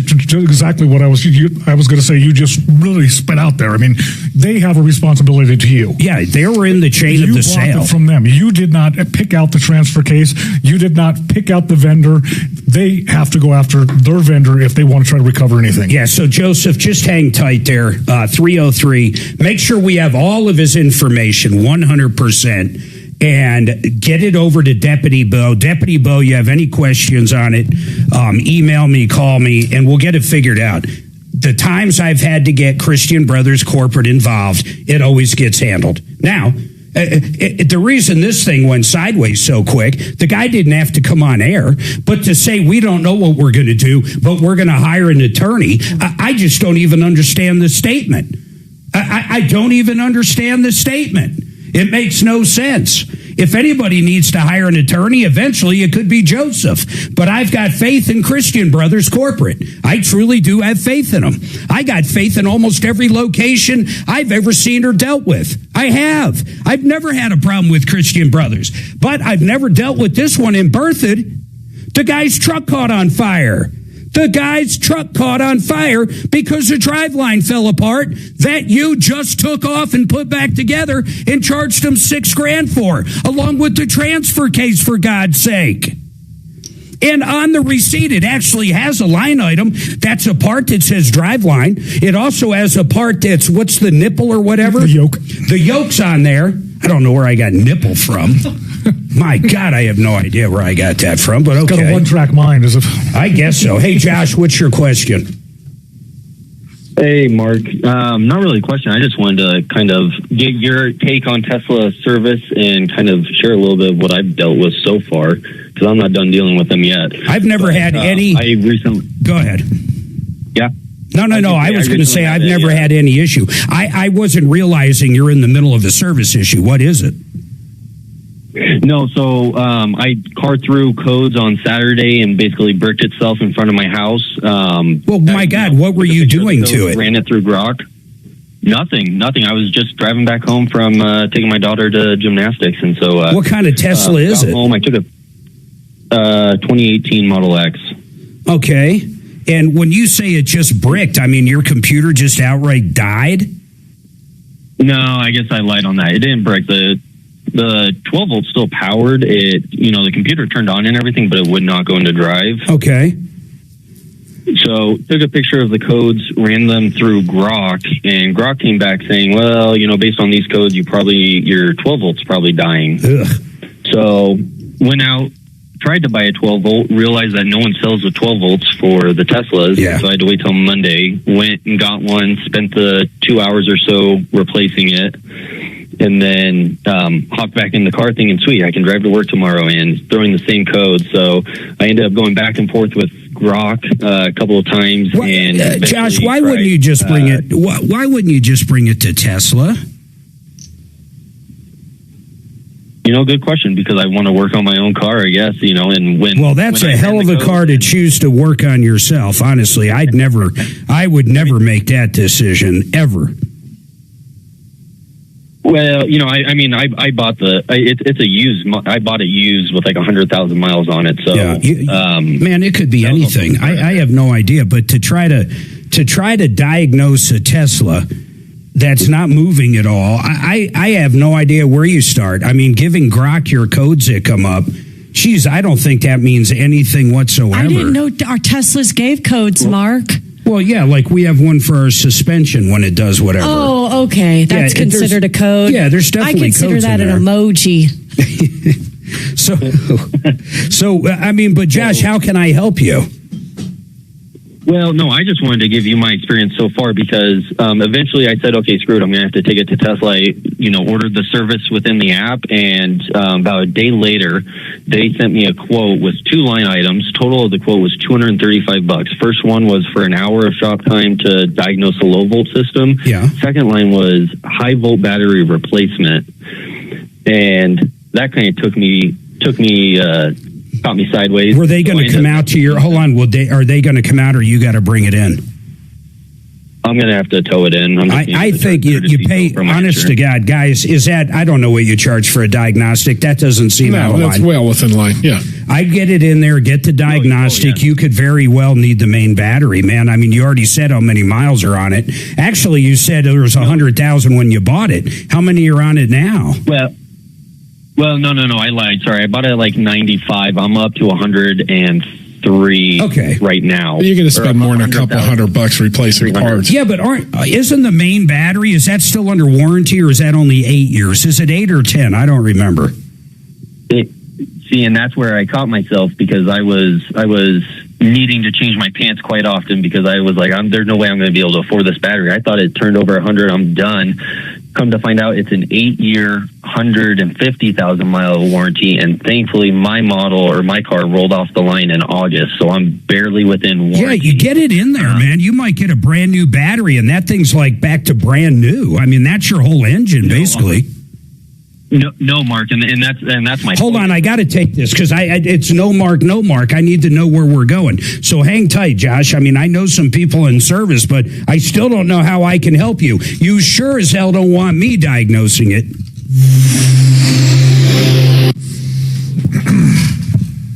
Where do you think he's going?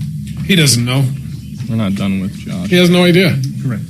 Why? Like you said, why not just take it in? $235. Check it out. Find out. If you find out you need $20,000 and you don't want to spend it, now you know. Now you know. And he probably already spent. Yeah. On the the battery 12 was volt. more than 200. Couple Especially hours to 2 put it hours in. of labor. Yeah, It's a couple hours to put that in. Could be a software update. It could be a reset procedure. It could be a lot of things. That's funny. You see the banner? What's it say? Confirming considering. That means it's No, Harris confirms she's running in 2028. So the Republicans are putting it up, run again. Please. With her cackle.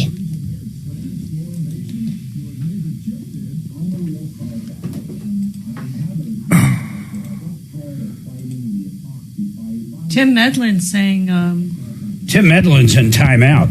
why? I don't know. Because he can't. Oh, no, I'm sorry. JR from the roads. Oh, I don't ask why. That's typical. JR's in timeout. Yeah. I get it. But Tim says Tesla came to his house and changed the battery out for him, that he didn't even have to tow it. Because was it under warranty, ask him? Was it under warranty when it happened?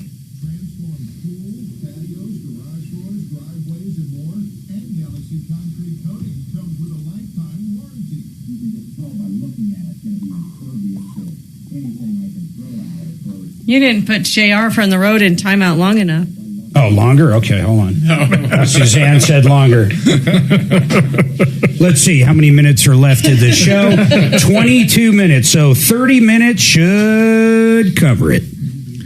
No, does that act like... You can thank Suzanne for that one, JR. Is that like a hockey penalty? Does the 8 minutes roll into the next show? Yes. That's funny. I think from now on, when he spells my name wrong, I'm putting him in timeout. They all spell your name wrong. Yeah, that's all right. Just him, though. Just him.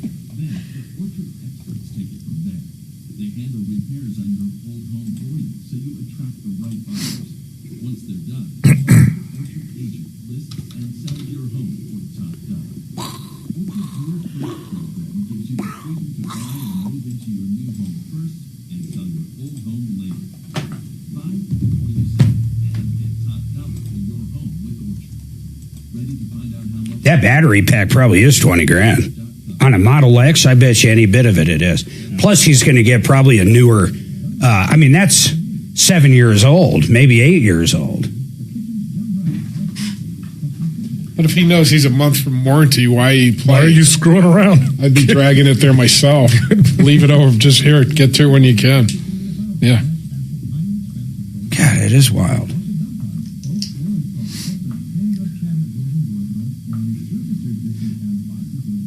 Most problems, if you turn your Tesla off for 10 minutes and turn it back on, are gone. Which is so fucked up to say. The emojis go away. But that's how it works. It's the same thing I do with my computer. I just... It's the same thing. There's no difference. Caveman ways the right way. Think about it. It's got a battery and it's got electric motors. That's it. I mean, if those two things don't break, it's a computer.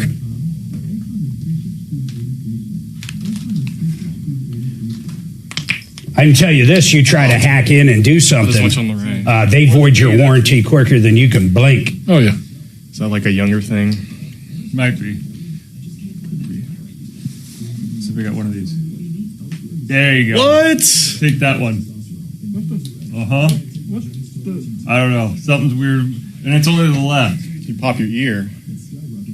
You guys playing rock, paper, scissors. You can't pop. Mine physically pops. Like you grab the. Nope. You don't want to hear it? I sure. But I've never. More of a game like you show me yours and I'll show you mine. Yeah. That's one game I don't want to be around for in there. But yeah, popping the ears, it hurts. All the shit that falls off of Shannon, that's the one I'd be scared of. Yeah. The side either. I used to be. Oh, it was great when that would happen as a kid. You feel like it's a gas. I know. Yeah. My neck is also when I can get good ones out. Yeah. What do you think it would cost to rent a Ferrari for a month? For a month? Yeah. That one was nice. A month. Unlimited miles? Yeah. Lucky. $500,000 Ferrari 812. Whatever that means. Oh, I could never be able 30,000. That's what I was thought. $2,300. There's something wrong with that Ferrari. Well, the guy rented it in France, and it's like through a brokerage service. So somebody else owns it. This guy gets the cars to rent to people. Huh. And apparently he wasn't paying the owner, Nope. so the owner called it in stolen. He got pulled over for driving a stolen car, but he was paying $2,300 a month for a Rosa 812. It probably was stolen. Yeah. And the guy was just renting it out. Oh my God, For a needs month? recommendations for a 2008 smart car, parts for it. Oh my God. Like buy a new Yeah, car. a new car. Treat it like a big lighter, bud. When it's out of gas, throw it away. All right, 303-713-8255. So basically, Josh has a Tesla. Sounds like it might need a full battery pack, but I'm still trying to figure out, Josh, how can I help you on this? Mark, I don't want you to help me on this one. I'm just trying to sing the praise of Tesla. Oh, good. I mean, they already have. I messaged them on the app. They already have the new battery pack on order, heading to their shop. I haven't paid them a single penny. Hey, how much would that be? How much would that be if you did have to pay for it? Oh, I don't even want to start to imagine what that would cost, Mark. I bet 20 I grand. don't want to know. I'm guessing the batteries are probably the battery pack probably like you said, 15 to 20. Especially because it's a 100 kilowatt hour pack. So, I mean, 15 to 20, and I don't know what the shop labor on that would look like. It's crazy. They're that hard to pull out and replace. Josh, you know what they did on 2026 models? They have 3 warranties now, which is crazy. They've got the powertrain that you're dealing with. So that covers the motors and the battery for 120,000 miles or 150, whatever it is, in 8 years. Then they have the bumper to bumper, which is 4 years, 50,000 miles. That's everything. So they created a new warranty that's 7 years. Guys, listen to what it's called. Expensive part warranty. So if it's an expensive part and it breaks, it's under warranty for 7 years. Isn't that crazy? Expensive part warranty. It's nuts. I bet that would probably be something like the DC to DC converter. Yeah, it would be for sure. You see that being like a... See, I wonder, do you think it would... What other parts? How about an X-wing door? You might have to deal with that someday. That doesn't look cheap. Yeah. Yeah, that would be expensive. I mean, hell, maybe even that windshield. Oh, my God. We just had our X tinted. And I love the tent on our windshield, but If you ever drove an X, it's like sitting in the sun. It's like literally laying out on the beach because the window, it's the largest windshield manufactured. It's the largest for a car. I mean, there's one for RVs that are bigger, but it's the largest car one. And I can't even imagine what the price of it is. But beyond that, you bake in the sun. So we found this coat that Tesla recommends. In fact, when I bought my new one, I had it done when I purchased it through Tesla, but it stops the sun. It stops the heat. You can still see through the windshield the exact same way, but the ceramic kills the heat. Oh yeah, no, and I bought mine already tinted, and I was kicking myself for having never tinted any of my previous cars because, man, is it a world of difference. It is so nice. Do you find yourself liking to open those X-Wing doors?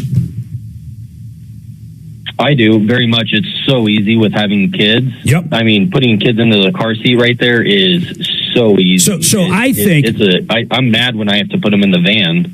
Josh, I like opening them so much. Like if we go somewhere and there's people outside, like a brewery, I just like opening them. We don't have kids, but I'll open it and act like I'm grabbing something in there just so the X-Wings can go open.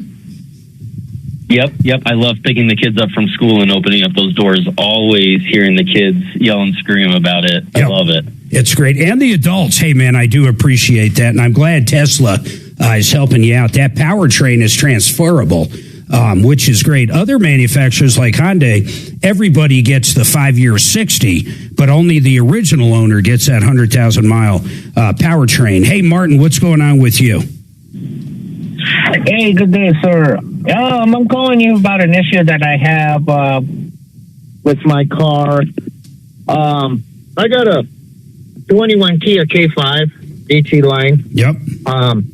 I initially took it in for a recall that I had done that was sent a notice for. Yeah. And I finally got the opportunity to take it over there. But in the meantime, it wasn't right away that I took it in. In the meantime, my air conditioning stopped blowing cold air, and so I had an issue with the tire that I took to a shop that had a nail in it. They took it and fixed the tire. They did a little courtesy check of my engine and everything, walk around with the car, and they're stating to me that there was a possible oil leak, either coming from my head gaskets or my timing chain. How many miles are on this? What was it again? A Kia what? It's a Kia K5 GT line at 21. 21. And how many miles? Right now I have 47,000 on it. Okay, keep going. They said you had an oil leak. Now what? Okay, so I took, it's finally time to get it to the dealership to get this recall done, get the AC addressed, and let them know about the oil leak. So I get it over there. They fix the recalls. They go ahead and service my my AC, charge it up, and send it out the door. Well, it was cold. This is back in February 11th. I didn't turn my AC on just to check it because I figured... All right, hold on. Let me take this break. I know where it's going. It was under warranty. Now it's out of warranty, but he never checked it because it was cold. I think that's where we're going. Hold on.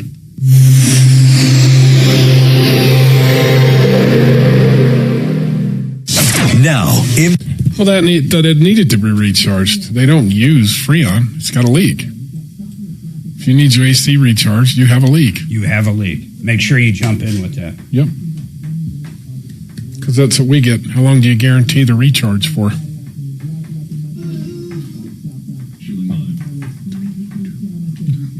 How long is it going to take you to leave? Yeah. $200 and you don't guarantee it. I guarantee it's cold right now.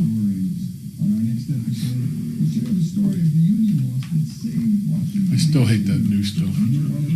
1234. Shit takes freaking forever. We don't deal in it. You know, you can make some money these days if you have a solar field. No, I'm not kidding. If you have a commercial deal right now, you can actually get grants and tax credits, state and federal, to pay for almost the entire system. Next thing you know, you're an electric company, and worst scenario is you're selling electricity back on the grid and making a lot of money every month and getting the system paid for with the right person. That's Brooke. But there's a big caveat. If you do not get it handled, at least get the order in by the end of June. We're talking like 50 days from now, or the end of, April, May, end of June. That's right, about 50 days from now. those tax credits and grants go away because they're not going to be able to figure out or finish the system by the end of the year. So if you've been thinking about it and putting it off, if you're looking for a commercial solar system, maybe you own a fourplex and you want to actually create your own electricity, sell them to your tenants, that kind of thing. Anything commercial, those tax credits and grants, state and federal, are still there. But if you don't get the order in by the end of January and the contract signed and everything done, they're going to go away. So check them out, redrocksrs.com. Redrocksrs.com. Call up Brooke, talk to her, do it right now. Time is a ticking. redrocksrs.com. Now, let's talk about one of my favorite companies. You ready for this? Euro Plumbing. You know why? I'm going to tell you straight up. They're dirt cheap. You need a repipe of your whole house? Dimitar and the gang will do it cheaper than anybody else, and they'll do the best job you can ever imagine. In fact, unlike a lot of companies, when it comes to repipe, they're turnkey. They do the painting, the drywall, patches. They do everything. Your house will look exactly the way it does now, but with new PEX repipe. 100%. They can do it all. If you need it done, you call these guys. Then, if you need a water heater, under $1,500 installed. No trip charge, no funny business. Under $1,500, new gas lines, new water lines, name brand like A.O. Smith water heater, 6-year warranty. And they also, of course, have Instahots and all other kinds of things. They're an incredible company, and they're very price-driven. Euro Plumbing, Colorado.com. Just Google Euro Plumbing. EuroPlumbingColorado.com. Mention the show for even more savings. EuroPlumbingColorado.com. I'm sorry, this is not your fault, this phone that I have. It's sometimes... See that lady a couple weeks ago that hired the Guatemalan roofing company down in Florida? When they were done, it was time to pay. She called fucking INS. Are you serious? Yeah, they came in and they swept them up. That's wrong. That's a business model. I don't think I'd want to piss off a Guatemalan gang. No. So they're coming back. They already know where you live. Yeah, they don't have the Guatemalan mafia. Yeah, like they don't know anybody else. Now, if her house accidentally catches on fire, that's something I do. Yeah, they came. That's a true story. It's a true story. You look it up. Yeah, lady down in Florida. She needed a roof. She hired these guys from Guatemala. They came in, put the roof on. When it came time to pay, she called ICE. Make sure you bank all these for Monday. He's going to need kickoff. Okay. This stuff does work. Yeah, it does. It helps. It helps. Yeah. We do only have like about maybe 5-ish minutes, so it's unlikely. You just got to keep putting it on there. Monday. Say it again. You got to keep putting it on there. Did you want to can't try really Monday, overdose though? on it. Oh, you won't? Okay. Or maybe. Okay. 2 seconds. We'll find out. He's ruling on himself later on. He said, "Oh, wait, just in case." Okay. Why should today be any different from any other day?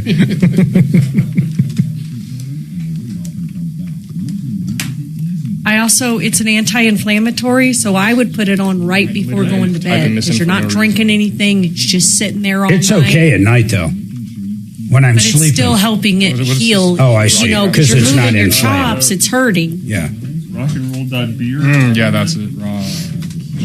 I was reading that a lot of sex helps hurt tongues. And you have a numbing agent. And there's a numbing agent involved. So it's a lot of long-lasting sex. Oh, my God. And you thought 4 hours was something. You have an erection lasting more than 4 hours, call a doctor. Yeah, you know what, If I have an erection to last more than 4 hours, I'm calling everybody I know. I was watching The Pit, and I finally saw what happens if you have an erection more than 4 hours and go into the hospital. They shove a big needle into your junk to make it go down. Oh. So I'm not so sure I go there. Like I said, I'm calling everybody I know. Yeah, I'm calling Channel 9. Yeah. Come on over. I'll be on YouTube Live. 4 hours. OnlyFans my butt.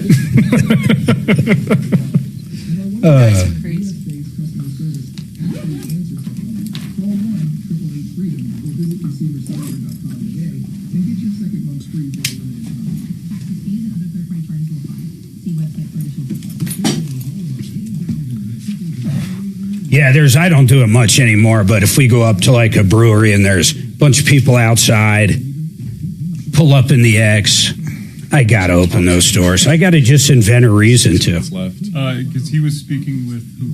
I believe Martin. I think they're fucking cool as shit. And they're great when my parents are around because they can get in so easily. Oh, yeah, it's so much easier. I'm pretty sure. Like you said, the car seat in the back. Yeah. Hey, Thomas, this is Adam. I am sorry, but I'm probably going to have to call you back Monday. Is that going to be okay? Who was it? Chevy had like an older... Okay, and I'm so sorry we had to put you on hold for that time and then end up not bringing you on. Is there a good number I can reach you at Monday? I don't know why they don't do that. I still think the wildest one I saw. Hey, tell Steve we'll get him on Monday for sure. Pickup truck. And then what was that last one? The whole side lifts up. Side lifts up, yeah, that's pretty cool. But the guy that was driving... Why would he wait till 153 for God's sake? Steve, if you're on YouTube, you can't wait. I would have got you on if I had a little bit of time. Waiting for a pickup line. Dan Caplis, afternoons at 4 on 630 KHOW.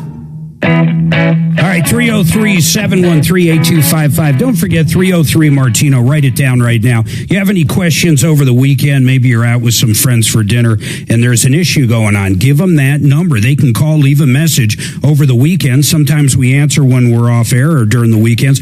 Or you can email help, H-E-L-P, at troubleshooter.com. We are here to help 24/7. Help at troubleshooter.com. In fact, Axeman checks those all the time. And then 303 Martino, 303 Martino, and help at troubleshooter.com. So, Martin, basically, where are we at from here, sir? You had an AC service done on your 2021 Kia K5 last winter, and you picked it up, and where are we at now? It's not blowing cold, and it's out of warranty. Did I nail that one? Yes, sir. Yes, sir. I also failed to mention that I also took it in for an alignment, a simple alignment, along with the factory warranty, or actually for a recall being done on it as well. Yeah, okay, but all we're talking about now is the AC, right? Yes, we're talking. So here's what's funny. Kevin said something that I knew this, but I wasn't thinking about it.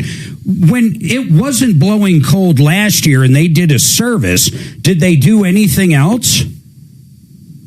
Yes, they did. I ended up replacing they're telling me that the compressor was somehow being tinkered with underneath and that there was a loose screw. I got it. So did they replace all that stuff too? Yes, I replaced that too. Yeah, you might have a hope here. Hold on, you might have a hope. You might have some hope here. Here's what I need to do, though, Martin. Make sure you give your information to Axeman. We're going to get you back on first thing Monday. We'll get Kevin Calkin on.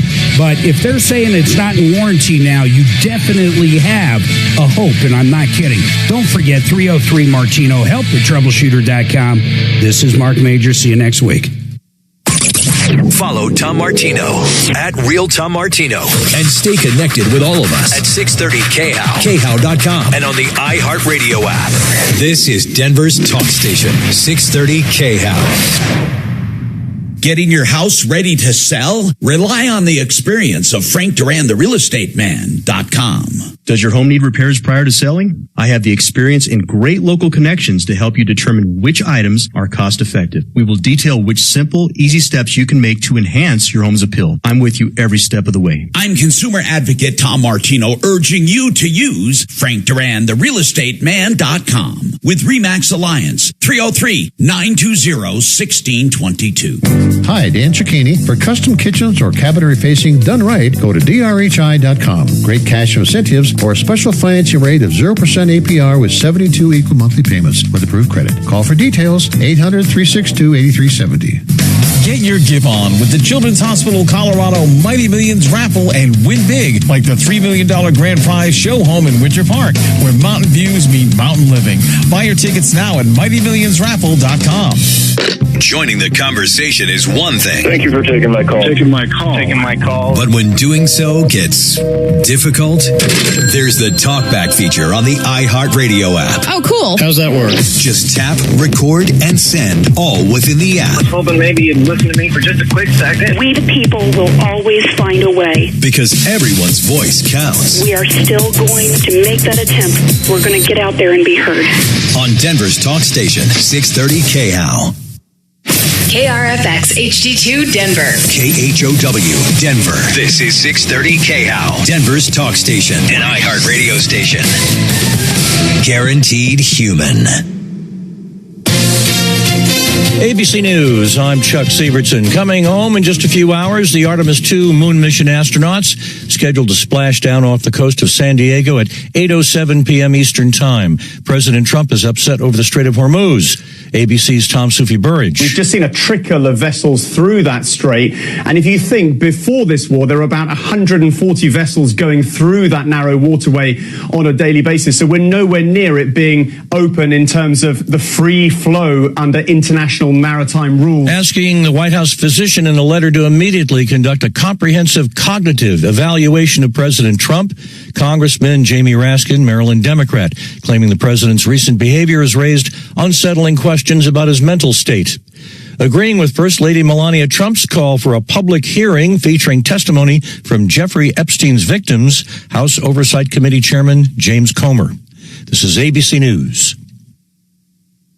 Starting later this year, young men in the U.S. will be automatically registered for the military draft. ABC's Stephen Portnoy. The 2026 NDAA, the big annual defense policy bill, contained a provision that was backed by both parties that ends the registration requirement and has the government doing it automatically. This new law takes effect in December of this year, and it calls on federal entities to provide selective service with each young man's date of birth, address, social security number, and contact information. A charity co-founded by Prince Harry in honor of his late mother, Princess Diana, which he quit following a high-profile dispute, is suing the British royal for libel, says the court record. The charity sent a bail, issued a statement accusing the royal of what it calls a coordinated adverse media campaign that has caused operational disruption and reputational harm to the charity, its leadership, and its strategic partners. Chuck Sievertson, ABC News.